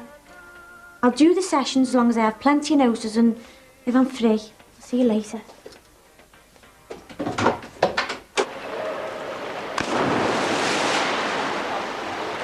Come on, son, you'd be all right with me. I don't want to. Your dad told me you were a brilliant swimmer. Nearly as good as Gary, you said, didn't you, Mick? That's right, son. How old were you when you learned? 4? Hey, remember when you used to go to the old baths in the town with Auntie Lou? You were the only kid in your class who could swim when you started school. Your dad was telling me that the day Gary died, he was very ill. He shouldn't really have been here. If everyone had known he was so ill, they wouldn't have let him. Now, you're not ill, are you? I wonder what Gary would say if he saw you now. I'd probably say something like, don't be soft, Jono, wouldn't he? Or he'd say, your Gemma could do better than that. Gemma can't swim you. Well, not properly. But you can, Leo. You're a good swimmer. You could teach Gemma, couldn't you? But that's a great idea. Why don't you just imagine Gary's watching you now? He wouldn't think much of you if you wouldn't go in the water, would he? So why not show him you're not frightened anymore? If you keep swimming, practicing, you'll be as good as he was one day. Come on, do it for Gary.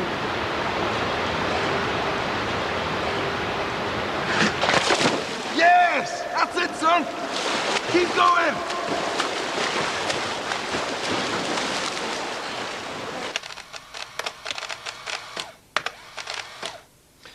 Guess what the takings were last night? You're the money man, you tell me. Go on, have a guess. I'm not interested. Yes, you are. You're dying to know. Have a guess. 500. I'm being serious. Make a proper guess. Just tell me, will you? Stop playing these soft games. 2,241 quid, 74p. You are? On a Wednesday? Straight up. Just imagine what we can do if we continue over the weekend to knock it out at £1 a bottle. I reckon we can even knock it out for 75p. What do you think? Just leave me out of it. It's illegal. Come on, you admitted yourself it was a success, so why don't we carry on? Look, I reckon we can get as much of this ale as we can sell, no problem. Yeah, well, just get on with it then. All right, I'll phone my supplier. I wonder if you can get us anything else. How much is vodka and stuff in France? Now listen, don't be getting any more bright ideas. You managed it with the lager, now just keep it under control, OK? All right. Yeah, and cover for me. I'm going to see a man about a dog. Who shall I phone if you don't come back? Miami Vice. Less of the lip, you. All right.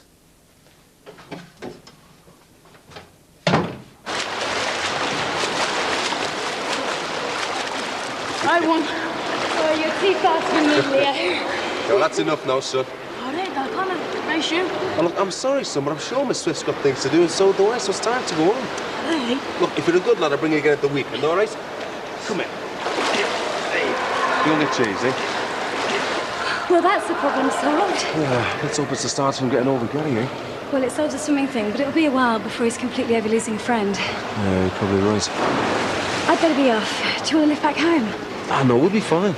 It's no trouble, honestly. Well, if you're sure. Yeah. Listen, Miss Swift, I'm really grateful for this afternoon. I don't think I'd have been able to have done it on my own. I'm sure you would. It's just a case of having the time, and we happened to have it this afternoon. I enjoyed myself. Yeah, well, thanks all the same. I better go and get changed. Mick? Yeah? Please for Miss Swift, will you? It's Jenny. Thanks. Jenny.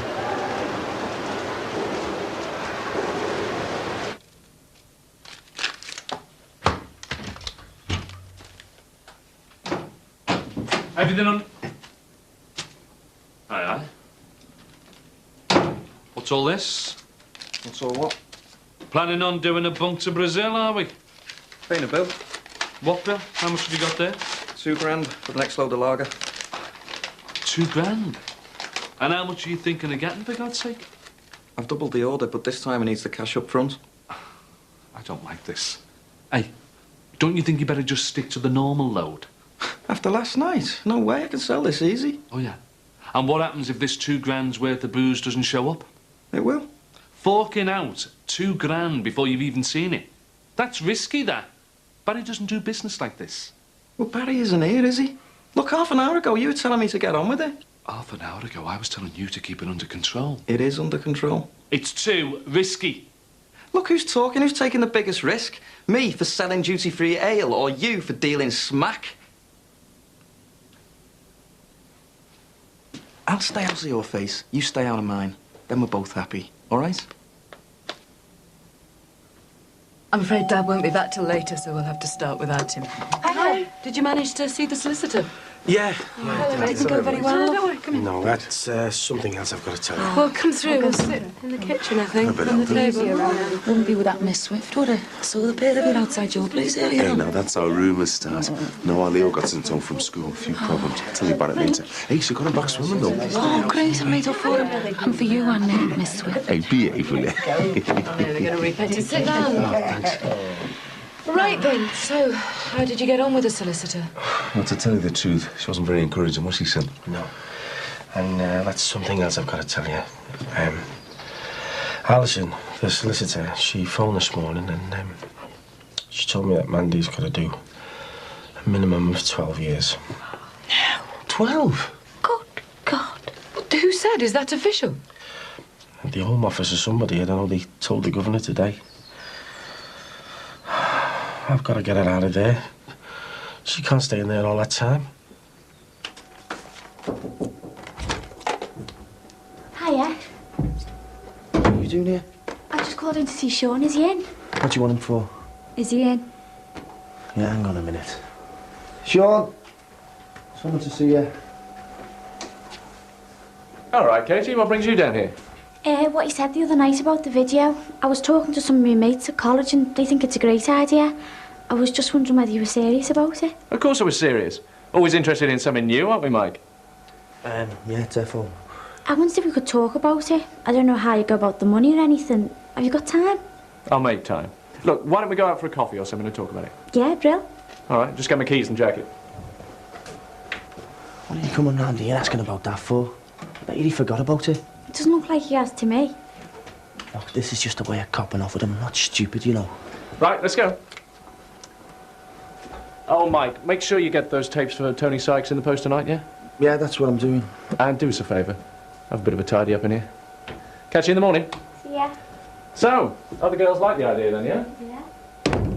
We can't just give up and leave it to the lawyers. Now, what she said about keeping the case in the public eye, you could help there, Patricia, couldn't you? Yes, I could. What can we do, though? Well, we could start a petition. I meet loads of people at work. And what about posters? Have you got any photos of Mandy and Beth? Yeah, I've got some good ones. Right, well, I know people in the print business, so we can get some posters run off. I can have posters, petition the shop, anything you want. And I know loads of shopkeepers who put them up. Good, now we're being positive. Well, we're going to have to do more than that. The media have had fun on this case, so let's start making them work for us. We could all write letters to the papers. Yeah, we can do that, and I've still got contacts in the press, so magazines... What about local radio? Yeah. Oh, yes, perhaps we could get them interested in a debate on women and domestic violence. Do you reckon the telly'd be interested? Well, I don't see why not. It's far more important than the rubbish they're putting on now. Yeah. Well, we're going to have to start a campaign with the highest profile we can manage. It's not going to be easy. It's going to be a hard slog. We all prepared to do it? Yeah. Oh, you really don't mind doing this for Mandy and Beth? Hey, of course we don't. Too right, mate. We'll do everything we can. And I promise you, Sinbad, people will have to take notice. If we're successful, we'll have Mandy and Beth out in time for you to be at the birth. Do you really think so? I know so.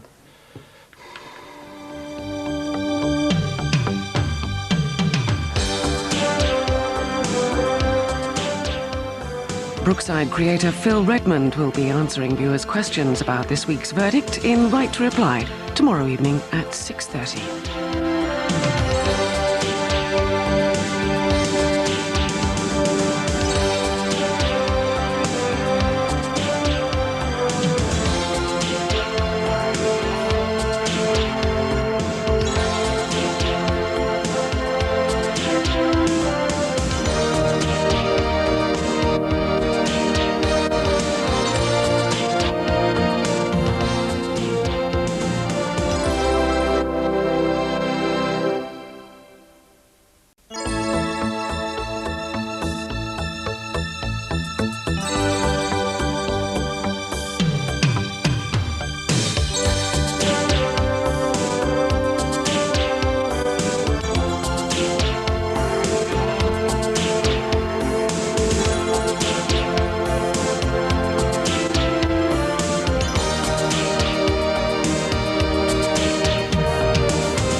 was thinking of going to have a facial and a body scrub. And I was wondering, shall we see if we can go to the library, get some books or magazines or something? No. Why not? Because we're not to make use of prison property. It's boring enough already in here without... Mum, if Sinbad or someone brings us in something to read, then that's fine. But that's it. I don't see why. Well, if we start acting like inmates, then we're accepting our fate, aren't we? We might as well hold our hands up and say, yes, you're right, we're guilty, we do deserve to be in here for years.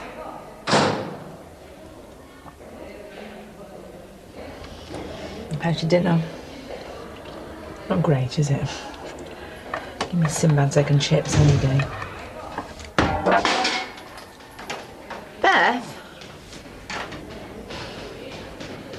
I'll clean it up. Hi. Hi. Has it been this quiet all morning? Most of it, yeah. I've kept myself busy organising these. Oh, right. What do you think? Good day. Well, Hello, all. Hi. Oh, the posters have arrived. Yeah, the printer sent over some sample copies this morning. Well, what's the verdict? Perfect. Should do the job, shouldn't they? When do we get the rest? Later today. Well, we better start targeting where they're all going to be put up then, don't we? sorry to interrupt, but don't you have an appointment with Fear in an hour or so? Don't remind me. What with who? Keith Fear. Our local caring, sharing bank manager. Oh, I see. And a man who, given the current economic climate, is becoming more frightening with each passing day. Well, if you two are busy, I can always sort out the posters. No, it's okay, Mum. I won't be long. If you could hold the fort here for a while, then we can get on with the campaign stuff later. OK, well, can I take these? Yeah, have these. Right, and find out which of our fellow local shopkeepers are prepared to stand up and be counted. Best of British.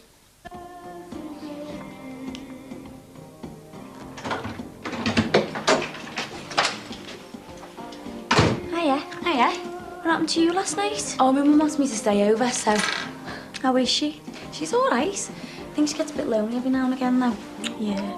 Still, she couldn't have been in that bad a mood. How come? Well, I was telling her about our being after the little car. And she gave me this. How much? 300.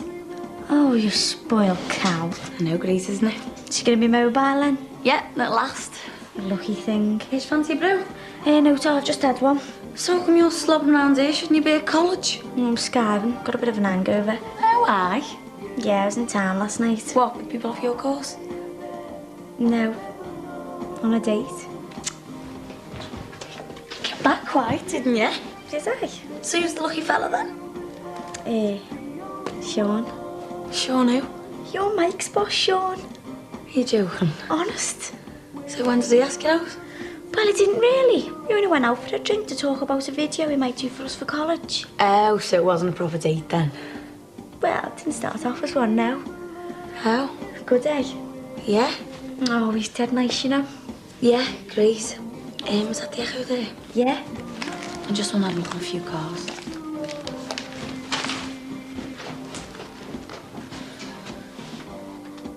So, how do you plan to squeeze this overdraft out of the formidable Mr. Fear? I'll just have to go in there, cap in hand, and beg. So long as I tug my forelock and shed a few tears, should be okay. And failing that, I'll have to try the usual. Quickie over the desk? Yep. Fair enough. But seriously, folks. We can't keep getting further and further into debt. It's only a matter of time. Things will pick up. When? Soon. And if they don't? They will. Oh, I hope so. And if not? Well, I can't give it all up, I'm no. sure you won't have to, but if 3 or 4 months down the line we're still losing hand over fist, we'll just have to cut our losses. Oh, thanks for that, Mick. Yeah, no sweating. Glad to see someone's on our side. Ron Dixon refused point blank to have anything to do with it. All right, sir. Hi, Jean, you all right? Oh, you've had the posters done, brilliant. Yeah. What do you think? Oh, they're great. The girls have been made up with them. I'm just off to see them now. Just gonna get them some sweets and stuff. Well, not from Ron's, I hope. Yeah, why? He wouldn't have anything to do with it. Well, the miserable I'll get. Oh, well. I'll go to the garage then. See you later. Oh, give my love to the girls. And mine. OK, will do. See you later. Bye. Hey, Carl. Ah, Carl. Could I prevail upon you to put up one of these posters in your club? Yeah, no problem. There. OK, thanks. Bye. See you, Jean. How's life at the club then, Cal? Sounds. Nice one. I've got it running like clockwork. Barry's not going to know what's hitting when he turns up. The profits have gone through the roof. Don't know where my place for a month, do you? Anytime, mate. Hey, listen, I've got to grab Max. OK, later. Max, hello. You off the restaurant? Yeah, soon. I've got to head into town first. Are you busy? Busier now. Do you need Dan with anything? What's brought this on? Well, it's dead up there. Nothing needs doing, so I thought... You fancy a spot of dishwashing? Well, no. I was going to see if you wanted your bar sorting out. What way exactly? Well, I've come up with this new system at the club for sorting the stock out and that. It's working a treat. Really? I thought I could do the same at the restaurants. I don't know, really. I've revolutionised, at least. I'm sure you have, but... I've sent the bar takings through the roof. Seriously? Honest. When you say a system... I mean something that's guaranteed to put a bulge in your wallet. I'm not sure. What have you got to lose? Or perhaps you could run me through the system to see how it all works. In graphic detail, mate. OK. See you in, then. As long as it's as good a deal as you say it is. Right, I'll see you at the Grants in a bit then, eh? Look, I've just got to go and make a couple of quick calls. I'll see you. OK, fine.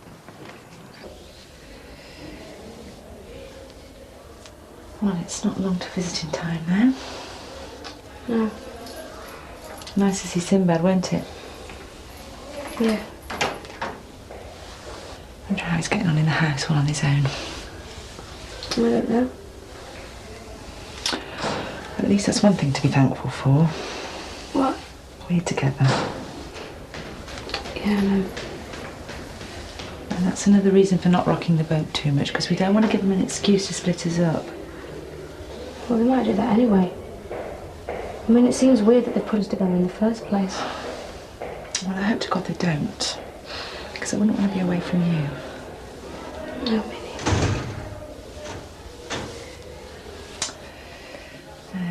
It's all done. Thanks, Mum. Right, I'll just go to...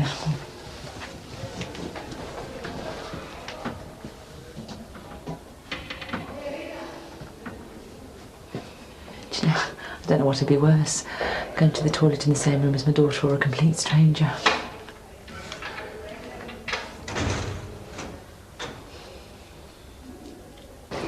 Hey, take it easy. Not alone. Hello again. Hiya. Looking for Leo? Not exactly. I think he might have gone by now. Well, actually, it's you I came to see. Oh, here I am then. I don't feel like I thanked you properly for helping me with the swimming and that, you know. It's my job. I don't remember many teachers sticking their neck out for me like that when I was a kid. All part of the service. But it's much appreciated. My pleasure. So, these are from Leo and from me. There was no need. Thanks a lot. Anyway, I better shoot. Listen, I was planning on treating myself to a quick half a lager before I head home to do my marking. I don't suppose you want to tag along? Look, thanks for the offer, but I've got to get back for the kids, and I've got a pizza parlour to run. Oh well, maybe next time. Yeah, sound. See you then. Thanks for the chocolates.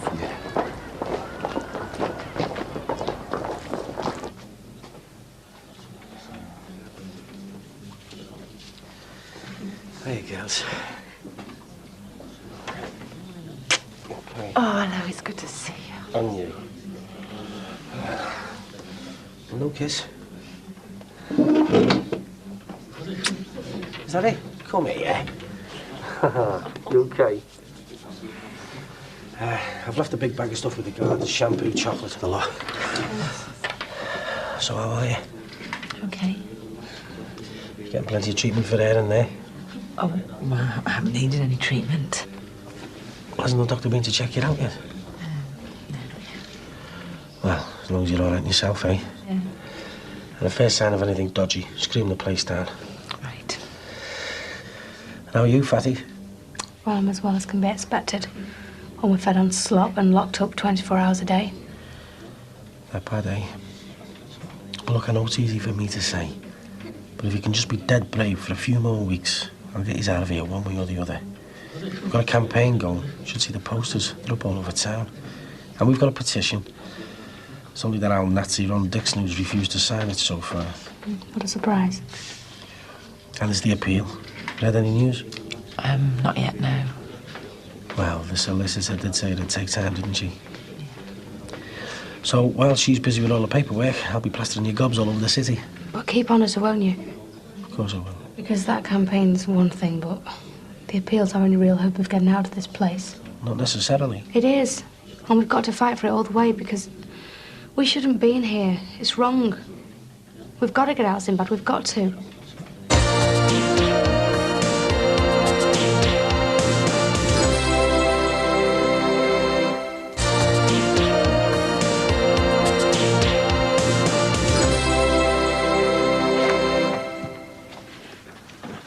What's he doing? Clearing the space. Why? So I can put this new system into action. Hang on. Into action? Yeah. Well, aren't you going to talk me through it first?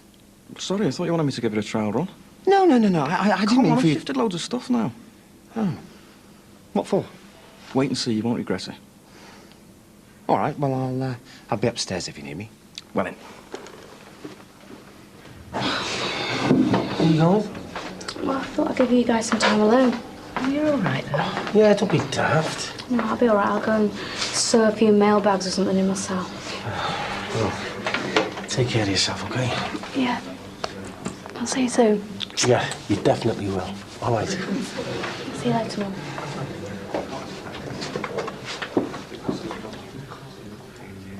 She looks terrible, doesn't she? I wouldn't say that. She hasn't eaten properly or anything. Well, Bet's made the strong stuff, you know. Once she gets over the shock of being in here, she'll get her act together. It's not fair, though, is it? A young girl with a brain like her stuck in a prison cell. No. Just wish they'd locked me up and left her to get on with her life.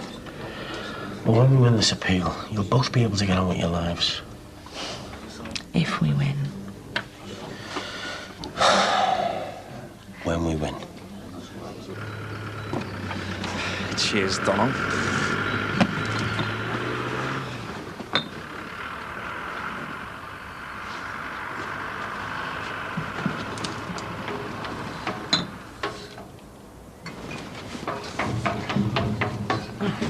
What's all this?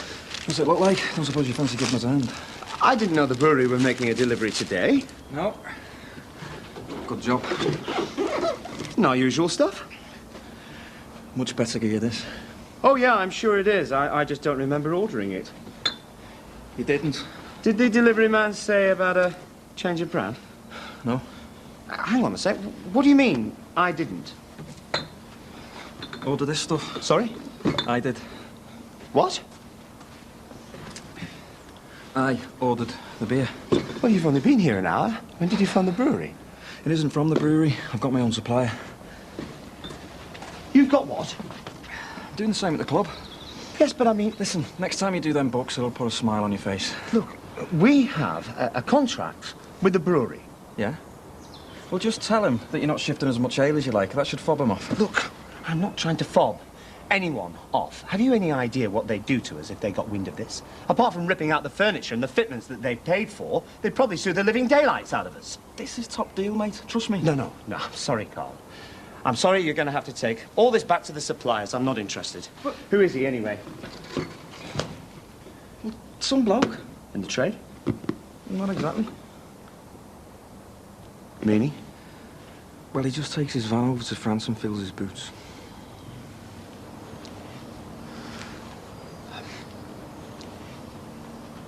You mean... it's illegal? Kind of. Good God, what are you trying to do to us? Make it a few bob like I've done for Barry. You know, I do not believe this. Look, nice try, but will you please just get rid of it? What? Lose the beer. How? I don't care, just do it. I've done a deal. You haven't paid for it, right? No. So what's your problem?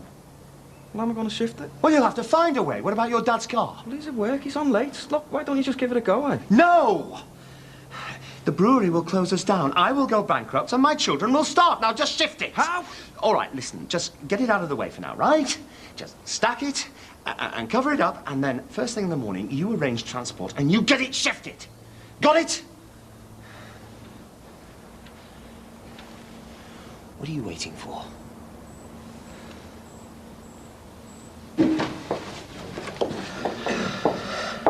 Be getting booted out in a minute. I'm going to give my love to Rachel when I get home. I'll try. I'm going to give them some money for me. Who? Crosby's for Rachel's keep. Yeah, no problem. Time to go time. Yeah. See you soon. Oh, I love you. Same here. Get you sorted, okay?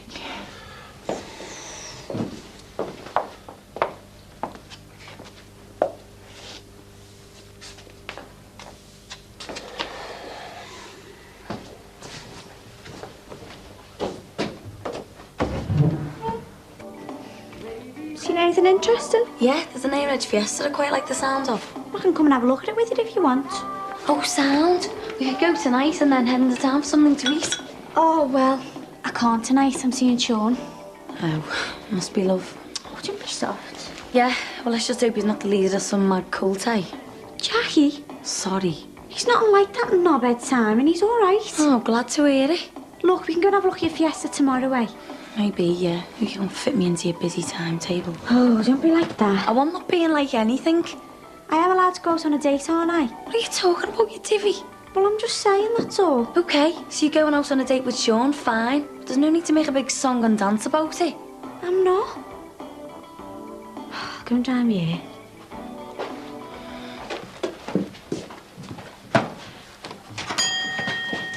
Not you again. Yes, afraid so. How did you get on? I didn't. Oh, what did Fear say? A great big no. What is it with us and Banks today? What? Oh, nothing. So, he turned you down for that then, eh? Just like that. We've lent you quite enough money, Mrs. Farnham, so thank you very much. Now go away and get on with it. Brilliant. Yes, it's one 12-inch Hawaiian with extra pineapple. Yeah, I got that. When you calling in for it? Okay. Won't be long. I'll see you later. Bye.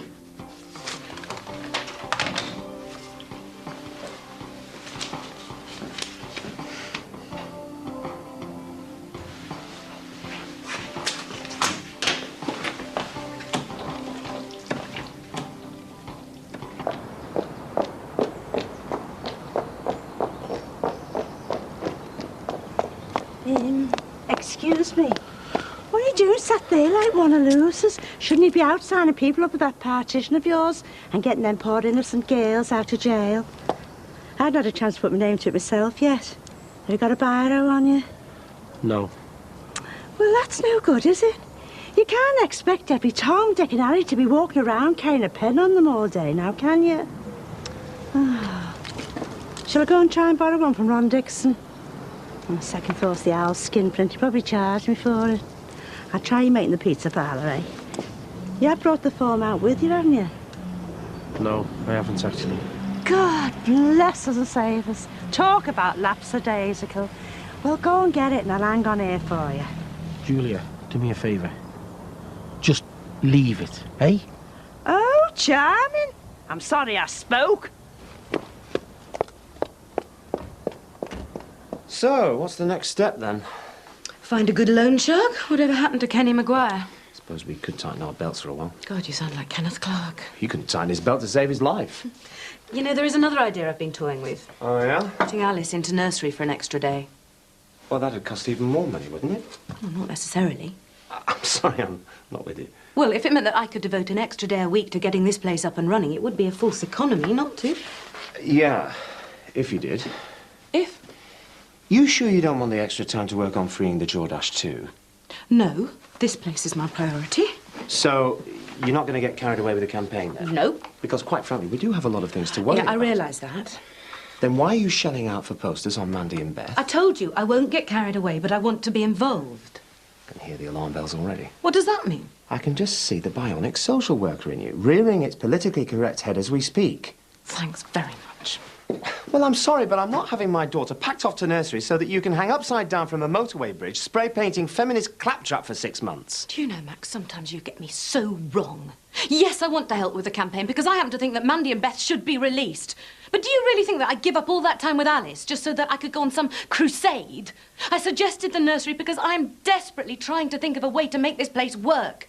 Because I want it to be a success so that you, me and the kids can have a better life. And because, to be honest, if it goes under after all the effort we've put into it, it'll just break my heart.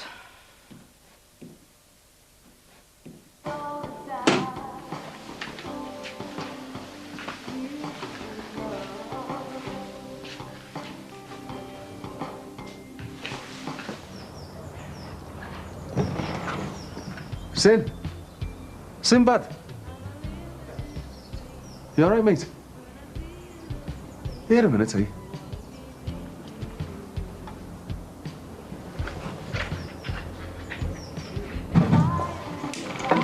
Hiya. Aye. Thought we owe the pleasure. Hawaiian, extra pineapple. Was that you on the phone? Yeah, Should have said. sorry. Here's my mate. This is Miss Swift, one of our Leo's teachers. That's my mate, Sinbad. Jenny. Pleased to meet you. Pleased to meet you. Pizza's ready now, anyway. How much do I owe you? This one's on the house. Oh, no. I insist. Well, thanks. Again. Here you go. See ya. You know that drink I promised myself? I never did get to the pub. I don't suppose you're clocking off in the next hour or two, are you? I am, yeah. Oh, good.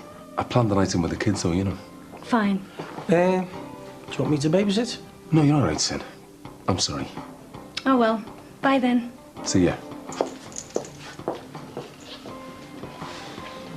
Yeah. Since when have you been knocking women like that back? Since women like you happen to teach me son. Bit too close to home there, Sin. Fair dues. So how was Mandy?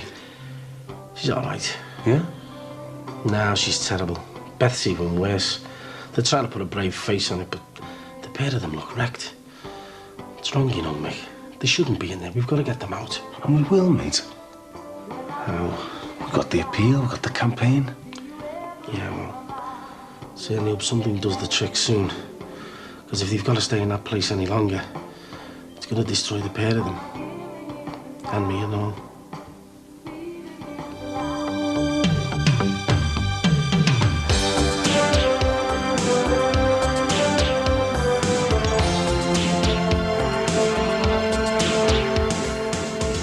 Next tonight, Mick Jagger, David Bowie and Elton John lead a chorus of performers and friends telling the story of the girl from Nutbush, Tina Turner.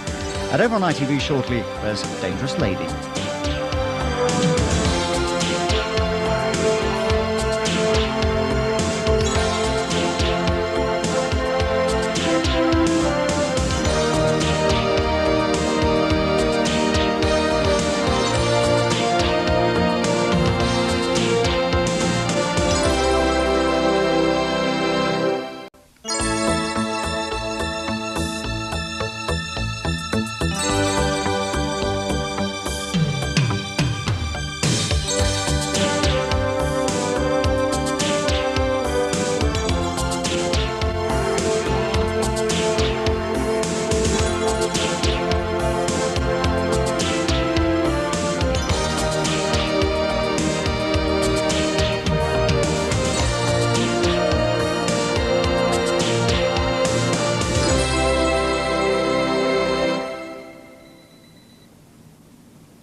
Hello? Oh, Alan. Hi, how's tricks? How's the brewery trade treating you? Today? Yeah, sure. Just let me check my diary.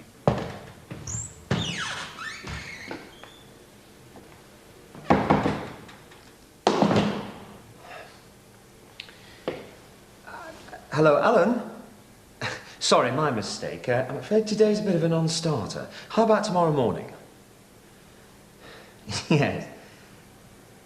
Oh, great. Right, I'll see you then. Bye-bye. How are you, Dave? Hello, Rosie. I'm sorry to bother you. No, come in. All right, baby. So what do we owe the pleasure, mate? Well, I was wondering if I could pick your brains. Well, you might have a job finding them, like... Don't suppose you're au fait with the subject of information technology by any chance? Well, Leeds is at school, like, but apart from that... Oh, is the lad about? No, he's still in school. Ah, I was hoping for a quick briefing. What's the problem? Well, it's about young Rachel, actually. She's in the middle of cramming for her exams, and I'm doing all I can to help. But when it comes to the contemporary curriculum, I'm afraid I'm rather at sea. Do you want me to have a root in his room? See if he's got any books knocking around? Would you mind, Rosie? Thank you. OK. So, how's life as a surrogate dad, then? Oh, it's hard work, but... You getting there? Hopefully. Good on you, mate. You're a braver man than I am. I wouldn't say that. Hey, bringing up two of my own was more than enough for one lifetime. Oh, any joy? Well, I found these. I don't know if they'll be any good to you. Oh, they look just the ticket, Rosie. That's marvellous. Thank you very much. You're welcome. Well, I better head off home and bone up on them, hadn't I? Rather you than me. Yeah, best of luck. Thanks a lot. See you later. Yeah. See you, Dave. See you, Davy. Do you think he even begins to realise the problems they could have with that girl? Oh, I don't know. Let's just be thankful it wasn't us that got lumbered, eh? Carl?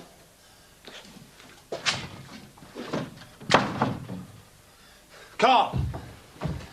All right, I'm coming. I was on the bog then. So, What's the problem? you and your illegal haul of Teutonic booze. Oh. Is that all you can say? Oh. I thought you were going to get rid of it. Yeah, when I got the chance. Then why is it still stacked 6 feet high in my kitchen? I've been busy. So what? Well, I haven't sorted out how I'm going to shift it yet. I don't care. I've just had a phone call from the brewery rep. He's coming round to the restaurant to talk business. And when he sees your job lot of Baron von Bank's Krautlager stashed in my kitchen, that's me finished. OK, I'll bring it back here. Oh, no, you don't. No. I've already told you, I want it out of this place as well. No.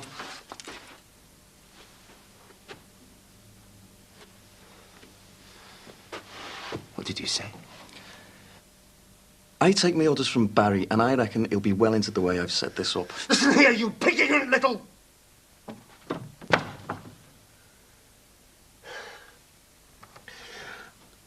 I am Barry's partner. You are Barry's gopher.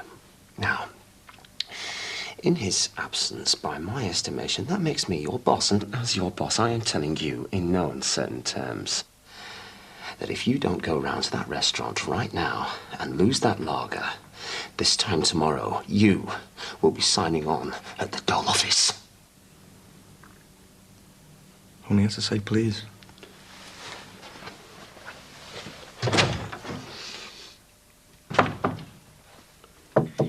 Come in. Good news. Managed to borrow a couple of tomes on IT. So give me an hour or so and I may be able to lend a hand. There was no need. No. I was welcome an opportunity to expand my intellectual horizons. It's about as interesting as watching paint dry. Well, you let me be the judge of that, right? Rachel. Yeah? I don't want to disturb your work, but there's something that Mrs. Crosby and I felt we ought to ask you about. Fire away. Well, it's about your mother and Beth. Apparently, Sinbad visited them in prison yesterday, and we thought you might want to talk to him about it. Why? Well, we thought perhaps you might want to know how they were. Look, if it's a touch awkward, we can always have a quiet word with him on your behalf. No, thanks, but... Well, it's just a thought.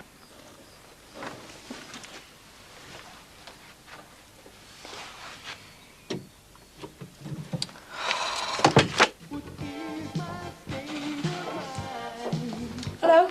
Hi. Is Mick about? Oh, no, sorry, you've just missed him. He's out on a couple of deliveries. Oh, well. Well, can I give him a message? It wasn't anything important. Well, who shall I say called? Jenny Swift. I'm one of Leo's teachers at the comp. Oh, right. Oh, I'm Sarah Banks, Mick's right-hand girl. Pleased to meet you. So, do you want to see him about Leo, then? No, it's just a social call. We've got quite pally through the parent-teacher meetings and stuff, so Mick said to drop in if I was in the vicinity. Oh, well, tell you what, why don't you hang around? It won't be that long. Do you mind? No, I was just going to brew up. Do you fancy one? Thanks. Ready, Fred? Let's have your letter. Please. Dad? Hiya. What? Can I borrow your car? Nope. All right. Hello, Mum. How's your day been? Please. What for? It's important. So's me car. Have a word, eh, Mum? What do you need it for? Well, I've had a stroke of luck. Someone's offered us some cheap ale, and I reckon I can make a few bob on it. But I need the car to shift it, and, well, I need to store it in the garage. Oh, so you need me car and me garage? I'll make it worth your while when I flog the stuff. Hey, don't be soft. Eddie. What, knock-off, is it? As if it's bankrupt stock.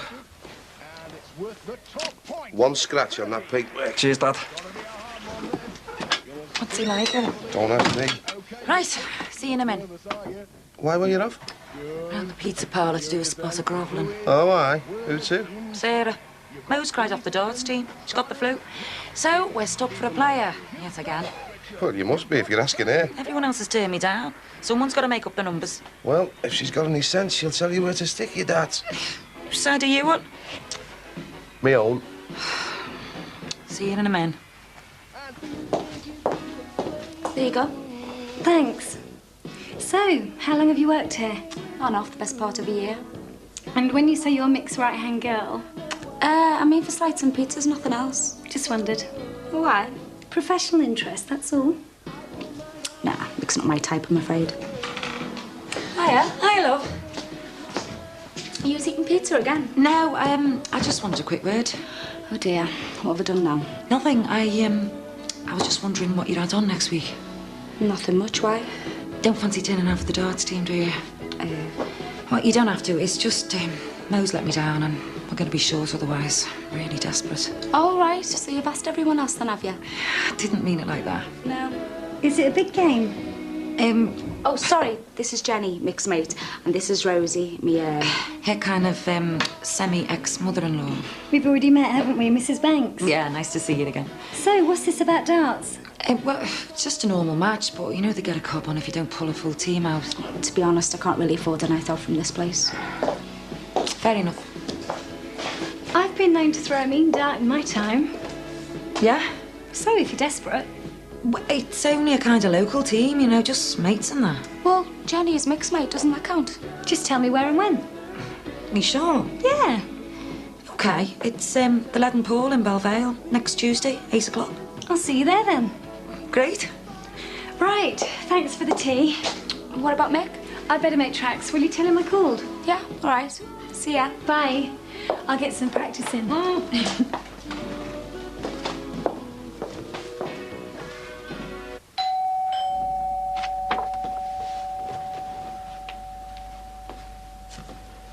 It's okay, I'll get it. All right, Rach. I'm just going out to anything for the shop. No thanks. Excuse me.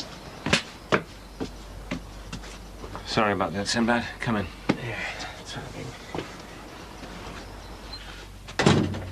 Hi, Jean. Hello. Take a seat.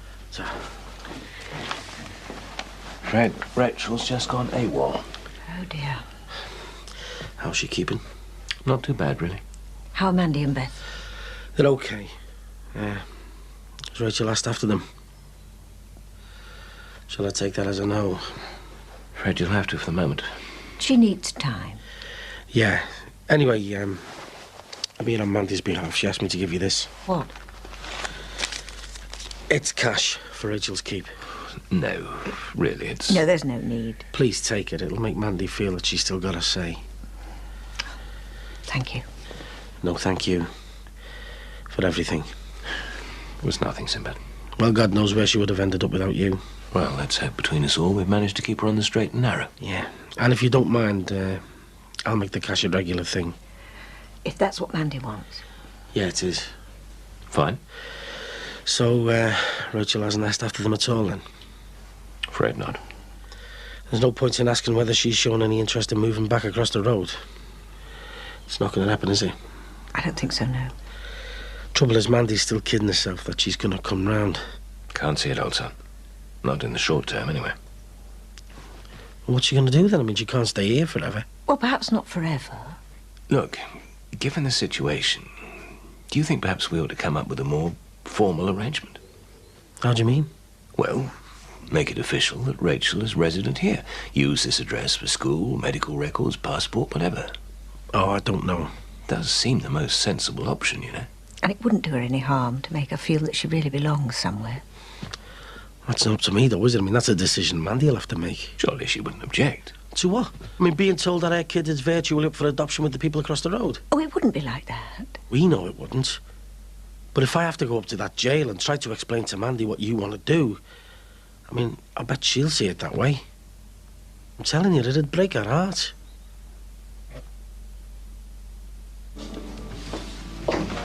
Hi. Ah, so you've just missed. I don't know. Anyone interesting? You might think so, yeah. What are you on about? Does the name Jenny ring any bells? Jenny Swift, our Leo's teacher? Yeah. What did she want? You by the sound of it. You what? She was telling me all about how pally you two are getting. Ain't know what she been saying. Oh, not much. Just that you're bosom buddies. Hardly. No. Look, I've been to see her in school a few times, but that's it. I believe you, Mick. Thousands wouldn't.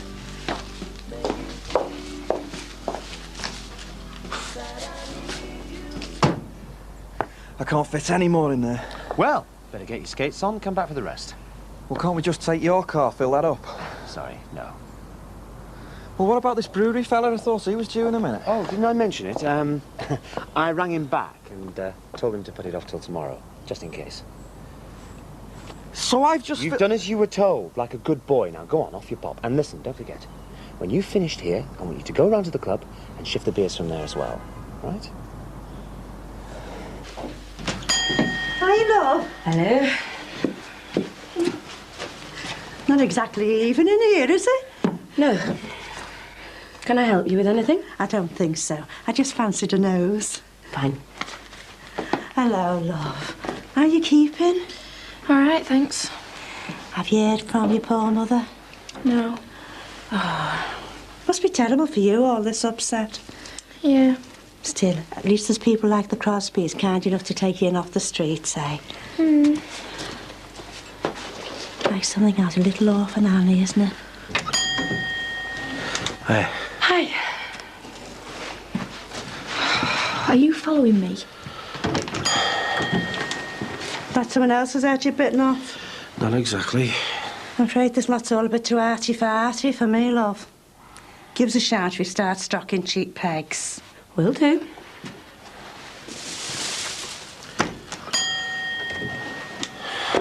Don't say a word. Okay.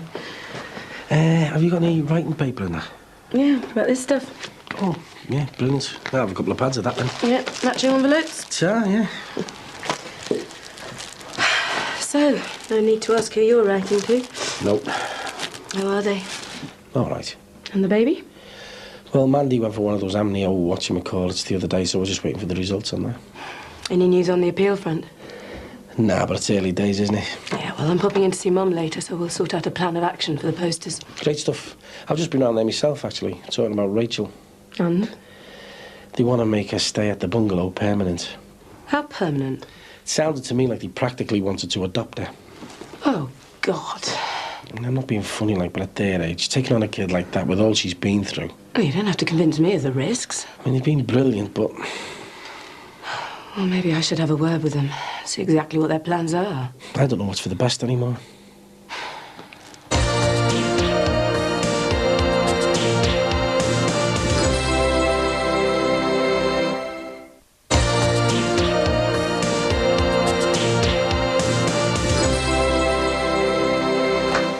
Need a hand?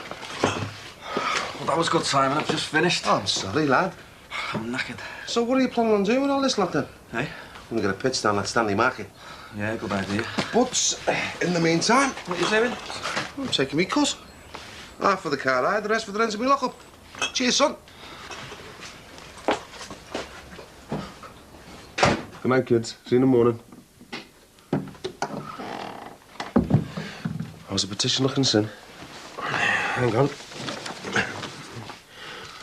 Just under 300, that's not bad. It's a start, isn't it? Yeah. I think I'll have a little go in town. That should bump the numbers up. Good thinking, mate. So I don't know where I'm going to send it. So that's something to do, I suppose. Yeah. Anyway, you must be sick of my ugly gun. As if. Well, I'll get off then. You don't have to go, Sin. Well, I've got things to do. Such as? Exactly. Was there anything good on the box? Usual rubbish. Ah, well. How about a game or something? Nah, I don't know. Come on, battleships. Well, whatever. Yes, I haven't played it for years. Let your head down for a change, eh? Yeah. Go on, then. I'll get some paper and a pen. Okay.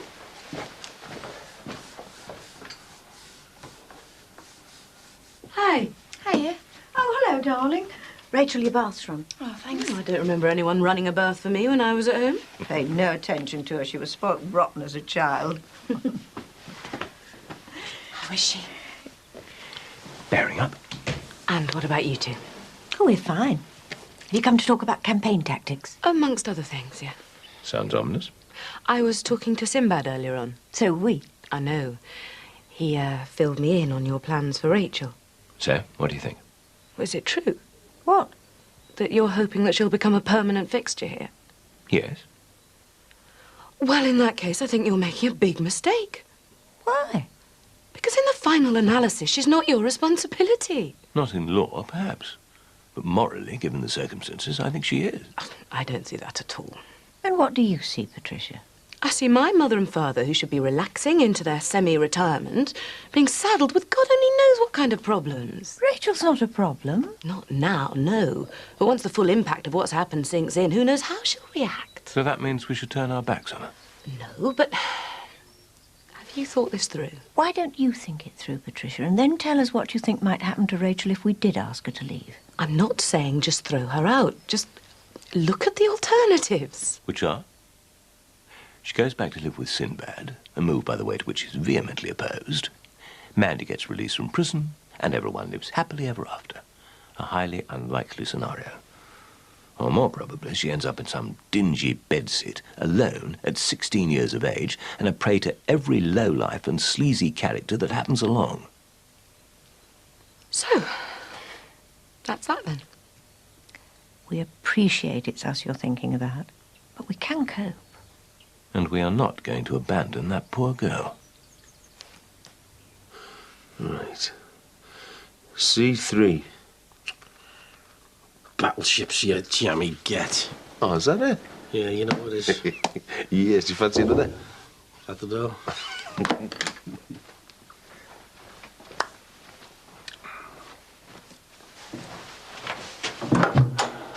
Hello. Hello. Sarah said it'd be okay to come up. Oh, she said you come around before. Yeah, I was just passing. What, before or no? Before. Can I come in for a bit? Thanks.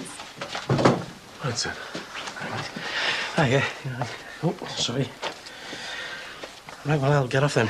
I thought we were playing best out of 3. Well, I think 3's a crowd, don't you? Well, I'll see you tomorrow then, probably. Yeah, oh, probably, yeah. Ta-ra. Bye.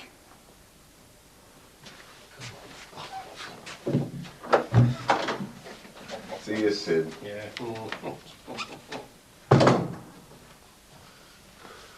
Sorry, I didn't mean to ruin your game. Ah, no sweat. What were you playing? Battleships. Oh, I used to play that with my dad. Oh, right. Sound. Look, I hope you don't mind me asking, but why are you here? Sorry, it's a bit embarrassing. I've just been for a drink at that club next door. La Luz, is it? Yeah. I was in there with an old friend. Haven't seen each other for years. Anyway, to cut a long and boring story short, we arrived in separate cars, and as we were leaving, I'd sneaked back inside again to go to the loo. Well, we said our goodbyes, so when I came out again, she'd gone. Fair enough, except I then found I'd run out of petrol, and I didn't have a bean on me. So you need a loan? Just a £5, otherwise I'm stranded. Yeah, we'll find my wallet.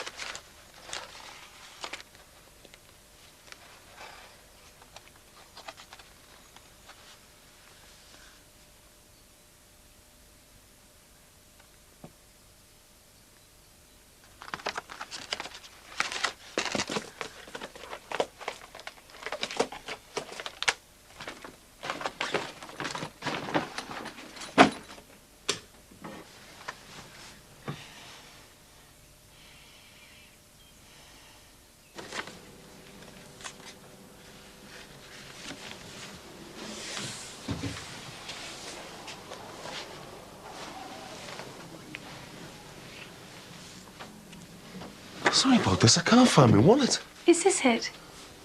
Yeah. Thanks. Right, you sure that'll be enough? Plenty.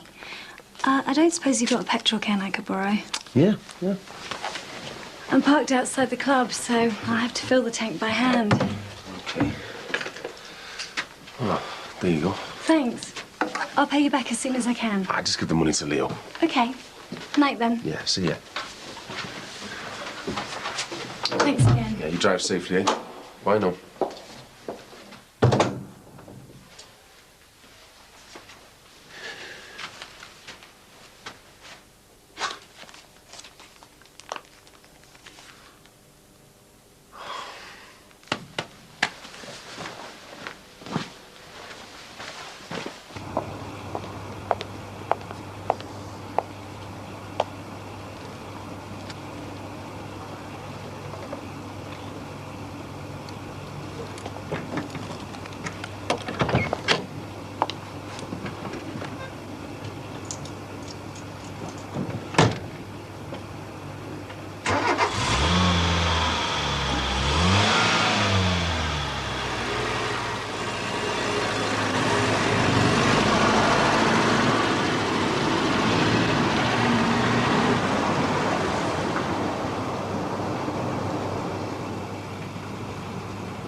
Hey, Sarah, did you see Jenny across at the petrol station? Don't think so. She just got straight off, didn't she? Are you sure? Yeah. Why? I don't know. I mean, 1 minute she's after petrol money. The next thing she's off like a shot.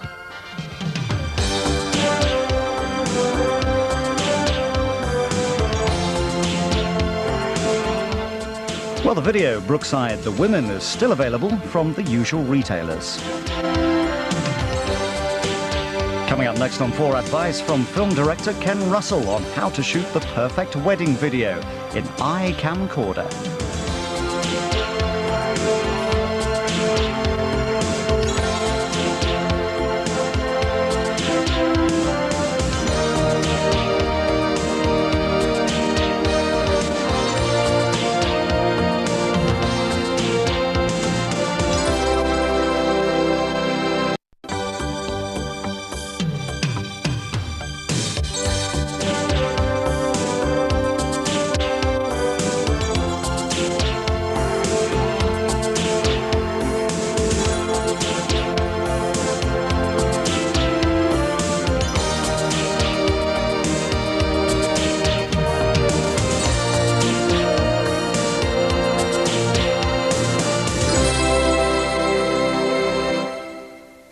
There you go, old timer. Happy birthday. Time, love. What? Well, blow the candle out, make a wish first. What you wish for? With a bit of luck, you'll find out later. Was that kind of behaviour got me in this state? Don't look now. Well, just one bite, that's all. Eh? Well, I don't want your appetite ruined. Why? 'Cause I'm taking you out for your tea. Yes. Where? Max Barnum's place. Does his missus know?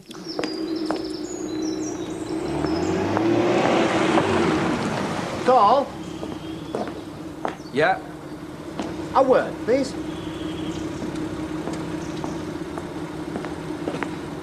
What about? 3 guesses. Look, I've shifted the lot of it every bottle. No, I'm sure you have. Go and have a look in the club if you want. No, I believe you. So what have I done now?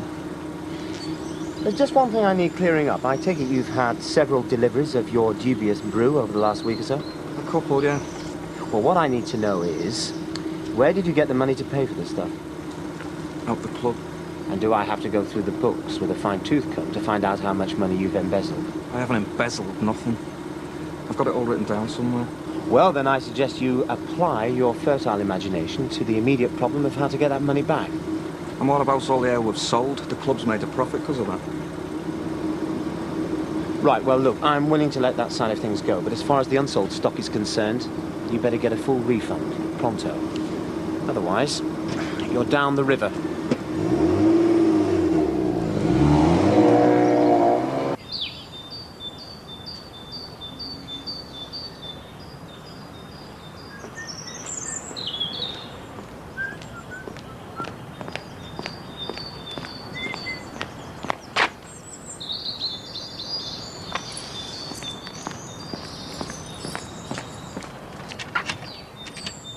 Michael!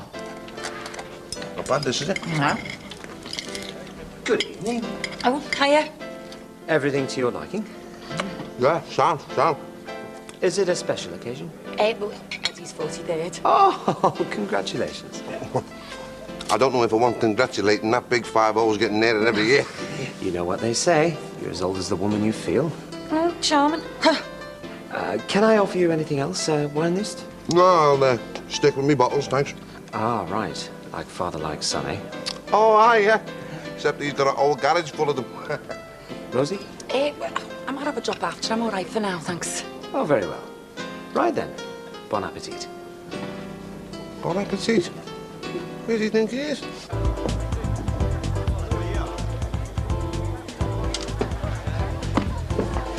All right. Yeah? Over here. So what's the big emergency then? I'll tell you now. We can't have shifted all the ale already. I wish. So? I've got a problem. Yeah? It's the lager. Have you tried Alkies Anonymous? Your lager. What about it? It's no good to me. Hey? Me boss won't have her in the club. Since when? Since now. Look, I know this is out of order, but is there any chance I could have a refund on that last delivery? You are jesting, aren't you? I could lose my job over this. No chance, mate. Just this last lot, I'm off the hook. And what do I do with it, eh? Well, you must have loads of contacts. Oh, must I? Come in, mate. We had a deal. Well, what if I sold it back to you cheaper again? Verbal contract. Oh, what? No one said nothing about refunds. Don't be tight, eh? When I agree something, I stick to it. All right, so I get the ends. I'll just have to flog it myself. Anyway, you can scrub us off your rounds, because we won't be needing any more extra pinters. Sorry, it doesn't work like that. Hey? We've invested time and money in this, lot. You told me you want a new supplier. We supplied. And we're going to keep supplying. You can't. We can, and we will. And when we do, you better be waiting with the money. Cheers. Hey, go easy, you'll be on your back. Yeah. Might have a shot next. How's the lab? Sound. Ah, good. It's very bloody, isn't it? Well, it's best eaten pink. Oh. Well, anyway, to mark your birthday, we thought we'd offer you something on the house. All right, champagne.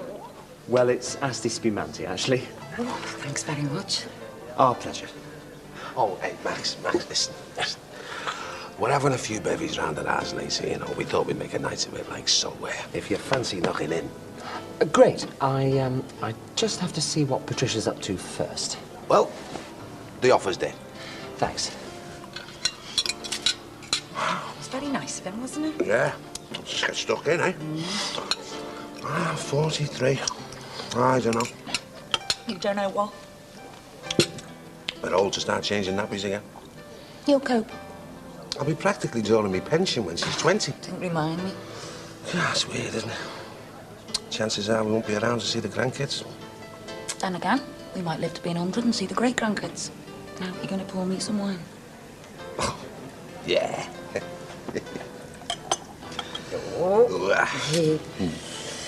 Happy birthday, love. To the three of us. Yeah. That poster. What's wrong with it? Has it ever occurred to you that I mightn't want the gobs of two murderers stuck on the front of my house? Oh, you're off your head, you. I'll put what I want up. I don't know. Why can't you just stick to groups anymore? It's there for a reason. Who was it? Nevada. What's wrong with them all of a sudden? Nothing. But I'm just doing my bit to get Mandy and Beth out of jail. Why? Why do you think? Oh, no. You're not still after her, are you? If she was off men before, God knows what she'd be like after a couple of months in cell block H. I'm doing it because they're innocent. It's got nothing to do with me fancying Beth. Oh, yeah, innocent, of course. And the Queen Mother's still got her own teeth. You don't know what you're talking about. Michael, why don't you do yourself a favour, son? Forget about her. Find somebody normal. Yeah, and what is normal? Well, it's not stabbing your owl fella for a start. I don't know, maybe she had the right idea. Well, at least take that stupid poster down. Why? Because some tin-pot fascist comes in and tells me to. Dream on, Adolf.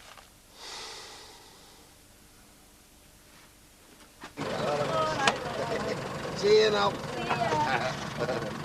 Oh. Hey. That was a cracking scran, love. Yeah, you're welcome, darling. So, what's the plan then, babe? Well, you give the neighbours a shout and I'll go and tell Mick and I'll car. Great stuff. Reckon any of these will show their faces? Oh, yeah, of course they will. The sounds are pound round here. Well, one of us will have to go to the offie when we've done the rounds, you know. There's no need.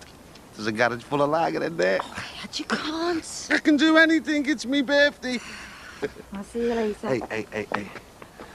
Gives a kiss. Hey, now, slobber chops, what you did.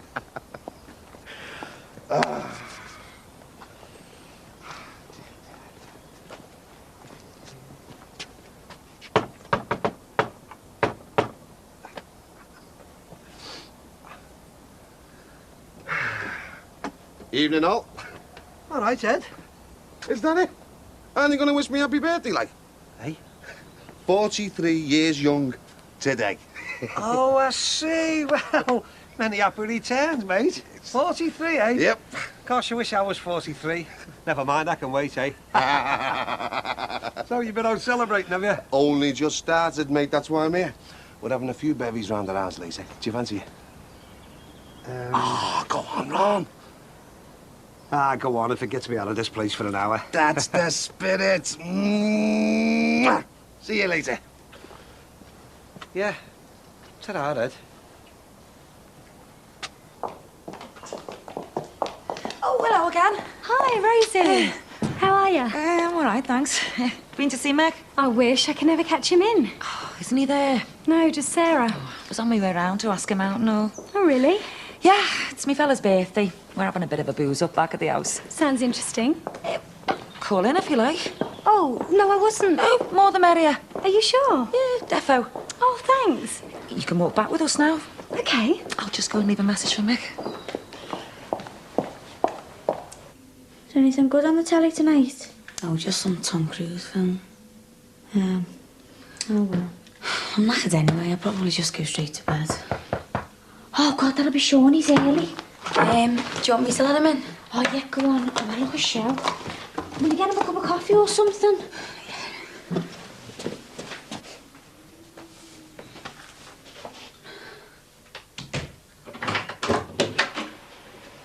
Hi. After you. Cheers. Katie won't be a minute. Right. Do you want me to take your coat? Ta. There you go. Cheers. Fancy a coffee? Yeah, love one. I'll just put this away first, eh? Cheers.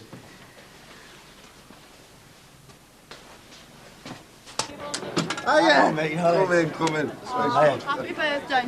Thank you. Hiya. Taking it on, nice one. You don't mind us bringing a gate casher, do you? No, as if. Hey, might have a little maid for him soon. The baby's in the kitchen. Just help yourselves. Sounds good to me. Oh. Here you go. Hello. Don't believe we've had the pleasure. Oh, sorry, this is Jenny, friend of Mick's, and this is Ron and little Josh. Hello. Pleased to meet you. And you, Josh. Excuse me, I'll just get another drink. Oh, yeah, me and all. Mick's friend, eh? Yeah, does well for friends, Mick, doesn't he? Yeah, she looks very friendly. Excuse me, Ron. The man himself, come in, mate. All right, Eddie, got your message, mate. Well, if it isn't the Casanova to the close. All right, Ron. So you finally got here? Yep. Well, what kept you, mate? Hey? Been ironing your thong. What have you been drinking? I don't know, but I can't be happy because of the stuff you're on. Hey, you must be there, Eddie. Come on, Mick, don't be playing it cool now. You are. Your friend. She was worried you weren't going to show, you know. Don't fret, Jenny, darling. Lover boy got here in the end.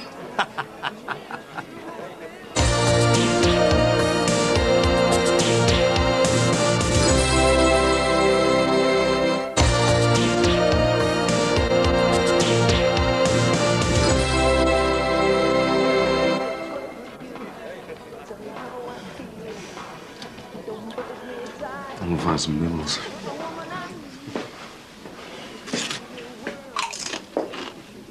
They're nice, aren't they? Yeah, a bit hot though.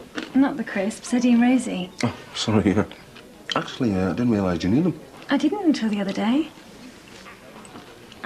You all right? Yeah, fine. Look, I'm glad I've got you on your own for a minute. I wanted to ask you about the other night. Do you need that fiver back? Oh, no, don't worry about that. No, it's something else. Far away? Oops, sorry. Don't mind me. Well, you left your scarf at the flat. I legged it down to try and give it you back, but you'd already gone. It's just that I thought you'd run out of petrol. So did I. But you must have got straight in your car and drove home. I don't know, I just thought I'd give it one more go before I traipsed across to the garage. Didn't it start your first time? Weird or what? You sure you're all right? Yeah, it's a spot of migraine. It'll pass. Anything you need? No, best get back in there. People will be talking.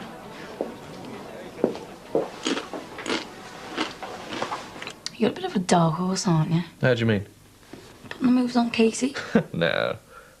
Do you reckon? Too right. No big secret. I just asked her out. I was amazed when she told me. Why? She said yeah.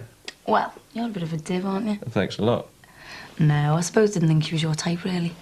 And what is my type? I don't know. You know, big mad clubby blondes or something. What, like, you? Why, is that what you think I'm like? Don't know. I hadn't really thought about it. Oh, thanks very much. You're welcome. Cheek. You haven't told me why Katie's not my type. Well, I don't know. I suppose she can still be a bit young for her age. In what way? Well, you know, you get some 19-year-olds acting about 35. And Casey's quite the opposite of that, really. Yeah. And she's only really ever has one boyfriend. Whereas you've left a string of broken hearts in your wake, yeah? Maybe. I better watch out then, hadn't I? Yeah, you will. Hiya. You look great. Ta. Ready for the off? Yeah, I'll see you later. Yeah, see ya. See ya. Bye, Sean. Can I get you another one, mate? No, you're all right. Are you sure now? I'm sure. All right.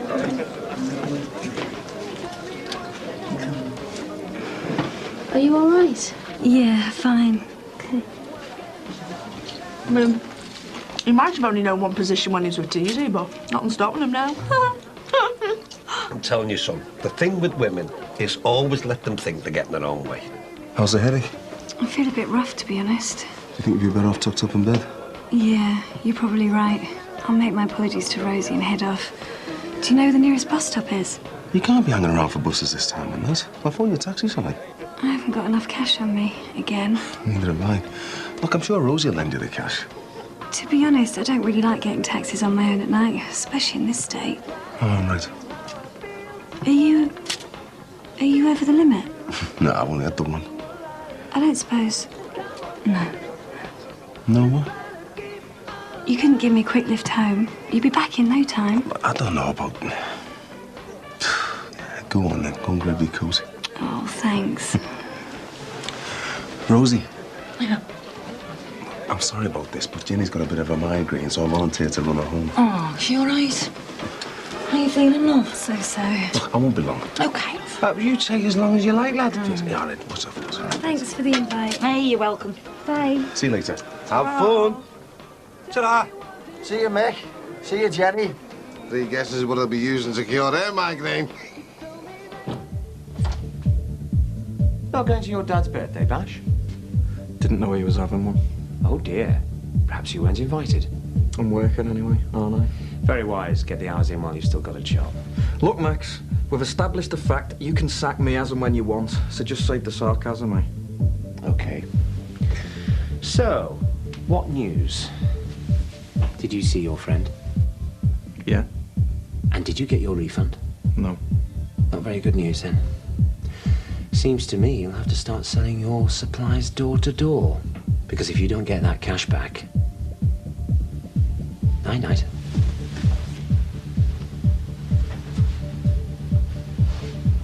Well, this is it. Yeah.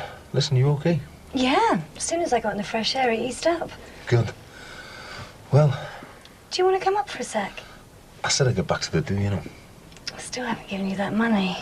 No sweat. Please. I'll get a guilt complex about it otherwise. Go on then, just for a minute. Come on, Maxie, lad. Look, you waited hand and foot on me all night. Now it's my turn to do the same for you. Now, what are you having? Lager or lager? Lager, please. Come on, that's...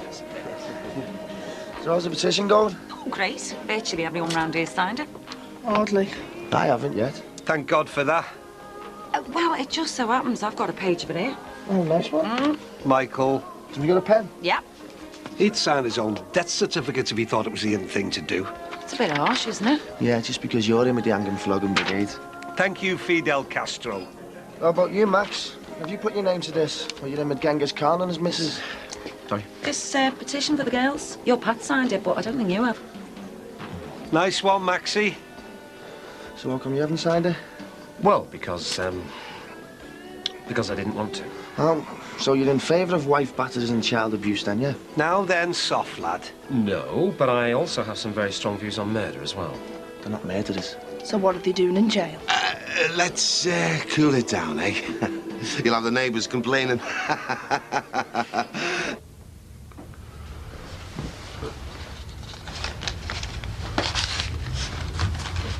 There you go. Oh, thanks. So, you into photography then? Yeah. I've dabbled on and off since I left college. I've been running a photography club at the school this year. Right.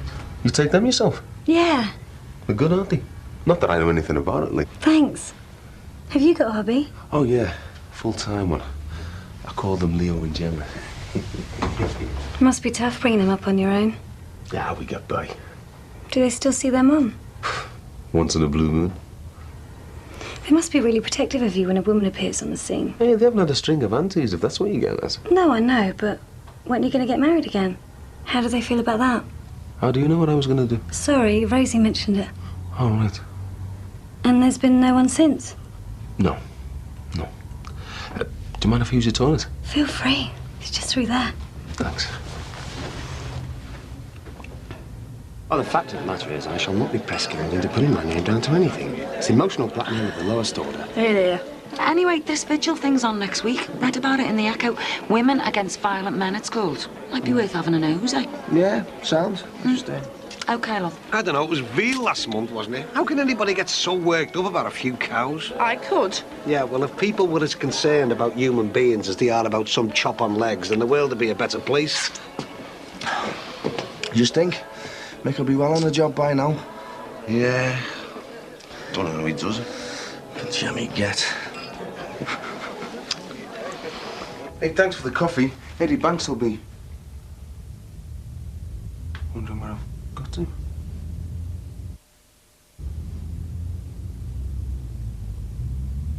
He'll just have to wonder then, won't he? Hang on a minute, Jenny. I think there's been some kind of mix-up here. I don't know what I said that's giving you the green light, but it wasn't intentional. I mean, you're a very attractive girl and all that, but I'm not looking for anything or anyone right now. And if you were? It'd be different then, wouldn't it? I think it's time to go, don't you? You better get your coat. Whoa! You keep that. Just need me keys. Come and get them.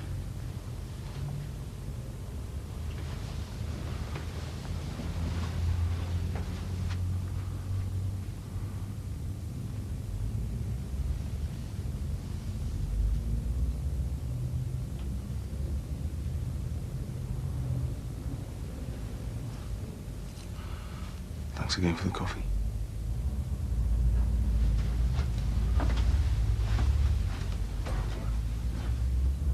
All right, son, join the party. What are you doing? Hey? Me ale. Carl, what are you doing, love? What do you mean? Your ale? What I say? Crying out loud, I was going to weigh you in for it. I suppose you're enjoying this. Come on, eh, love? Oh, yeah, it's quite malty with a nice, smooth aftertaste. Thank you, that bottle's empty. Thanks a lot. All right, if it means that much to you. Excuse me. What's all that about? Oh, dear. Tell you what, I've had a mind sweeping, but this is ridiculous. Ah, well, folks. Looks like the party's over.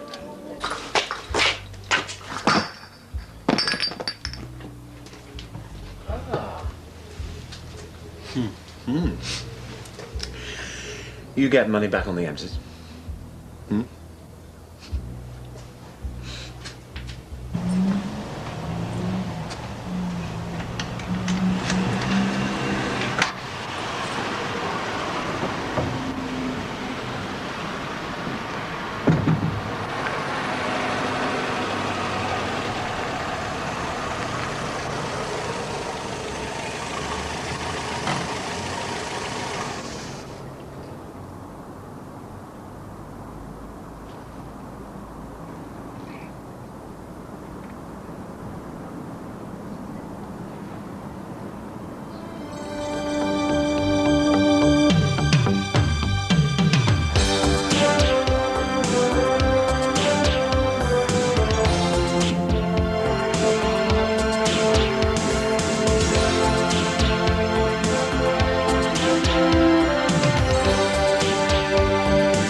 be taken straight inside. It's locked. Well, this really isn't any of my concern, but hold it there and I'll go and contact a key holder.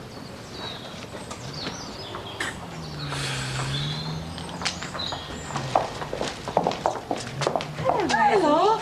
Listen, I'm sorry I left so early the other night. You must have seemed so rude. Oh, don't worry about it. We're okay. Migraine, was it? I was fine. It soon passed over. And anyway, Mick looked after me. Oh, did he now?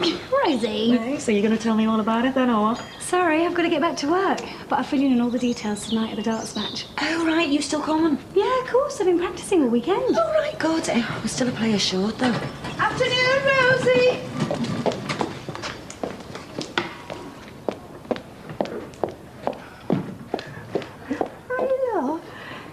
Julia, this is Jenny, friend of Mick's. And Jenny, this is Julia Brogan. Hi. I'm just going to call in on Mick. You see, I'm asking all the shopkeepers if they'd be willing to give me some discount on any messages they pick up for the patients at the hospital. I volunteered to be a helper, you see. I wanted to catch him myself, but he's out on a delivery at the moment. When he gets back, I could mention it if you like. I'm sure I could persuade him to say yes. Oh, would you? You see, I know some of the patients would love some of that gateau cake that he sells. It's a little bit too expensive, especially for patients like. Well, I'll do my best for you. Oh, thanks very much. Right, I love you and leave you. I'm going to see if I can get any discount off that owl skin print from Dixon. So, I hope we meet again soon. Well, it might be this evening. Do you play darts? No, I don't think we need to bother Julia with that. She'll be too busy. Oh, no, I've nothing much on tonight, and there's nothing on the telly. So what's this then? Rosie's stuck. Needs another player for tonight. Oh, I'd love to. So, where are we meeting? The Lad and Paul, Doreen Street. Oh, Belvale Way, near the biscuit factory. I know it. That's right. 7:30, okay? Fine. Oh, smashing. I look forward to seeing you there then tonight. I'm pleased to have made your acquaintance. Cheerio. Bye. See ya. What do you have to go and invite her here for? Sorry, have I put my foot in it? Well, at least you've got a full team now, and she seems okay. Just so long as the rest of the team know it was you invited her, not me. So anyway, when are you seeing him again? I'm not sure who's supposed to make the next move.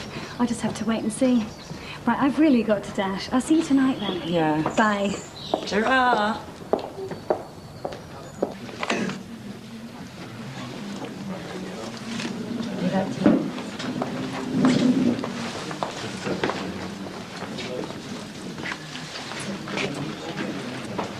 That's fine. Got a light, mate? Yeah, sure. Next, please.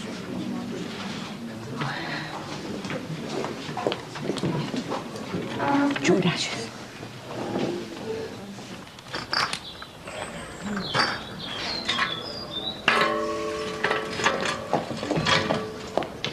That's a bit dangerous, isn't it, obstructing the pavement? A pensioner could cause themselves a mischief on that lot.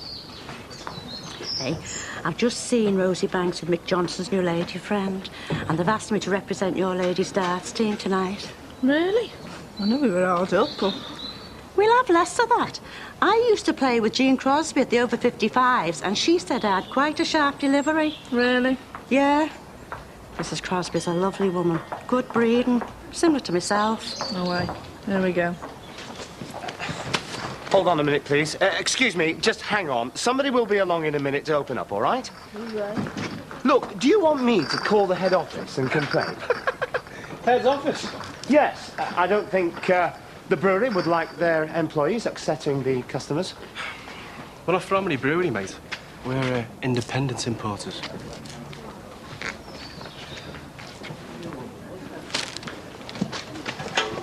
Listen, you mean to tell me that you are the people who Carl Banks cancelled all the dealings with last week? We are the company that has been supplying Mr. Banks with beer. But this gaff and the cafe that's owned by the same fella. I think you mean Grant's restaurant. Yeah, that's it. But as for cancelling orders, well, our isn't too happy about people who break agreements. And anyway, what's it got to do with you? Hey, you show me who's boss, Max. Yeah, don't you be taking any lip. Let me explain. You see, I'm partner of that restaurant with the owner of this club. Now, there seems to have been a little bit of a misunderstanding about the supply of beers. You see, Carl Banks, he's just an employee. Look, pal, if your employees asked us to supply you with beer, then that's what we'll do. I can't just take all this back after it's been ordered. Our Les will have me guts for garters. It's not our problem anymore. Hey, you can't leave this lot unattended. It could be dangerous. You could get landed with a condensation claim. Beverly, would you be so good as to keep an eye on this lot while I go and try ringing Corkill and Banks again? I'm sorry, Max, but I'm the cleaner here. And if I can't do that, then I've got my other jobs to do. Yeah, I know, but I'm sorry, Max, but until this place is open, I'll be at yours doing my cleaning. Try. Oh, I'll see you at the darts later. Julia, I don't suppose you would. Then you don't suppose right. I'm sorry, but I've got things to do. Cheerio.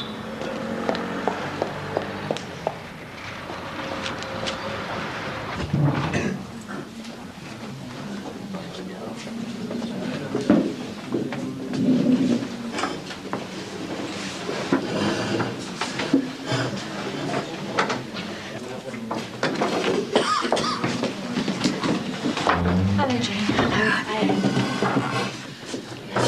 Well, thanks for coming. I know this can't be a very pleasant experience for you. Oh, don't worry about me. It's you two we're all concerned about. Oh, we're managing. How's Rachel? Is she behaving herself for you? Oh, she's fine. She's revising for these exams really hard. I'm sure she'll come in and visit me once they're all over. Oh, she'll come round, you'll see. The neighbours' support has been really strong, and this women's group, Women Against Violent Men, have taken up your plight, and they're mounting a protest. Really? When? Tomorrow evening on the steps of St. George's Hall. It's a sort of vigil. Oh, brilliant. They contacted Patricia and invited all the local women along. And they want to highlight your case and the injustice of it. Oh, that's really good of them, isn't it? Yeah. But I don't see what good a load of women sitting out in the freezing cold can do while we're stuck in here. But it's great news. It means they're not going to allow us just to be forgotten. She's right, Mandy. The more publicity and support we get, the quicker we can get you out of this dreadful place. It's filling up my head. It's just seeing and hearing this. It's dreadful.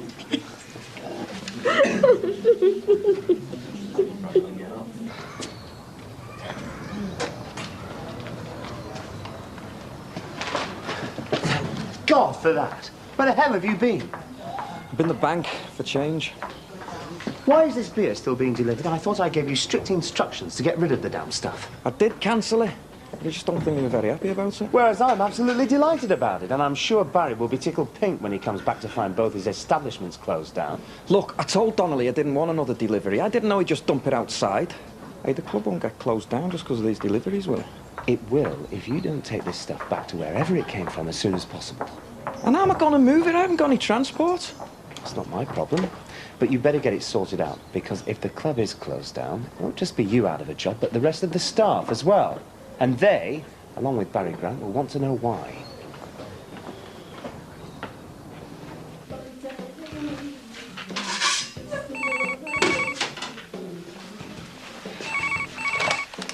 Hello? Hello, is anybody there, please?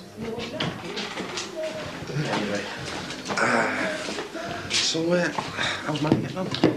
Well, the pregnancy's going all right, you know. What's up? Kids playing thunder and lightning again? I don't know if it's kids or not. They're not putting the receiver down when I answer. They just hang on listening at the other end. Try pressing 1471, see if you get the number. Fine.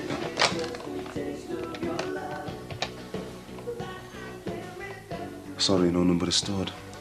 They're blocking it. I can't see it being kids just messing around, though. Not our Leo's mates, anyway. It might be a rival pizza firm. I don't know. I'll just ignore it and hope that they get fed up. Anyway, what can I do for you? Well, you can do me a pizza for after. Rosie's out tonight, so I've got to run the telly, and I'm getting myself prepared. A few of these to wash down one of your rotten spices, then it's feet up, watching the boxing on the satellite. Who's fighting? Great fights of the 70s. I could have this myself for the sport. Kids watch too much telly already, you know. Well, you can come round to ours and watch it if you like. I'd love to, Eddie, but I've got no one to mind the kids. I'll have to give it a miss, mate, I'm sorry. Well, I'll babysit for you if you want. You get yourself out. Do you mind? No, it's all right. I'm just going to write Mandy a letter, but I can do that once the kids are asleep. Sorted. So you bring the pizza and I'll provide the beer and boxing. Unless, of course, you've got another date, like with a certain school teacher. How do you mean? Well, you sloped off quick enough the other night with that Jenny one, didn't you? You know, Leo's teacher. You've been a naughty boy with Miss, then, have you, Johnson? Hang on, What did you get? Cane? Detention? Hey, come on, boys. Look. She had a headache. I took her home, I went in for coffee, and then I got off. Of course you did. Of course you did. Anyway, I'll see you around at ours later. Oh, say hello to Mandy for us and you let us in. And if there's anything me and Rosie can do for you, just let us know. Oh, thanks, Ed. Ta-ra. Cheers. See you, mate. So, extracurricular activities, eh? It's in Emily, sin. Come on, I know you. I know when you're hiding something. Well, it's all a bit weird, really. Why was she a bit kinky? Knock her on the head, will you? No, that's all right. When I was round there, she started acting strange. How do you mean? While I was there, I had to go and use the toilet. When I got back, she was waiting for me. With nothing on but my coat. What do you mean? In a knackley? What did you do? Well, I got off, didn't I? You got off? Sounds to me like she wanted a home delivery from her favourite pizza man. The only thing weird about it is that you didn't oblige her. Turn Emily, sin. This is our Leo's teacher we're talking about. Not someone you just pick up from a club and then bin off after a one-night stand. So what did you say? Well, I let her know that I'm not interested, and I don't want to see her apart from at the school. Nick, is there any chance of borrowing the van? I wouldn't ask, but I'm desperate. Well, what do you need it for? Shift all the sailors here. Oh, it's going to take a few runs to take that man anywhere, and I can't afford to be without it for too long. Sorry, mate. Thanks anyway. I'll ask Ron if I can use his. If not, I'll just have to hire one. See ya. See you, Carl. So, have you seen this Jenny one since the other night? Yeah, dropped my coat off this morning. Did she still have her kit off? I was out on a delivery, but I doubt it. Anyway, that's the end of it now.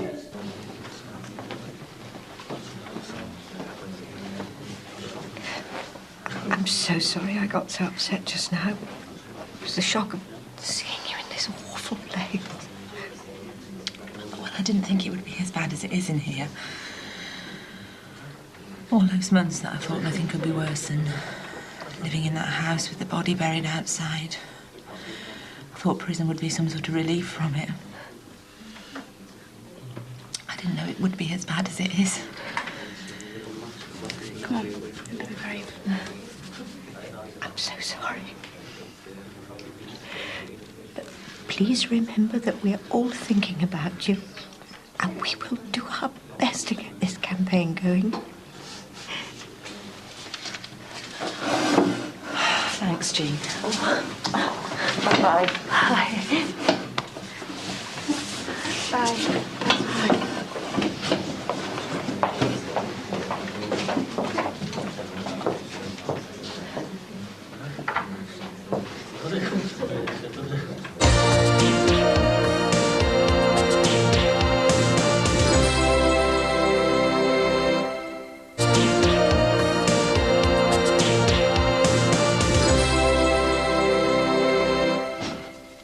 That you, Ed? Hiya. Hiya, love. All right? Hey, fine, love. Hey, guess who I bumped into when I was round the shops before? Give up. That Jenny one. You know, Mick's new girlfriend. Not according to Mick, she isn't. What do you mean? Well, I was talking to him at dinner time. He said there's nothing going on between the two of them. Yeah, well, maybe not at the moment, but Jenny made it clear something went on the other night, and she seemed more than keen for it to happen again. I thought it was the fellas who did all the bragging about what goes on. Then the girl denies it all. Well, it's obviously Mick's a bit shy, that's all. He just needs a bit of encouragement. And Jenny's really nice. She said she'd play in the darts match tonight. Doesn't seem the dad's playing type to me. Well, she is. Well, I bet she'd rather be here with me and Mick watching the telly. Eh? I've invited him round to watch the boxing on Saturday. Why don't you bring Mick to the pub after the boxing's finished?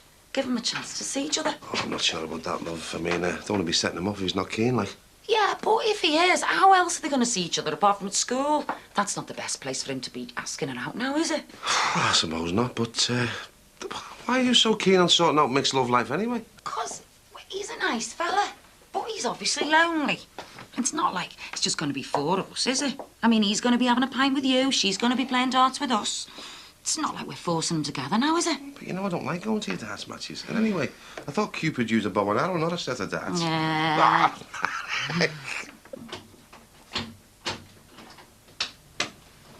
Jean? Hello. How did it go? Oh. was dreadful. Oh, I was supposed to be in there supporting them and cheering them up, but instead I didn't know what to say. I was just so frightened. I'm sure you did your best. I'm sure they were delighted to see you. By the way, I told Rachel you'd gone to visit some friends. I thought it best not to say anything at the moment. Well, we're going to have to tell her sooner or later. Eventually even persuade her to go in and visit them. But it's such an awful place.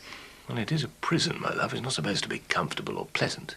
What kind of existence is that for two decent women who've suffered enough already? They don't belong in there.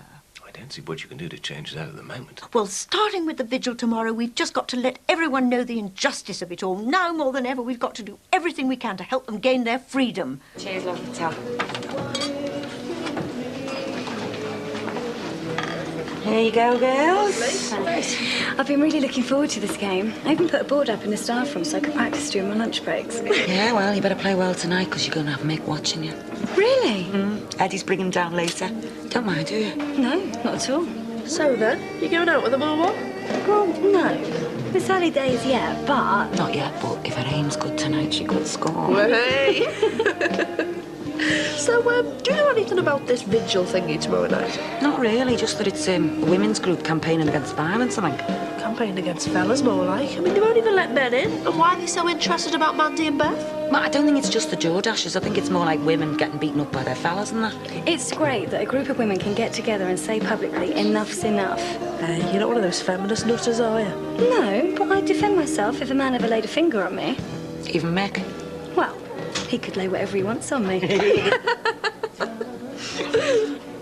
Good evening, girls. Oh, I'm sorry I'm a bit late. The buses were dreadful. Hiya, Julia. Oh, I've just got him in. I'll get you one. You two okay? Yeah, I'm fine, thanks. What you want? Just a tonic water for me, please, love.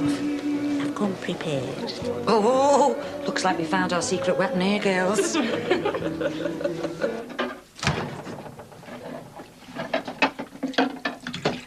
Rachel, I went to see your mother and Beth today.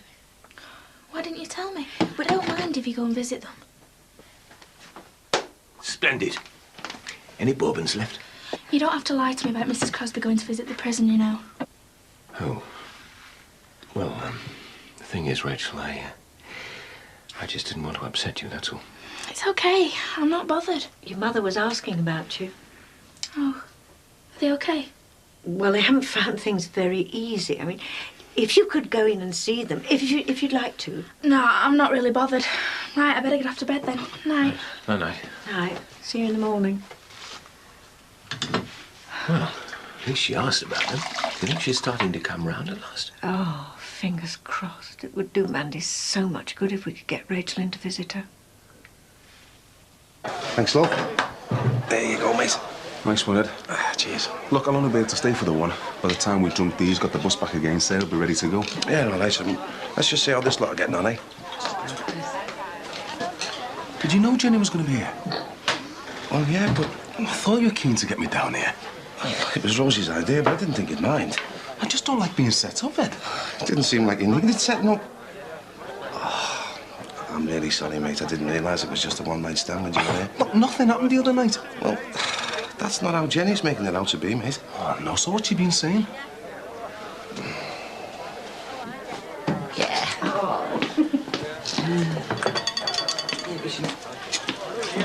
Hey, Jan. Look who's there. How's your chance?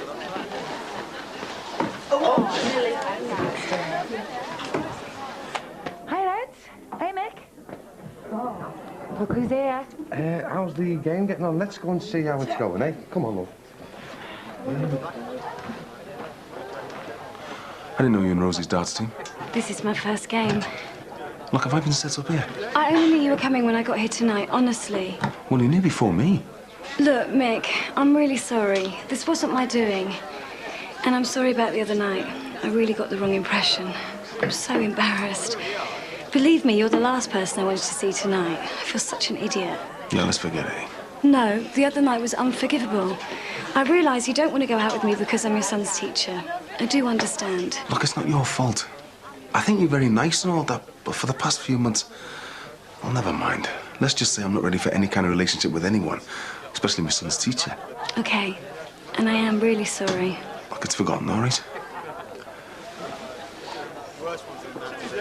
Better get going. I'll see you in school sometime. Yeah. Bye.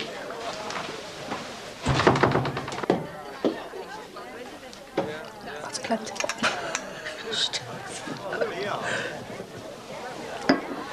So whose place have I taken then? Oh, no one's in particular. We've had a few people play for us. Who like? Well, Audrey Manners. Audrey Snodgrass. God rest her soul. And Mandy Jordache. She played a few games before, She got life imprisonment.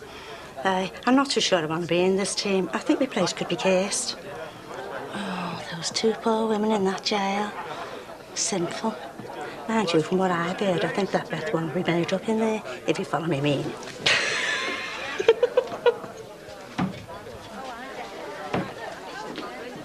Yeah, so, what happened with Mick? Didn't look too happy. I don't think he liked the idea of being set up. Oh, I'm sorry. What did he say? He said that if he was going to go on a date with me, it wouldn't be to a darts match in front of half the neighbourhood. Oh, God, I'm sorry. I really messed it up for you. Quite the opposite, actually. He said he was glad to have caught me here. Apparently, he's been looking for me all day to ask me out on a proper date. Anyway, cheers for that, son. Yeah, you're all right. Hey, Sam. Thank you. Pretty soon you might be looking after my little one. Hey, I can't wait, mate. Oh, by the way, somebody rang just before you got back, but he put the phone down as soon as I answered it. Oh, not that nonsense again. Was that on the phone upstairs this time? Yeah. All right, son. Okay. Yeah, see you, mate. All right, mate, see you then. Ciao, no.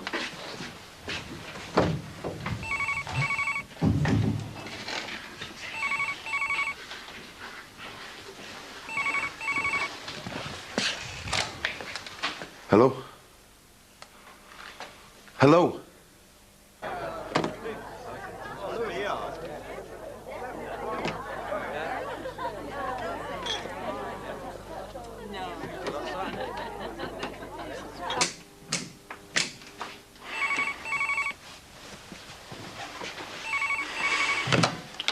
Hello?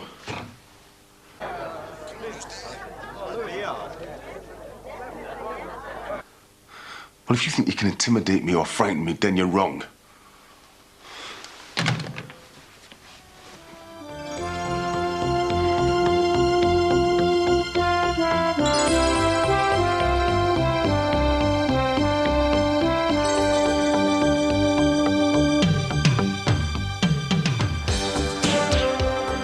Brookside the Women is still available on video, and it's out in the shops now.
What do you think?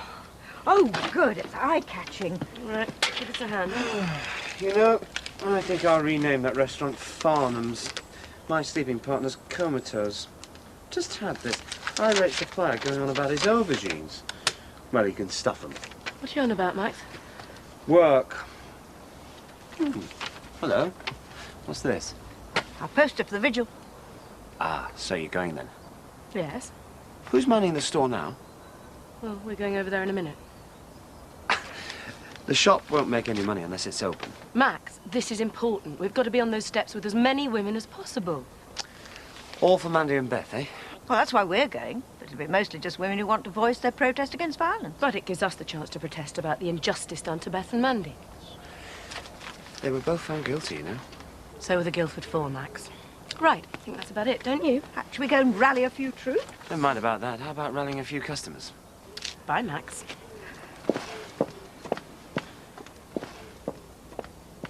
Max, visitor. Oh, afternoon. Hi, Max.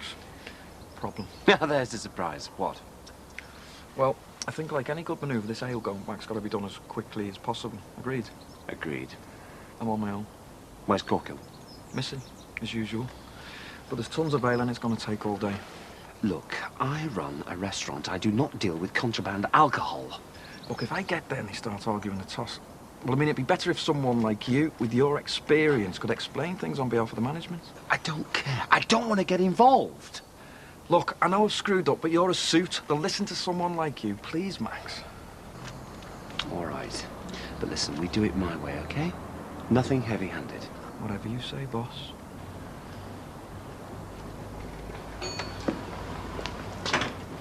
What are you gawping at? Have you seen this? Oh, what are they like, eh? There's kids starving, wars going on, and Pat Farnham supporting someone who stabbed her husband in the back. She wants her head testing. They want to get the priorities right. I don't know what's in Max's mind letting his missus get involved with that lot anyway. I know. I bet they're all butch women with their heads shaved and playing guitars. I don't think Patricia's got, you know, tendencies. No. I know she's had her hair cut short a couple of times, but she's got kids, hasn't she? Well, yeah, but it means nothing nowadays, does it? Oh, hiya, Pat. Hi. Oh, afternoon, ladies. We were just wondering if you fancy putting one of these posters up in your shop window. The more the merrier. Well, I'd like to, but, We need all the support we can get, Ron. yeah, well, not my scene, really, Jean. Bit too political for me. Well, what about you, Beth? Fancy coming along to the vigil? Yeah, a bit of female solidarity. I don't know whether I fancy standing round chanting with a load of women. I mean, if it was against animal cruelty or veal, then yeah, but not for this now. Oh, come on, Bev. This is a lot more important than animal cruelty. Well, if Ron goes, then I'll go. What are you roping me in for? Just a suggestion. Well, it's women only, actually. Well, I don't think that's right. You didn't want to go anywhere. Yeah, but what if he did? Well, I don't think anyone would actually physically prevent you, but it is supposed to be about women getting together and protesting. Oh, and just what would you be doing down there anyway? Oh, it'll be a great evening. Candlelit vigil, guest speakers. Oh, candlelit. Hey, I've got a good selection of candles inside. Since when? We stock them. Oh, do you? Oh, we've had ours ages, haven't we, love? Doing a good deal and all. No thanks. Shall I go and open up? Yeah, I'll get some coffee. If you do change your mind, Bev. Oh, thanks a lot, Jean. You don't seriously think they're going, are you? I was just being polite. Bye, Mike. All right, Bev. All right, Dad. All right, son. Listen, what do you think of all this women's vigil thing? I think it's a boss idea. Are you serious? Yeah, it's you right. The more people there, the better. Get a bit of publicity for Mandy and Beth. It's a waste of time and effort. Dad, if we all thought like that, nothing would change the system. Yeah, well, I happen to think it's a very good system that puts murders away for life. Yeah, so do I, but Beth's a mate, and enough justice is being done here. So that's why I'll be down there supporting her and her mum. I don't think so, son. Women only. Well, that's no problem. I'll just video it. Who for? Jeremy Beadle? Look, Dad, this could be good news footage. I might be able to flog it to a telly company. Michael, news is supposed to be interesting. Women have got the vote. What else is there? Well, I've got to try, Dad. Come on, can I grab a pie for me dinner? Aye, go on. All right. Hi. Hello. Thanks. So, what about you? Do you fancy coming along tonight? Oh, I don't know if it's my scene, Pass. It should be everybody's scene. We can't just sit back and accept that a woman can get beaten in her own home and then locked up when she starts to fight back. Oh, no, I agree with all that. Like, you know, it's just getting out on the streets and protesting. Yeah, but that's exactly why you should come with us. Mandy's family have suffered terribly and people need to know. Oh, yeah, I know. So you're right. That's why I'm going to be there. Sorry, Mike. It's women only. No one's going to stop me from going. Dad, I'm taking this. Right, you're not. Yeah, I might see you down there. Ta-da. Oh, hiya. All right, love. Hiya. You see, the thing with all of this is that you women tar all us men with the same brush. Now, I wouldn't hit a woman. And anyway, no sane woman would kill a man, would she? Don't know about that. Oh, no? Right. Bev, listen, love. Say that I started. Not that I would like, because this is purely hypothetical. But if I did start knocking you about, would you stick a knife in me? No. See? A normal woman. I'd use it to do a bobbit on you, though. Thank you, Beverly.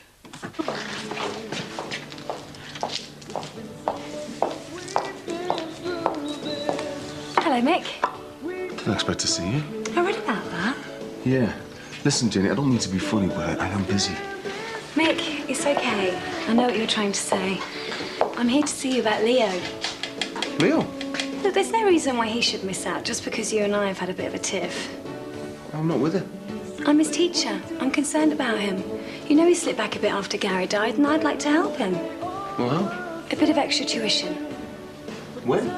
Well, I thought this week while we're on half-term. No, you're all right. Look, it's no problem. I'd hate him to fall back any further, and I'm sure you feel the same way. Well, yeah, but... And there's nothing else on. I thought I'd make myself useful. Well, that's very good of you, but I need to have a word with him first. He's not going to be too happy having to do extra lessons in his holidays. That's fine. Have a word, and I can make a start. All right, son. All right, Mick. Hi, Jenny. How are you? Not bad. So you got one of them posters as well? Yeah, Patricia gave us a... You going? Thing is, it's women only. Seems a bit unfair. I know, I wanted to be there and show me support. Go, it's a free country. Well, go ahead. And I feel a bit out of it with it just being for women, you know. Would you? Me and you? Well, I'd feel better with someone. Well... Do it. Go with him. I suppose I could get Sarah to cover for me. Ah, thanks, Mick. I want to get Patricia to pass these petitions round. Look, I'll just go and get my books out the car. Let's get Leo started, eh? What, now? No time like the present.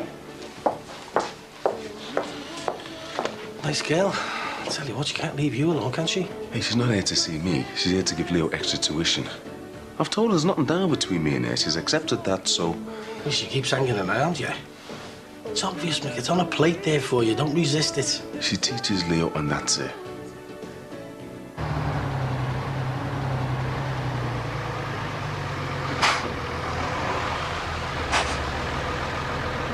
Could have picked a better vehicle than Dixon's Moby. It's a little conspicuous. Just keeping the costs down. Well? Well? Well, what do you reckon? What do I reckon to what? Do you reckon we should go in? Good God, what do you... We're not the A-team. Not used to this kind of thing. Doesn't look like there's anyone there. Come on, let's get it over with. What should we do if someone turns up? Well, it's simple. We just explain that we don't want any more of the stuff and been a misunderstanding. OK, I'll leave the talking to you, Max. Yes, I think that would be a very good idea, seeing as you saddled us with this mess in the first place. I better go have a word with him first. A magnificent picture of Digger on the front. What do you think of it, you liked it? Who's it for? Lee, the Swift said to see you. It's from Sarah Why? Foster. What have I done? Nothing. She's come to give you some help with your work. Can we wish What her work? little brother Henry Your schoolwork. very happy 7th? But I'm an half term. I know that, but Miss Swift thinks you could do with a bit of extra help. Does she think I'm thick or something? No, of course not. We don't want you falling behind, do we? But all the kids will think I'm a suck. No, they won't. Now, don't start that. Now, go and get your books and everything will be fine. And it doesn't have to be for long. And anyway, you could do the rest from the telly, couldn't you? Quiet. Go ahead. Now then, let's...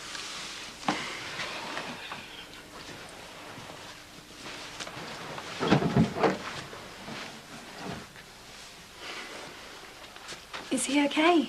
Yeah, but surprised, though. I'm sure he was. Listen, I don't know what his concentration will be like. He's a bit tired. Too many late nights? No. We've been getting some cranky phone calls at all hours. Oh, any idea who it is? No. I mean, it could be kids, but the longer it goes on, you think it might be somebody who knows you or something. It might just turn out to be a cross line. Yeah. Hi, Leo. Hi, miss. Right then, I'll leave you to it. Do I have to do work, miss? It's a favour for your dad. He doesn't want you getting behind. Oh, there's no need for that just yet. No. We'll have a little chat first. Get to know each other a bit better, eh? OK.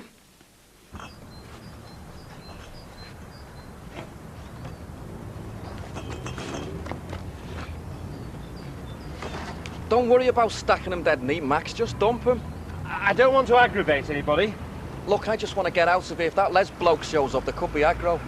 What Les bloke? That Donnelly kept going on about out there. Les wouldn't be very happy. Sounds like ain't narc.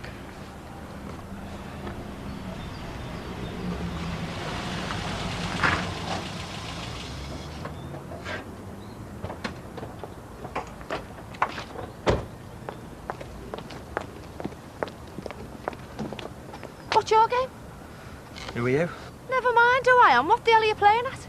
Perhaps I can explain. You see, we've just had a delivery of beer, which, to be quite honest with you, we shouldn't have had. Where are you from? Lalooth Club, Manor Park. Yeah, and Grant's Restaurant. Nice to know. Come on, clear off the pair of you. Look, we tried to tell the other fella. We don't want all this, so we're just returning. An agreement was made for deliveries. The beer's yours. The bottom line is, we've already got a supplier, so you'll just have to take your beer back. Are you for real? Take your beer and go, and I'll expect payment within 7 days. Look, just tell this Les fella he's got to take it back. I don't have to tell anybody I'm Les. Now shift this lot quick. You're Les? Yes, the boss. Oh, right. Well, perhaps we can sort this matter out once and for all. Yeah, it's the only way. Yeah, thank you, Carl. Now, look, we've had 2 deliveries of beer, one of which we paid for, and we want that money back. And the second lot is just return goods. No. One lot's been paid for, and you won't be getting your money back. And the second lot can pay for within 7 days, as agreed. Staying here. You must be joking. Please, will you please stop it, the pair of you? Brilliant! Look, this is just getting out of hand. Now, just calm down. Now, if you please just stand back, and we'll put the beer down carefully, and then we'll get out of your hair. Where did your mum go? She went to London. She sent us Christmas cards. I bet you miss her. Yeah. Wish I could see her. And then your dad got engaged to Marianne. Yep. And did you like her? Once we got used to her, she bought me some Boss trainers. But your dad looks after you very well, I bet. Yeah. Can I go to the toilet, miss? Of course you can.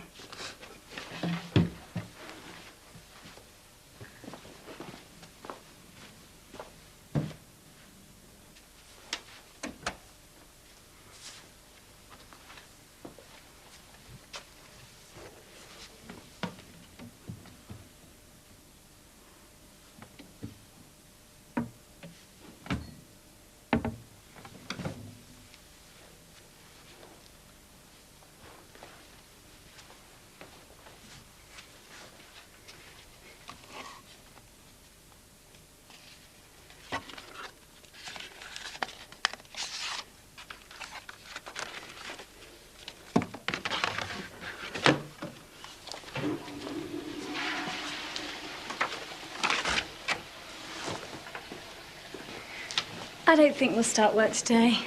Why? Well, your dad said you were a bit tired, and that's not the best time to learn. Okay, miss. I'll see you soon then, Leo. See you later, miss.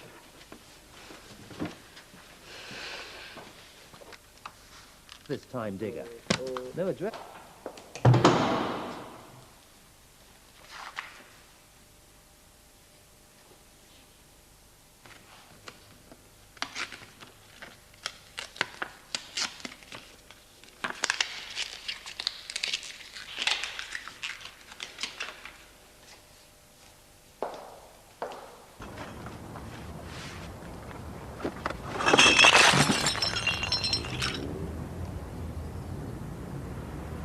Sorry.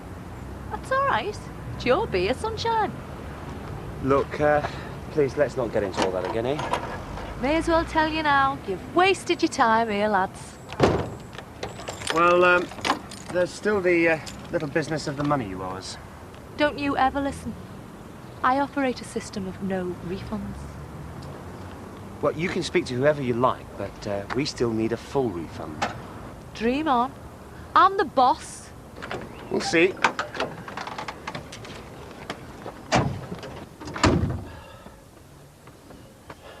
Well, we're no further on, really, are we?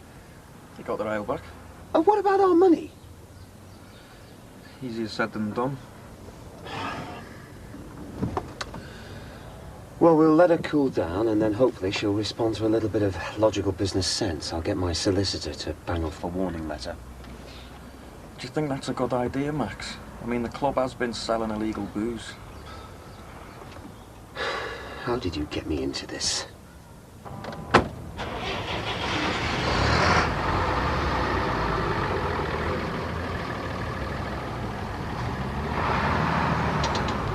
Where have you been? I needed you here. We've had visitors.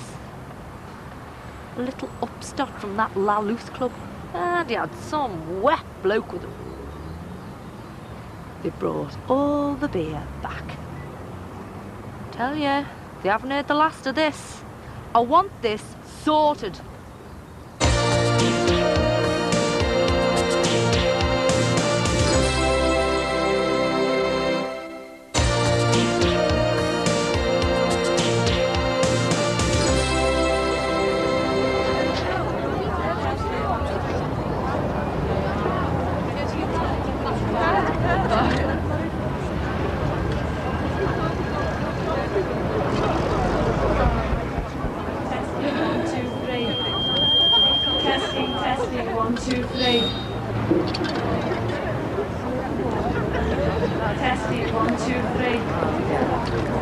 I never expected this big a turnout. It's wonderful, isn't it? Yeah, where have they all come from? All over. I've seen coaches from North Wales, Preston. Oh, wait. Do you know what we should have done?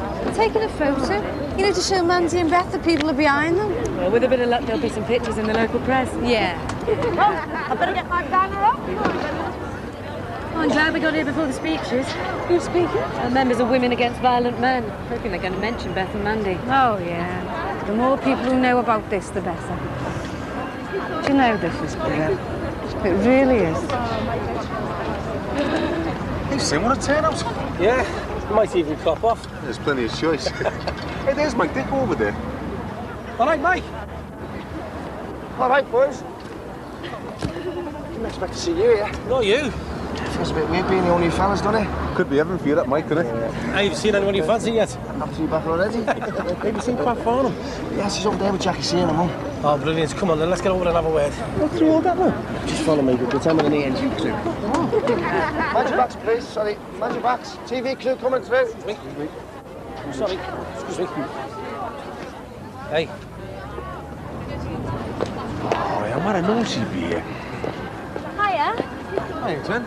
Serendipity, eh? Yeah, we're just here to meet some people, you know, the neighbours. Don't mind if I tag along, do you? No. Right. Don't want to lose you. Oh, hey, look who's here. Hope you're wearing skates, lads. Well, it's my fight and all, you know. I know. Hiya, love. Oh, thanks for coming. Oh, well, it's for a good cause. Where's Rosie? Oh, don't worry, she'll be along later. Listen, wild horses couldn't keep her away from this, you know. Don't you feel a bit out of it? Yeah. That'll be good footage, though. Who's it for? Well, I'm going to try and flog it to a telly company. Well, hey, you'll make sure we're all on it then, won't you? Hey, Pat, thanks for doing the petition. That's okay. We're hoping to fill in a few more sheets tonight. Oh, I haven't signed it yet. What time are the speeches? Well, it shouldn't be too long now. Right, we'll listen to the first couple of speeches, then we'll get off. Yeah, I could do with getting away from here. No, I don't mean that. I've got my own little protest planned. Well, how do you mean? You'll see, Michael. You'll see.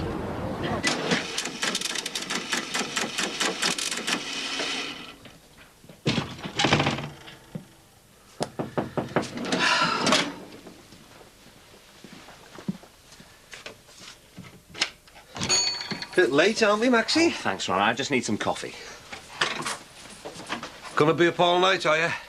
Sorry? Shipping coffee down to St. George's Hall. Oh, right, yeah, the vigil. Bev gone along too, has she? No way. Wouldn't let her, mate. You wouldn't let her? Yeah, not a chance. I'm surprised you're letting your pack go. Unless, of course, you can't control her. I don't have to control her.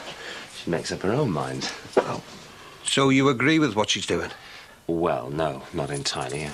Then you can't control her. Well, it's not about control. Maxie, she shouldn't be down there trying to free murderers. The vigil's all about male violence. But what about female violence? You can't deny what those Jordashes did. No, I'm not trying to. But if we suddenly let women out having to say about this and that, then we're going to get chaos. Look, how much for the coffee? 180, please. The thing is, Maxie, I know it's the modern way, these women going out to work and going on demos and that. But what's happening to the kids while all this is going on? Who's bringing them up while the mums are out gallivanting? You take my advice, mate. You get a grip of her before it's too late. Good evening, everyone. Thanks for coming. That concludes the evening speeches, and we now like you well. It's just so good with that on the telly. Oh, I wouldn't have missed this for the world.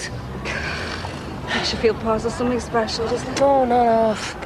just didn't realise there'd be so many women turn out for something like this. Just glad I can say I'm one of them. Oh, do you know, just got a shiver right down my back. It's the atmosphere, isn't it? Like there's some sort of, oh, I don't know, you know, something in the air. I know exactly what you mean, Liz. Oh, is Mick back yet? No, they've gone for a pint, probably. Have you known Mick long, love? Well, I've been Leo's teacher for some time, but me and Mick have been, well, closer for a few weeks. Aaron and Mick have got a bit of a thing going. Listen, I'm going to take over the petition from Pat, give it a bit of a break, all right? Yeah, all right. See ya. See ya. Hey, he's a good catch, Mick, you know. And he's nice looking, own business. I know, we get on well. So I mean, I'm not one for being serious, but I must admit, he's rushing things a bit. Well, that's meant for you, love, you know, impatience. Still, it keeps you on your toes, doesn't it? Or on your back, as the case may be. 3 pages of signatures. And 2 more here. Oh, you've done brilliant. You know, the response is just amazing. So many of these women are here for Mandy and Beth. I know. I've got to admit, you know, I thought it'd be all trendies, but I've really enjoyed it. I mean, it makes you think you're doing something, doesn't it? Don't know what, like, but something. That's what's so good, all these women here saying they've had enough. No more violence. Well, let's just hope it does some good for Mandy and Beth, eh? Well, this is just the beginning. We're going to carry on doing this sort of thing until they're free.